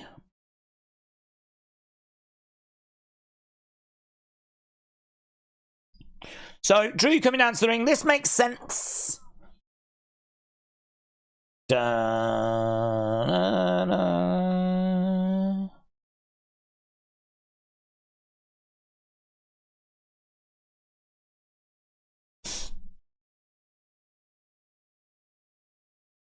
So Drew's making his way down. It makes sense because these two are facing at the next Raw that's going to have actual matches and actual stuff on it. In 2 weeks' time, day one edition of Raw. Next week is a best of show, apparently. So we will be here next week. I've had people asking, are you going to be here next week? We will be here next week. It will be Christmas Day. But that doesn't matter, because we ain't doing anything. But we will be here, and we'll be watching the best of. And maybe we'll be doing our predictions on that one, Kel. Perhaps. I don't know. To be honest, we're not going to have to be too dialed into the actual show. But we can talk about the year that's been and talk about where we're going. Maybe a little bit more than usual, actually. So we'll be here next week. Okay, Seth tells Drew, tread lightly. I'm not here to fight. We've got a match. I'm proud of you. Drew is proud of Seth.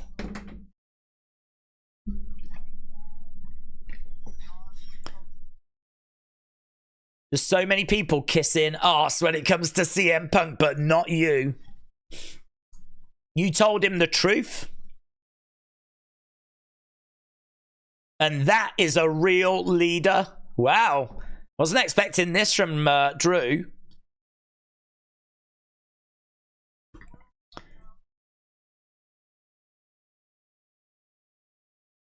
You're World Heavyweight Champion. You're on a roll.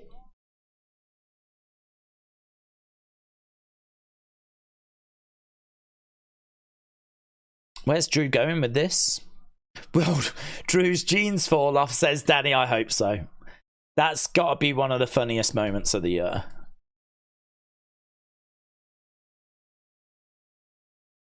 Probably feels pretty good, says Drew. I genuinely think there's an argument this has been the best December I've remembered. I can't remember a December. I know it's only the 18th, but I think the past two Raws have been, this one and last week, so good.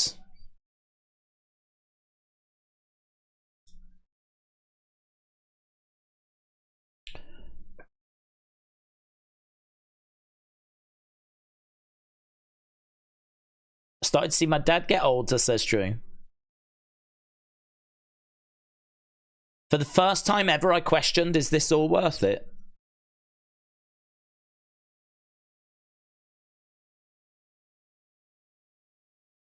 I like this.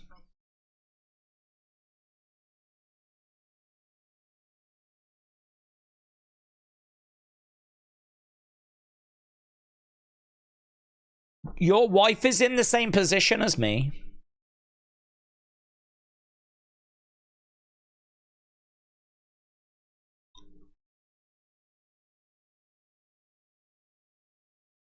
So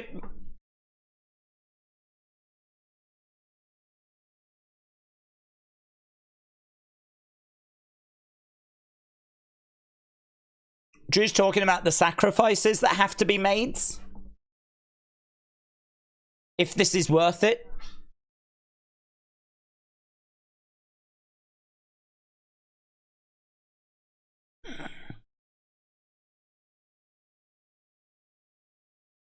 Drew's talking about his parents and illness, and he's saying, like, you want to be there for them. But they say, don't you dare come back. You chase that dream.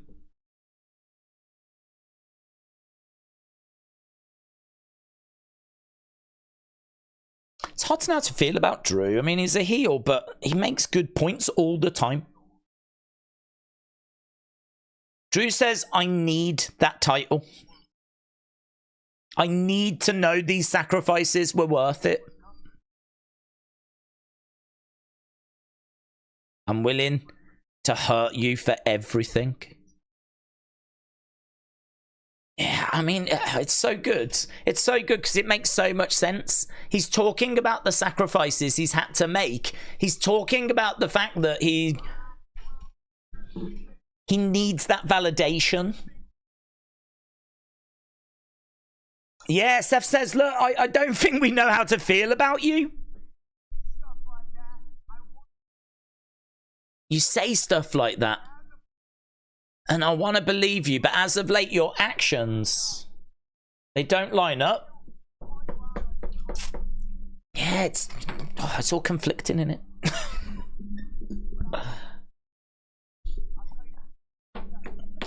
Steph says, what I do know is I respect you.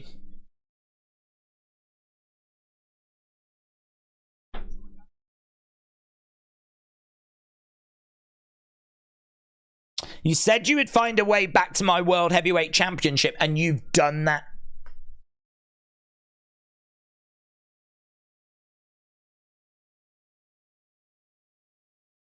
What makes you think this outcome is going to be any different? It's a really good question. What did he not do last time that he's going to do this time? What's going to make this a different outcome? I hope he's got an answer to that question.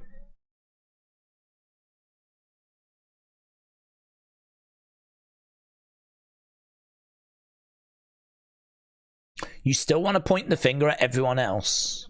You still want to shift the blame.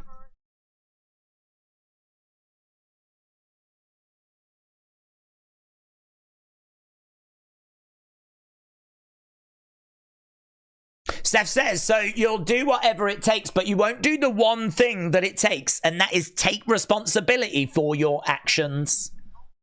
He certainly doesn't miss the weather, says Wrestle with Andy. This promo is true passion, says George. Kim said, I like Punk, but his story is going to be that he's been gone and he wants the title. Drew has got a better story. Cosmic Tron said Drew is a true Scottish warrior. Jobson said Drew is a great talker. Mr. Unfamiliar said he's going to keep his pants on this time. That would be a distraction. If he was talking about the sacrifices he's made and then he popped his pants off, that would be, I would be distracted. We don't need to see Julia swinging around in the ring. Merry Christmas, Drew. I'll see you in a few weeks. So Seth goes walking out the ring. Drew grabs Seth. Kick there by Seth. Drew, I think, was maybe meant to go over the top rope. Couldn't make it. Ended up going under the bottom rope. So it looked okay. But there's just that moment where he's like, oh, no, I didn't make it. I'm going over the top. No, I'm not. Drew and Seth on the outsides. Shots coming in there by Drew. There's a girl there that's got a camera phone out. She's loving it. Big smile on her face. Can't believe it. She got to see the back of Seth's head up close. Oh, we're going for an Alabama Slam. Seth in a bit of trouble here. Alabama Slam coming. Boom! Into the ring steps. Seth down. A big statement from Drew McIntyre. Sammy said, I hate both of these guys.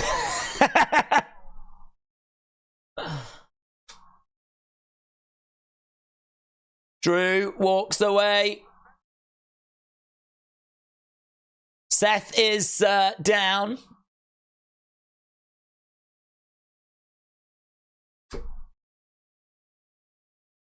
Seth said that he pitted Drew, and that seemed to upset Drew. Right, we're backstage with the Creeds. Is Cody.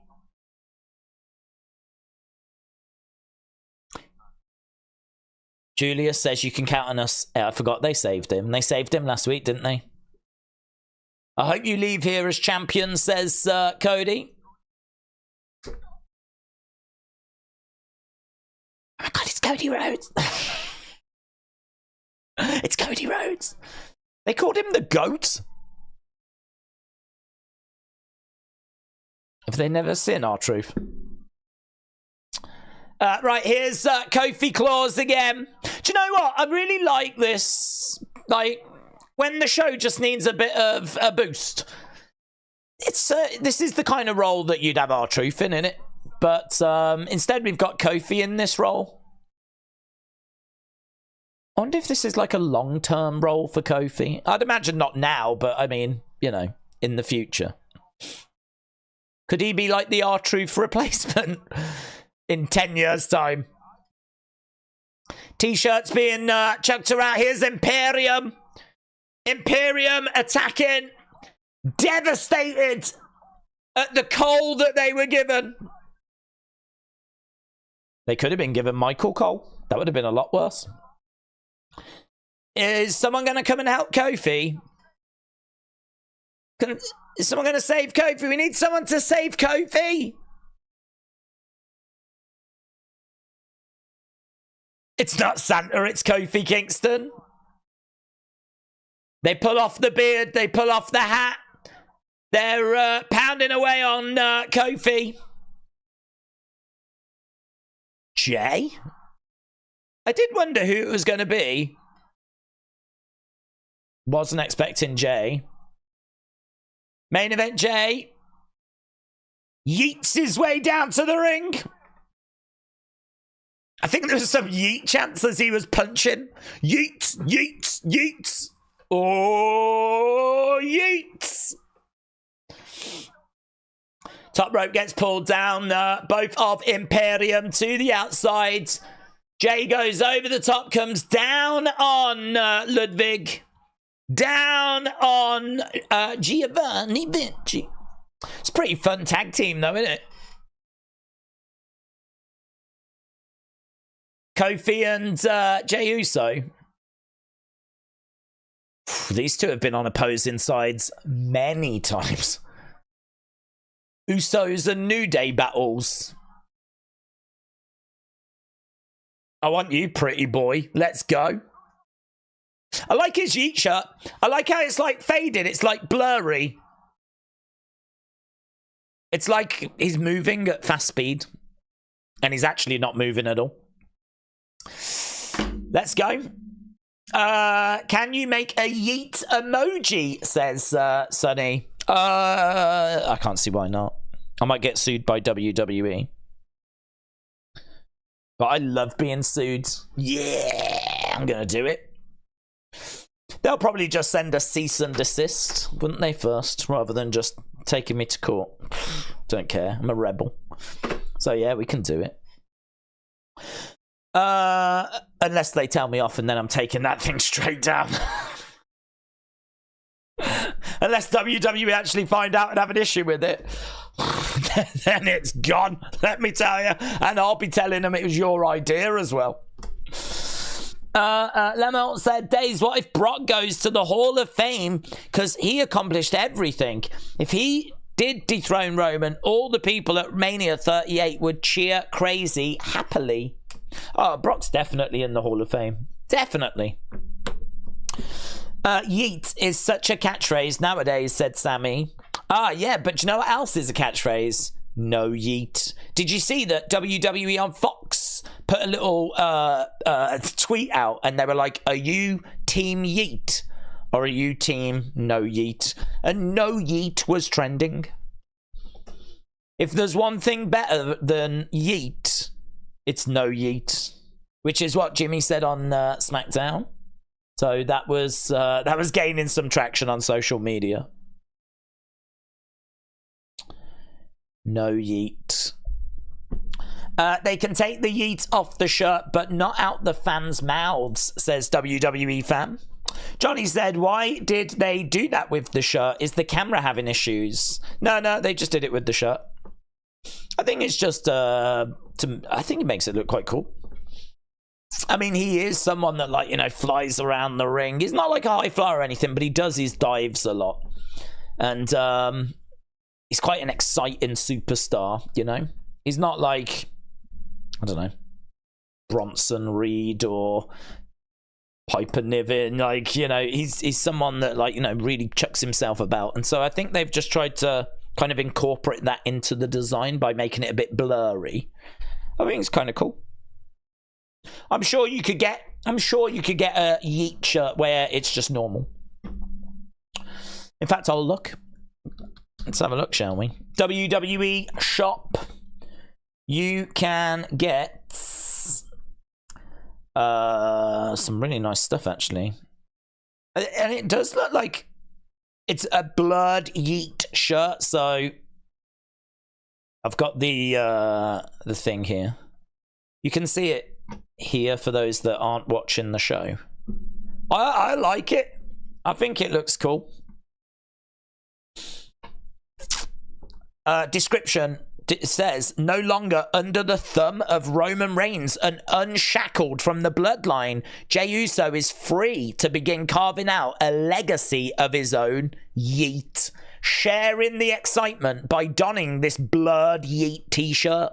Yeet brandished with Jey Uso's trademark slogan, the comfy apparel delivers apparel. We got there. This comfy apparel. We don't really say that word in the UK. Apparel. This comfy apparel delivers a super kick of flair to classic attire. Yeet. What does that even mean? I don't even know what that means. But you can get this one as well. Look, is it the same spiel? There we go. This comfy apparel delivers a super kick of flair to classic attire. It's the same description for a different shirt. Someone phoned it in, didn't they? Someone totally phoned it in. They're like, oh God, I've got all these descriptions to do. That's the Usos commemorative title. Looks kind of cool. I'm just not a fan of that tag design, that tag belt design. I really like that Randy shirt. I think that's great. Expensive. Look at this. $65 for the zip-up CM Punk hoodie. It's expensive, isn't it? Featured categories. New arrivals. Shall we have a look at new arrivals? Oh, yeah, that is the latest. Oh, hello, WrestleMania 3 shirt. WrestleMania toddler? What? Toddler 500 level. Dude, I'm well past that.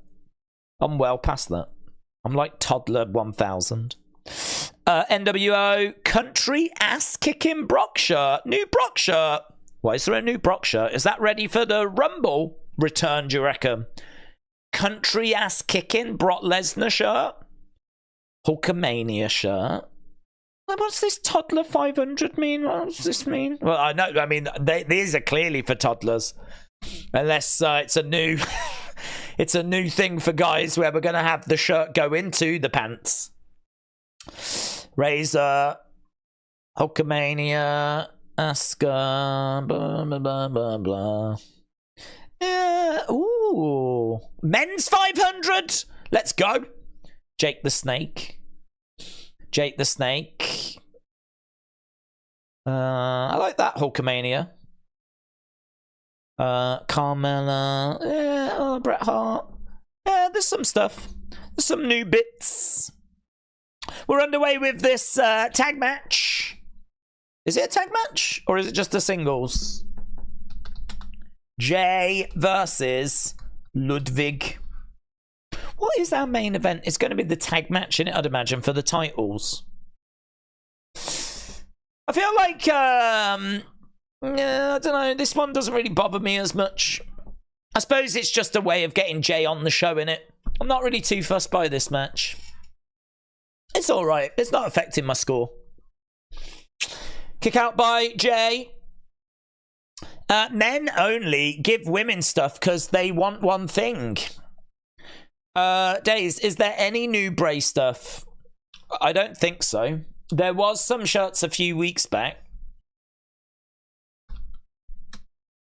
I mean, we could still continue to get Bray stuff because we still get like Eddie bits and bobs, don't we? So it's not like now he's gone, we're not going to get any new Bray stuff. They can still come out with designs, but yeah, there was 4 designs that came out a few weeks back, and they're still the latest. We have shown them before, but I'll pop them on screen there. So it's these 4, which I'm sure people have seen. And we are at commercial break, actually, so we can stay. We can stay in this round. We looked at the new stuff, didn't we? Have we got like, auctions is always good. Do you ever click on auctions? Have you seen this stuff? At the top here, look, it says auctions. If you click on that, look at this stuff. Signed Duke Hudson top, $85. Plaques, which have got bits of like ring in, which are cool. Look at this. Used chair. Shinsuke Nakamura autographed match used chair from Raw. That was used on Raw. That's pretty sick, isn't it? And it's signed by Shinsuke. Currently, still got a day left on it. $305. Cody and Brock match used chair from Raw. So signed by both, maybe. That's $605. Then you've got this Roxanne Perez match used, whatever that is, broken slide. Oh, yeah, there was a slide, wasn't there, that they had for the Devil's Playground. So that slide that they had in NXT, they've actually, like, both signed it. Halloween. That's pretty cool, isn't it? That's a great piece because that's different. That's different. Like, you can get a bit of plastic slide that was used in a match between Roxanne Perez and, was it Kiana James? And it's Halloween Havoc, Devil's Playground match. That's cool, man. Just a day to go, $195. Rhea Ripley autographed, event-worn, Halloween Havoc special police badge. I don't remember having a police badge. But Rhea has signed that, $330. That's it at the moment for the special stuff. But it's always... That slide is probably my favourite. That's really quirky. Yeah, it's always worth checking the auction site. It's always worth clicking on that because you never know what you're going to find there. And it's always like match used or stuff like that, you know? They did used to just flood it with like signed prints. You know, those drawn... pictures by that, is it Shammerberg or whatever he's called? They did have a look. Thankfully, they've got all them off. I much prefer the more special items, you know, signed event war t-shirts and stuff. They could think of all the shirts that people wear on the shows. It's nothing to sign those and put them on that auction site after every Raw, every NXT, every SmackDown. They could be doing a lot more than what they're doing. But it's pretty fun. Days, I run around my house naked, said AJG, singing It's a Wonderful World. Celebrate every day, my friend. Live each day to the max. And it seems like that's exactly what you're doing. Right, Jey Uso against Ludwig Kaiser. I'm guessing it's going to be our main event after this. This match coming about after Imperium attacked Kofi Claus. Jey Uso making the save. I don't know where Kofi Claus went to. Is he still around? He's not cheering on Jey. Gunther Jey would be a lot of fun, says Liam.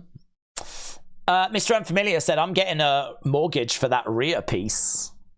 Impact has got an eBay site which has got memorabilia from pay-per-views and it's at cheaper prices, says Crispy Chicken. Well, there we go. If you are an Impact fan, then check that out. An eBay site. It's good. I love it. This is the stuff which I have always wanted to get access to. You know, that kind of actually used during a match. But it was always like someone got it on eBay. You never quite knew if it was genuine. The fact that WWE are doing this directly means you can buy with confidence. Obviously, it also means the cost is going to be quite high. But I think if you're a big fan of, say, Roxanne Perez or Rhea Ripley or Duke Hudson or whatever, that is a statement piece. That is like the crown jewel of your collection, in it. You put that on the wall It's the big thing that you show off when people come round. The statement piece, and I reckon if the right item was there, I could be tempted. I don't know what the right item would be though, to be honest. Don't know. I genuinely don't know. I don't know the superstar and I don't know the item, and that's a problem. Against the ropes goes Ludwig. Jay climbing up's probably good, because if I said something, it might end up on there. I did love Asuka. Maybe an event Asuka mask that she's signed, like one she's actually used on Raw or something. Maybe that would be quite of cool. I do love Asuka. Here he is. Kofi Claus making his way back down on the outsides. Takes down Ludwig.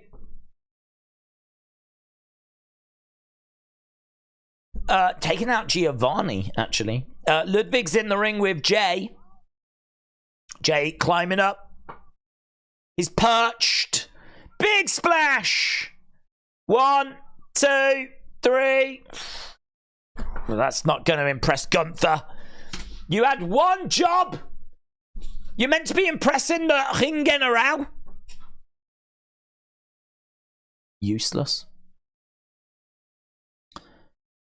Flipping useless. Your right item would be an Asuka used mist. I tell you what, my right item would be a ticket to go partying with Kayden and Katana. Let's go. My own smoke gun.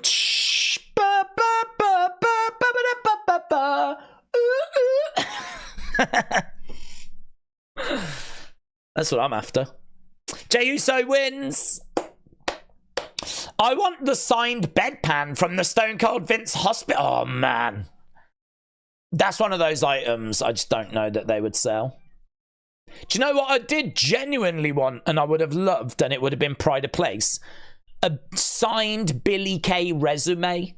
I would have loved that. I loved Billie Kay. I thought she was so funny. She was like the Chelsea Green of her of a few years ago. Her time, which wasn't that long ago. And she had the resumes that she was like handing out to people to try and get like a job. I thought they should have sold those on WWE Shop signed by her. But to my knowledge, they never did. I've never seen any like for sale. I don't know if she ever I don't think she ever gave them out. I think that was a big missed opportunity, but then saying that, she ended up getting cut not long after anyway. But yeah, I would have had that. I would have had a signed Billie Kay resume. Johnny said, I've got a piece of broken table from my local promotion. Very nice. Very nice. Jono's World said, my cast has now got 11,000 followers. Wanna do wrestling history, said Jono's World. I'm a bit snowed under, to be honest, but I mean, after this, I've got unseen videos to make. I've got LOL videos to do, so I'm probably not the droid you're looking for, but well done on getting 11,000 followers, and I hope you go from strength to strength. That's a good base, actually. I think one of the hardest parts when you start is to kind of get that first like few thousand. I think the first few thousand are really difficult to get. Once you've got a first few thousand people that know you exist, that might be interested to check out like what you're doing, then you know the ball starts rolling then.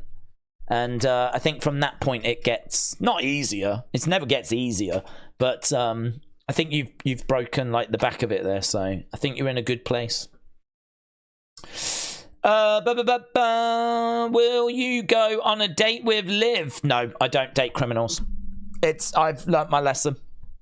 I do not date criminals, right? If there's going to be a bad person in a relationship, it's going to be me. I don't want to be upstaged by a partner, right? By someone I'm on a date with, right? I'm the bad boy in the relationship, right? I'm not going to have an actual criminal with actual, like, you know, record, actual charges been brought against them, upstaging me. Forget that. She wishes that she could get with this. No way. Alex said, I've got a shelf full of items from Cornette's Collectibles, including Jim's restraining order. Is he selling them, is he? Restraining orders. Very good. That's great. That's the kind of stuff that should be sold. That's fun. Yeah, very good. I do have a Jim Cornette's autograph. I've just got it on a card. I haven't got any anything more elaborate than that. You are a bad boy, said Wilfredo. Thank you. Thank you, my friend. Thank you, Wilfredo. I do try. Thank you. I really appreciate the kind words. I am a bad boy. Jadam said, the really annoying thing about them releasing Mackenzie Mitchell is they released her instead of Sarah Schreiber.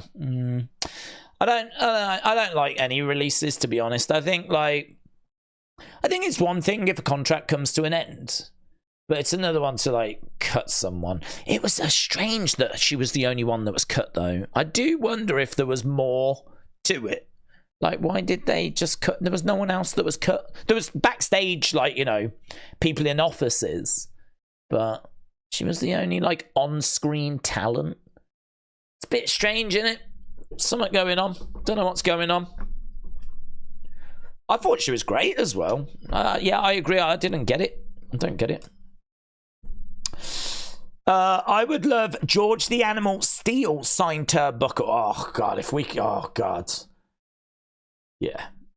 If we can go back to the past and not just current roster, I think I'd want some at Bruno. I don't know what. Bruno didn't really have anything.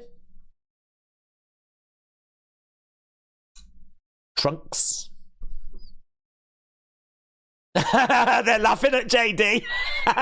You actually lost.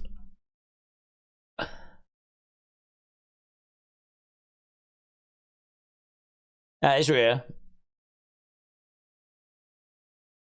When one of us loses, it reflects negatively on all of us.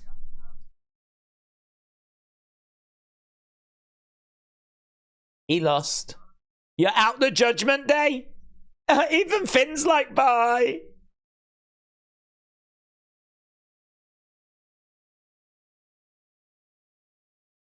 Say what you want to say. Please don't kick me out. Rhea says enough.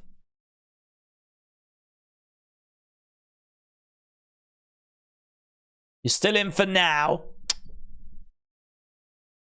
Should be out.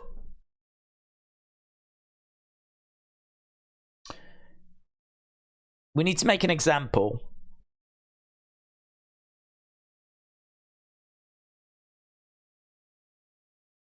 So, Rhea against Ivy Nile at day 1.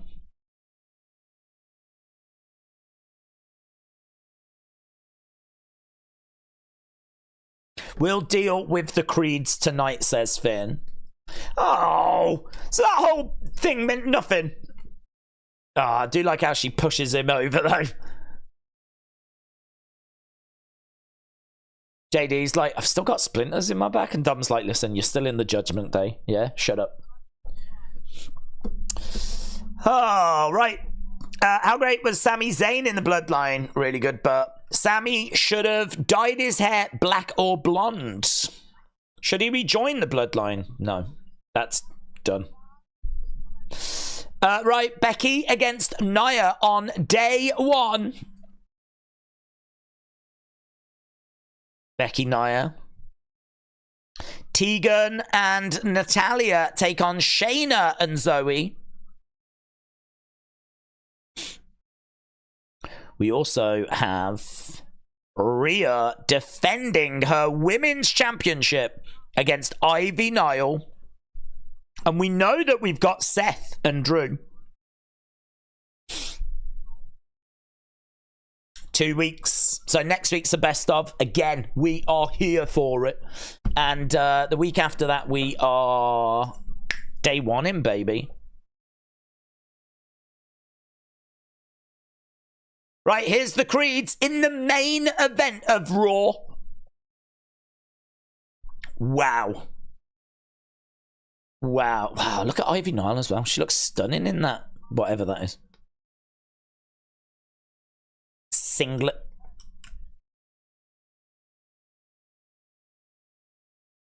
Dun, dun. Ivy Nile making her way down to the ring to support the creeds.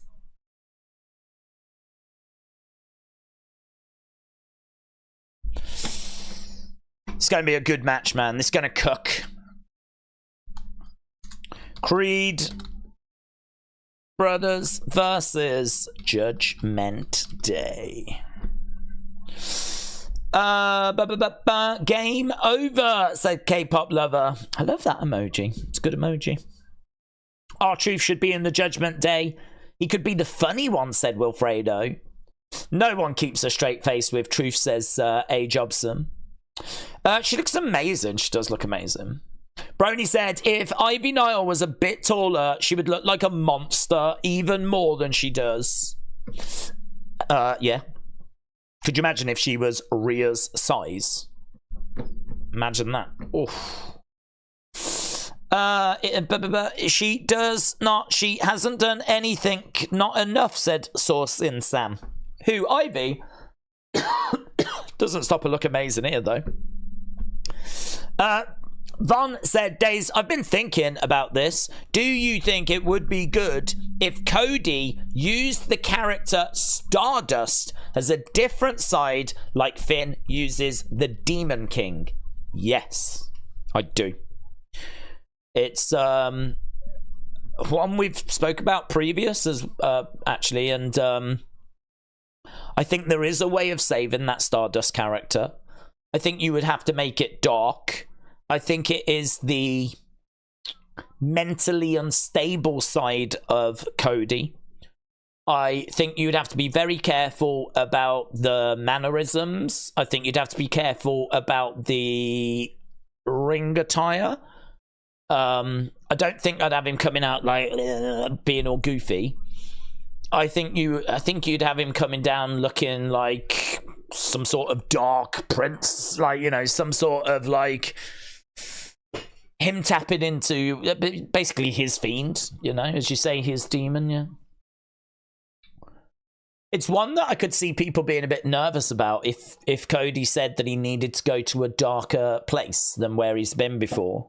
He's being pushed to a limit, and it's time for an old friend to return. You know, Stardust had a bit of a reputation, like he was mid-cards, so it would take a bit of rehabilitation. It would take a little bit of work, definitely, but yeah, sign me up, man. I'm willing to give it a chance. And under Triple H's booking, I think they'd get the tone right. So yeah, good shout. Lucifer was the morning star. Would that work? Lucifer was the morning star. I don't know what you're on about. As always, William.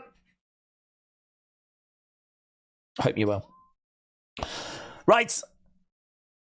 Getting intros for our main event. Oh, should we what's our poll? Oh, look at that. Does Tamina belong in the Hall of Fame? 55% say yes. 45% went nah. So people are split. People are split on that. Who leaves as tag champs? Is it going to be the Creeds or is it going to be the Judgment Day? Time for our main event. Main event time. Let's go. So, Creeds and Judgment Day locking up. Creeds taking down Balor. Balor back up on his feet. Balor looks good in this white ring attire. Well, it's white and black, isn't it? But it looks like a classier Street Profits attire, to be honest. White and black. I could see the Profits wearing that. And it would be one of their better attires. Goes over to Damian Priest. Has a couple of words. Got 17 minutes left. James said there was a weirdo on Twitter posting a fake marriage certificate to Alexa Bliss. That stuff makes me uncomfortable, man. It just immediately makes you think of what Sonya Deville went through, doesn't it? Big Time said in 2 weeks at day one, there'll be the last Raw faces Monday Night Football. The big question is, can they get back to 1718? Could we be in a situation where 16 is the new call-in? Gonna have to wait and see. Ellis Dub said, Tamina should be nowhere near a Hall of Fame. I'm all for longevity and loyalty, but we can't just let anyone in. What has Tamina done? Wrestled 600 times. You know? She's eaten a bit of TV time. She's done that service on the house shows, you know. It's true in the sense of what has she done in regards to, like, achievements. I mean, if you look at achievements, 24/7, title wins, which mean nothing, and one-time tag champ. She's competed for the Women's Championship a few times. She was in that Team Bad. I mean, that moment is a big moment in the sense of you had in 2015, you had those three teams of Team Bella. What was the other one? The Charlotte PCB, was it? PCB? Paige, Charlotte, and Becky. They were called the Submission Society, but then they found out that there's a porn channel called that. So they couldn't call them that, so they had to change them to, like, PCB. And then the other one was Team Bad, which was Sasha, Tamina, and Naomi. So she was a part of that. I mean, that's the best thing I can say, really. She was there. Did she do anything on Total Divas? I can't remember, but she was around at that time. Came in with the Usos as well. Yeah, I mean, I can't make a strong argument. The only thing I can say is that 10 years in WWE, she had title opportunities. She was a part of that kind of women's revolution. And then I just point to Queen Shamel is in the Hall of Fame. I point to Queen Shamel. What the flip did she do? And she's in the Hall of Fame. And I just don't think it's a high bar. And do you know what? It's one that I don't know. I don't know how I feel about it. It's one of those that I think if she went in, I'd be like, okay, here's our token female for this year. Because that's what we're doing. That's why Queen Shamel is in. Because we needed a woman to go in each year. We've got to hit our diversity clauses. So we've got to have a woman go in each year. If we don't, we might be called sexist. So it doesn't matter that women haven't been used much in the history of wrestling, which is wrong. Wrong. Should have been used more. But it does now mean we have to scrape the barrel to put in a woman each year. So if she goes in, I would just be like, well, there you go. There's your woman for this year. If she doesn't go in, I could understand it, to be honest. But listen, a female to have 10 years service, that is an achievement. You know, to be a female and have that kind of longevity, gotta give her props for that. Gotta give her props for that. It's not too many women that are clocking in those kind of numbers, you know. So, does she go in? Does she not? People are split. 55% in our poll said yes. But 45% were like, nah. Nah. Don't think so.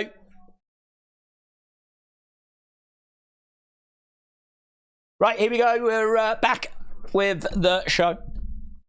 I think Damian and Rhea eventually got into it. Nothing lasts forever, said Sourcing Sam. Just like Usos and Roman's title run will end at some point. Big Time said Tamina is 45 and embarrassing herself by still wrestling. Poor woman should be getting a Legends deal. She's hurt in by the knees and shouldn't be going through pain for a paycheck. I'm going to grab Discord link to Daisy's Discord. Yeah, I'd love to see that burst back into life. There's definitely work that could be done on the Discord.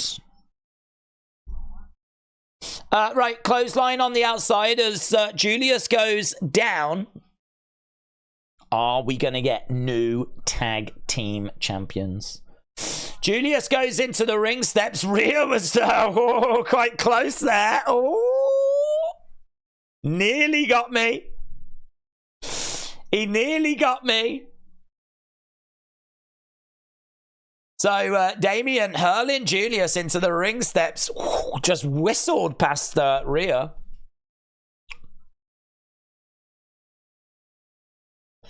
Kick coming in there by Finn. So Judgment Day in control. Any update on Liv Morgan? Yep, she is a criminal, and she is going to feel the full force of the law. I've heard a rumor that WWE are going to start selling license plates made by Liv Morgan direct from jail on the WWE shop, signed by Liv. And they're going to do it so that she can buy cigarettes in prison. I read that from an account, though, that was like a lot of letters and numbers, so I don't know if that's legit. Takedown by Brutus, pounding away. James said, Tamina is so mean that even Tony Khan fears for his life. I hope that for Christmas, Tony doesn't fear for his life. Just one day off, you know. A day off fearing for his life. I remember seeing a picture of Tony stood in front of a massive tree. I think I don't know what his religious beliefs are, but I seem to recall, that was it last year or the year before, him putting out a picture, stood in front of like the family tree, and it was like Rockefeller type situation. I mean, they've got money. Finn holding on to the ropes. Kick by Damian Priest, but he's having to like axe kick.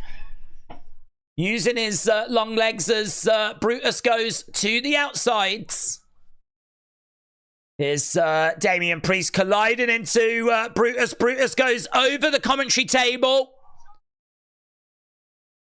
Damian is several shades of fired up, Damian. Several shades of fired up. Ah! Let's go. Kim said, do you think Raven, Sabu, Mike Awesome, Lance Storm, Hardcore Holly make the Hall of Fame? Well, I was not the biggest ECW viewer, so I can't really sit here and talk about longevity and impact and all that kind of stuff. I mean, we know that many of those contributed elsewhere. So, yeah, I would say many of them I'd feel very comfortable about going into the Hall of Fame. But, like, some of them are going to be for their contributions outside of WWE, and, don't know, we haven't seen, I think there's a lack of ECW people that have gone in. I don't know why WWE have not really acknowledged, like, a Sabu. I mean, he's had an impact on wrestling. It's undeniable. It's undeniable he's had an impact on wrestling. I feel like Lance Storm, like, he competed in WWE, he's competed in ECW, competed in WCW. He was one of the best, like, technical wrestlers. He was just a bit dull, but he was so good in the ring. Yeah, to be honest, I just think it's a really low bar. I don't think there's too many people. Tamina's interesting, but, you know, even Tamina, I would probably go towards, yeah, put her in. Just because female, 10 years on the roster, 600 to 700 matches. Did she do anything of note? Not really. Are the people in the Hall of Fame already that didn't do much of note? Yeah. Did I mention Queen Charmel is in the Hall of Fame? So I don't see it as a high bar to get into the Hall of Fame. I think that if they decide... There's people that are no-brainers.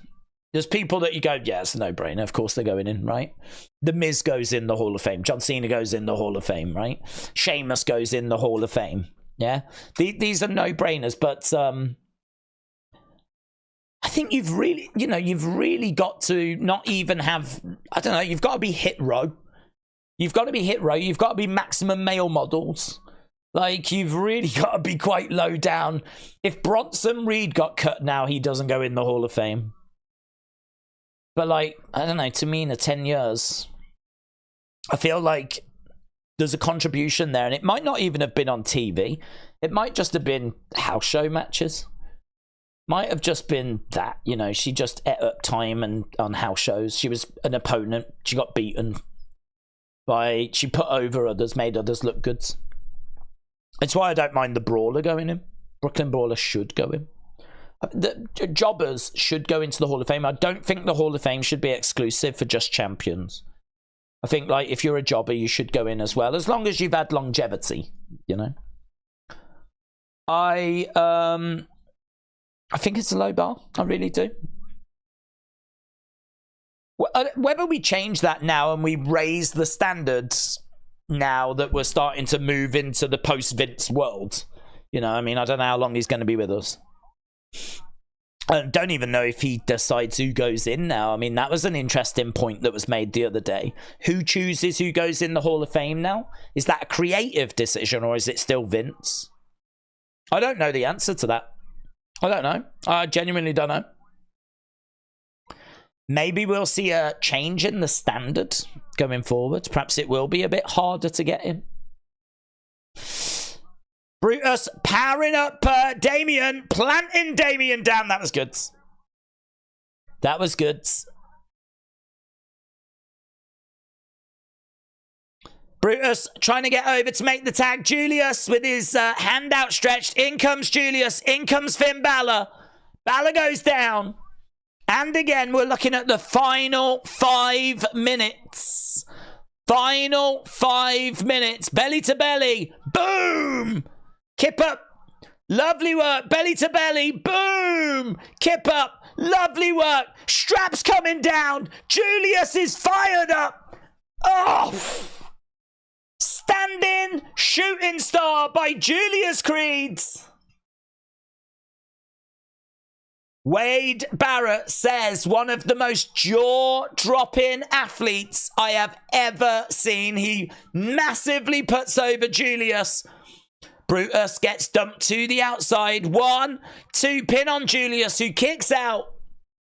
Finn looking for a clothesline. Julius nails Damien. Double clothesline. Both go down. Jobson said this is a solid, good match, but the Creeds haven't solidified yet. The crowd aren't behind them. Ivy on the shoulders of Rhea. She reverses it, though. She's got Rhea on her shoulders. Electric chair. Go back. Go forward. Go forward into the edge of the ring. Julius doing something similar. There's going to be a Brutus ball. There's going to be a Brutus ball. Brutus connects. Balor down. Brutus 1, 2. Damian Priest makes the save. Wow. That was close.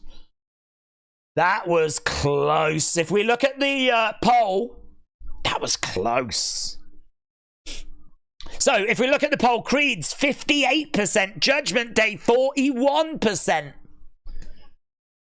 So, people are thinking we could get new champs here as Julius comes crashing down on the outside. But in the ring, Sling Blade by Finn. Balor setting up Brutus. He's got him in position for a coup de grace. You can see that Julius is waiting, though. Julius is going to make the save. Julius is going to make the save. Julius pops up, looking for a superplex. Damien makes the tag. Oh, he's got Julius on his shoulders. But, oh man, this is back and forth. It's so hard to know which way this is going to go. Another Brutus Ball. Brutus Ball connects on Damien, but Balor is ready to make the save. Coup de grace. Coup de grace. Really fun. The crowd are into it now. Broken bodies everywhere. Holy. Holy.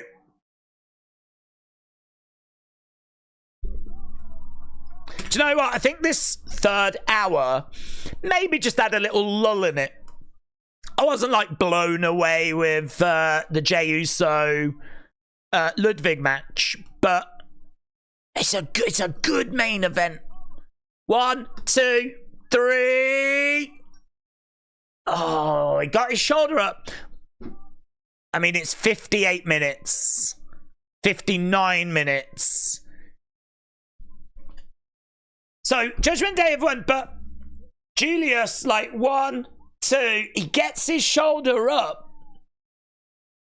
Is there going to be a controversy there?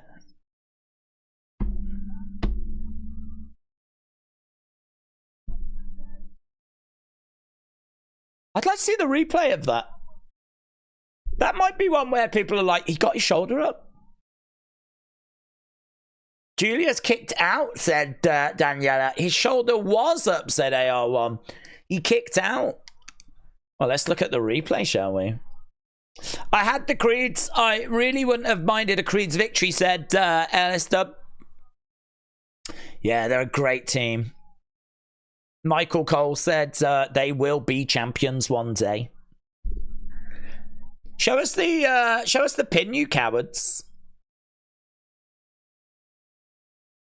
Trademark in the corner. It will be the talk on social media. There'll be frame by frame breakdown on social media.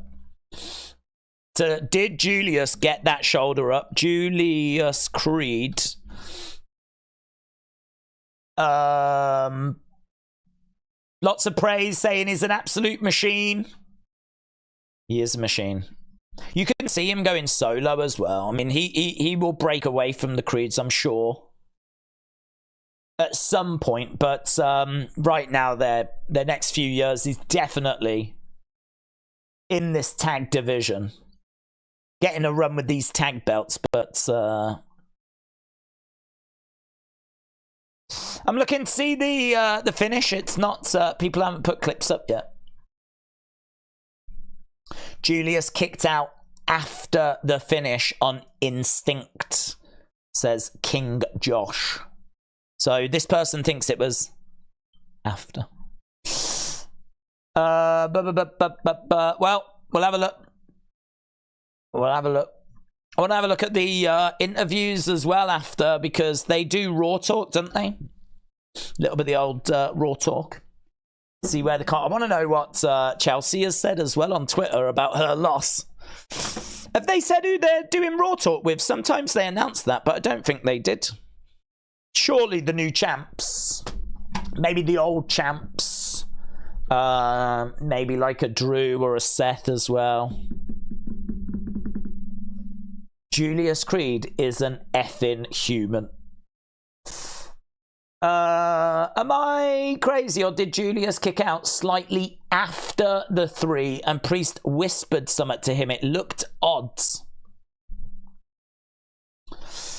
It did look odd, but I liked it because it showed that he was so close to kicking out. I mean, he's either just done it on the 3 or it's fractions, but it shows that the fight was still in him. He didn't get put down and put away to the point where he was done and dead and that was it. Even at the end of the match, he's still like trying to battle, trying to get it done. I agree, it looked a bit odd. It does make you go, was he meant to kick out or not? But it was so close to the end, I don't think he was meant to. Right, listen, look at this. It was after the 3, says James. He lifted it up before the 3, says Daniel. Oh, we've got conflicting reports. We've got conflicting report. Was it before? Was it after? There will be forensic breakdown of the finish. What I'm going to do, though, is I'm going to go over to the other channel, and I am going to put up the poll. So make sure that you vote in this poll. Vote, vote, vote, vote, vote. The reason being is because we are collecting these results, and we are comparing them against all the other shows. So what was your score for WWE Raw? So do you think it was all time? Do you think it was great? Do you think it was just a good show? Do you think it was an okay show, or do you think it was a bad show? What did you think of this week's episode? That is live right now, and we're going to get in the habit of doing this, where we put the new score up and then we actually add the old score, the previous score, to the list that we've got. So what I want to do is call that up. I want to go to show scores. This is where I want to be, and we're going to bring this on screen. So these are all the show scores. So when I just said, like, make sure you go and vote on that second channel, Wrestling Days Clips, I mean it, because I want to fill this out for next year as well. And this is how we're doing it. So the last SmackDown is what we voted on Friday, of course. So we've got the results for that, which we can now add into this list. So I can tell you that it was great, 79%. So that means that SmackDown on Friday goes here. So SmackDown on Friday, what was the date of that one? That was, SmackDown on Friday was the 15th. So SmackDown on the 15th, you lot scored it great, 79%. So it actually puts it 4th on the list. I'll be very interested to know where this one gets and what score this one gets. And what we will do is we will add it to this list. We will put it onto that list tomorrow. So vote tonight, vote tomorrow, but by the time we get to the NXT stream tomorrow, we will bring up that list and we will see what you lot thought about Raw. So we will always review the previous WWE show, the scores that you scored it on the next stream, if that makes sense. So if you want to know what people voted for Raw, join us tomorrow for NXT. If you want to know what people voted NXT, we'll go through it on the SmackDown stream. If you want to know what people voted SmackDown, we'll do it on the Raw stream. Or we'll do it on a pay-per-view if there's a pay-per-view that weekend. We'll always review the previous WWE show score on the next stream. So just as we did there with SmackDown on Friday, the official score for that is great, 79%. I think that put it 4th on our list. So I keep saying this, but can you imagine once we've got all the Raws, all the SmackDowns, all the NXTs, all the pay-per-views for a whole year? Like, we will know what the best Raw was, what the best SmackDown was. We'll know what the best premium live event was, but we'll have them ranked as well. So this is why I'm desperately trying to point people in this direction, because I want your thoughts. We're actually doing something with the scores now, which is, I think, a step in the right direction, something we should have done years ago. All right, calm down. We all make mistakes. So that is on the Wrestling Days Clips channel right now. If you go on the community tab, we tend to get, like, we had 300 people vote on Friday, which is brilliant. And the reason I put it over there is, to be honest, I want to kind of get it, I want this channel to be a bit cleaner. This channel needs to be like big breaking news, like Liv Morgan's been arrested, or the unseen videos that we do, which I think are quite nice additions to the streams, because, you know, we're going to focus on, you know, did he kick out on that 3? I want to go back and look at that. I want to look at the online reaction. to, like, you know, the new champions. I want to have a look at the Raw Talk video clips. There's a few bits and bobs that I want to have a look at. So we can chuck that in that unseen video. And of course, the LOL videos. There's a lot going on with those. So, yeah, that's what I'm keeping this channel for. And then the scores, they're moving over to the second channel. Raw was good. No Punk on the show as well, said Wilfredo. Johnny said, I hope you have an amazing Christmas. And you, my friends. Darren Guy said, poor bad tonight. Poor bad. Well, you didn't enjoy it.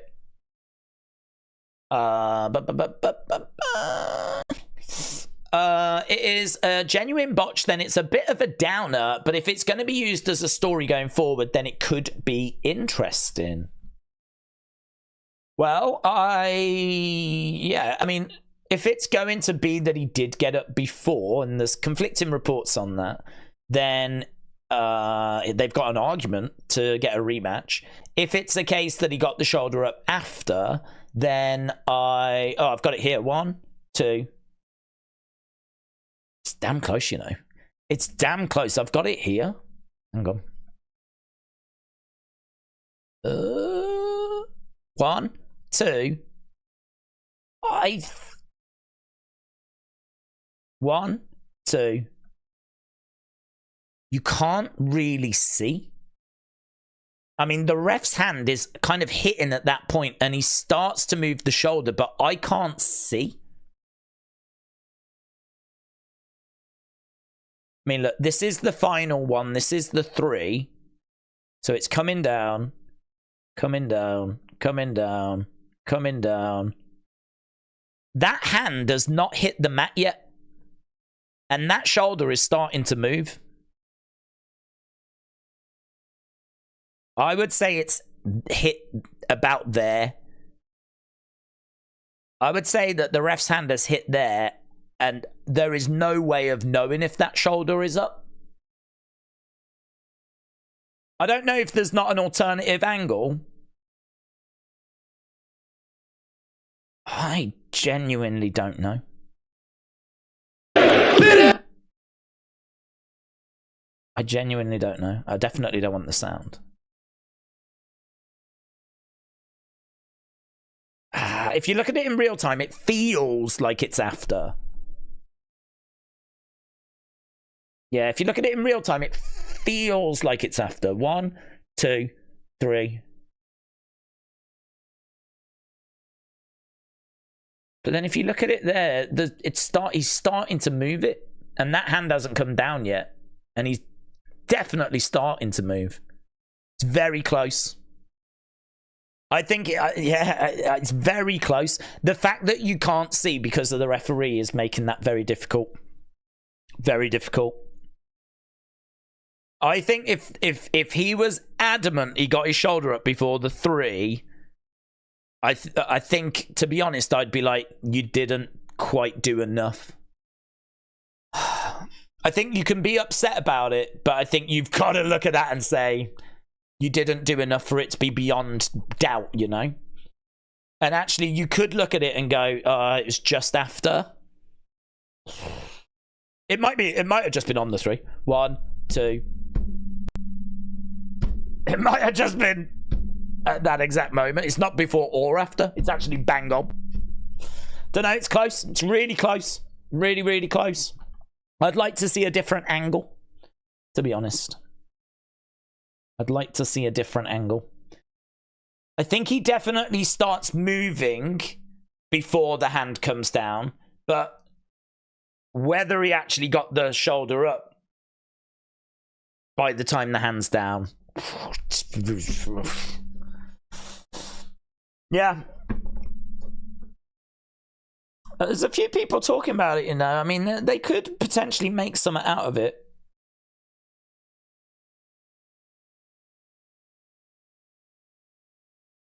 Interesting. See, this Public Enemies podcast, they think he kicked out. They're saying Julius Creed kicked out. Crying face, look. 1, 2. That is that hand down? That hand might be down there. That shoulder, I don't think would be up at that point.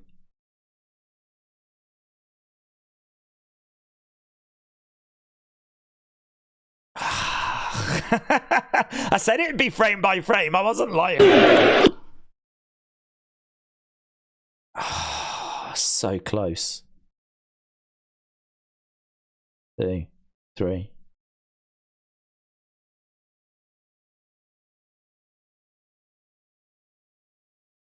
Oh, it's VAR, man. It's a VAR job, innit?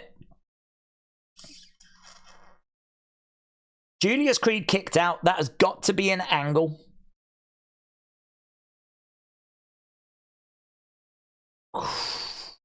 If we weren't going to send the crowd happy, why place the match in the main event? It's deflating before Christmas. You want a nice ending. Triple H, Booker of the Year. What do people think? You can't see the shoulder, said Tall Guy. Raw is VAR. Very good. I agree, you can't see the shoulder. I wouldn't feel confident. If someone's telling me, nah, he kicked out, I'd be like, okay. If someone went, no, he didn't kick out, I'd be like, okay. I'm sort of on the fence with it because I can't really see. I think watching it at full speed, I would lean more towards it was after the 3. Either on the 3 or after the 3. Watching it at full speed. Watching it frame by frame, I feel like I can see him start to move the shoulder before the ref's hand has come down. But whether when the hand comes down, he's even got the shoulder, do you know what I mean? Off, like I feel like the arm's starting to move, but I don't know that the shoulder was up by that point. I think different angle is needed, and I don't think it's clear enough to make a clear call on it. So there's nothing there that would tell me that the Creeds were robbed.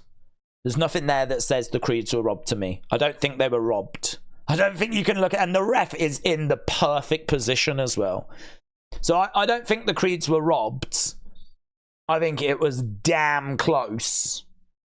And I wouldn't want to see the Creeds moan about that. I think it was so on the 3 that it's going to be hard for people to get behind a campaign of we were robbed. I think it was too late for them to make that kind of we were robbed campaign.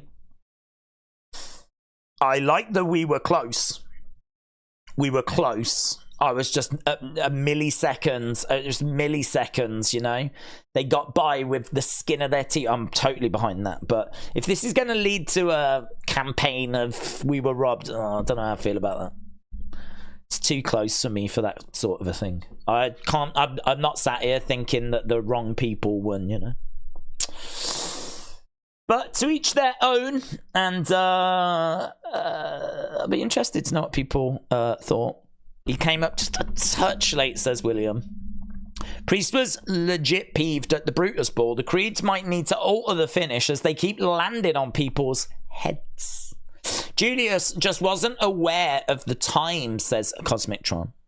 Johnny says, you know the Creeds will be tag champs one day. Yes.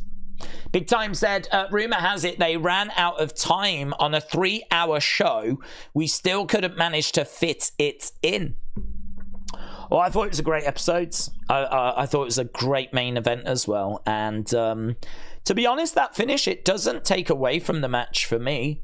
I think it just adds a talking point where it's like, yeah. I think that you could make the argument it was a bit too soon for the Creeds to get it. But yeah, I'm a bit conflicted because I do agree if they're not going to win the titles, why end on a bit of a downer like this close to Christmas? But then it's for the tag titles, and if you put that match anywhere else, it might just feel like it ain't going to happen. It might just be like, no, well, they're definitely, like we did with Gunther and Miz. Great match. Oh, they had us hooked. It's a brilliant match, but what's the first thing we said when they came walking out that early? Oh, well, he ain't winning. He ain't winning. Not this early. I can't see his title reign ending at this point in the show. So, I don't know. Like, I feel like it would be weird to have put the women's tag team match as the main event. And if you did that, I think you're sort of telling people we're going to have new champions. It would have been weird to have had, you've got 3 title matches on the show. It'd be weird to not have one of them as the main event. But it can't really be the women's one, because that would make it a bit obvious. So you'd have to go with one of the others. So I think if you didn't do this tag match, you would have done the Gunther Miz match. You still would have ended with a disappointing outcome. So it's like, I can sort of see the predicament that they were in. It was quite the predicament. And it was quite the episode of Raw. Kim said, I think WWE considered other shows as well, not just main roster guys like Ali, Murphy, Alistair would go in 205 and NXT. Do you think Hurt Business goes in or not enough? Does the Hurt Business go in the Hall of Fame? Not enough. I don't think they've got longevity. I don't think they've got success. I don't know what they would be going in for. No, I don't think that they did enough to go in the Hall of Fame. I think, you know, if you're talking about longevity, you're talking about years. Like Tamina, 10 years. Like, you can sort of make an argument with longevity when you're talking like that. Hurt Business were like, I don't know, was it a year? Something like that. I mean, it wasn't long. So, yeah, no, not for me. They didn't have... I mean, we're hoping that they come back because we like them. But, you know, Bobby goes in. But, you know, could Bobby go in twice with the Hurt Business? I mean, are we saying that Cedric Alexander's going to go in the Hall of Fame? To be honest, I mean, he might be knocking on the door with longevity anyway. I mean, he came in 2016. It's 2024 next year. It's 8 years that he's been on the roster. It's a weird one, isn't it? It's a weird one. It's a tough one because, like, where is that line? I don't know. I don't know that anyone really knows where that line is. I don't know that there is necessarily a line. It's just everyone's got their own interpretation, haven't they? But for me, I'd feel quite comfortable that Hurt Business didn't do enough. You can't put the Hurt Business in the Hall of Fame. It wasn't long enough, said Cosmic Tron. Josu said, did CM Punk appear? Didn't know. Hurt Business was September 2020 to March 2021. Oh, that short. Really? I actually thought it was longer than that. Oh, no way. No way. No way. I would have thought longer. I thought about a year. Probably just under. But say 10 months. Rather than, what's that? September, October, November, December, January, February. 7 months. Yeah, no. But right, we're done. Let's wrap it up because I'm going to have a look at that unseen thing, and we'll see what the reaction is. I think it's an interesting talking point there about the kick out, and we'll see what people are saying, and we'll see what the Raw Talk videos are. So a big thank you to everyone that joined us tonight. I hope you had a good time. I think it was a great Raw. I really enjoyed it. If I was to score it, I'd probably be at a 7.5, 7.75 range. I don't think it did enough to get to the 8, which is the hallowed ground. I don't think it quite got to there. I do like the new women's tag champs though. And it's a banging match from Gunther and Miz. Banging. The whole show had a lovely energy to it. Really fun opening Miracle on 34th Street fight. Really good main event match. I mean, honestly, 7.75. Because I think we're probably just a OMG moment away. I mean, the women's tag one. Do you know what? I'm 7.75. Where if we went to the pub and you was adamant it's an 8 and you put up a good argument, I think I could get there. But because my first reaction is that it's a 7.5, 7.75, that's my first reaction. That makes me think it's not. That makes me think it's not, because I'm not sat here going, that's an 8. That's definitely an 8. I'm 7.5, 7.75. I'm going to go 7.75. Yeah. I really enjoyed it. I really enjoyed it. And can't wait for day one. That's shaping up to be a really good show. And don't forget, we are back next week. We are here next week on Christmas Day. It is the best of, but we'll use it to talk about the year and where we've been in 2023, where we're going in 2024. And also, we're back again tomorrow. So we ain't going away for very long. We're back with NXT tomorrow. And AEW. And AEW is going to be our last AEW stream for a while because of the fact that we're not here the week after. So, yeah. Awesome. Have a good evening wherever you are. Really appreciate the support as always. And I hope that people had fun. And I hope that people have a good evening doing whatever it is that you're doing, as long as it's legal and consenting. God bless you all. Bye for now.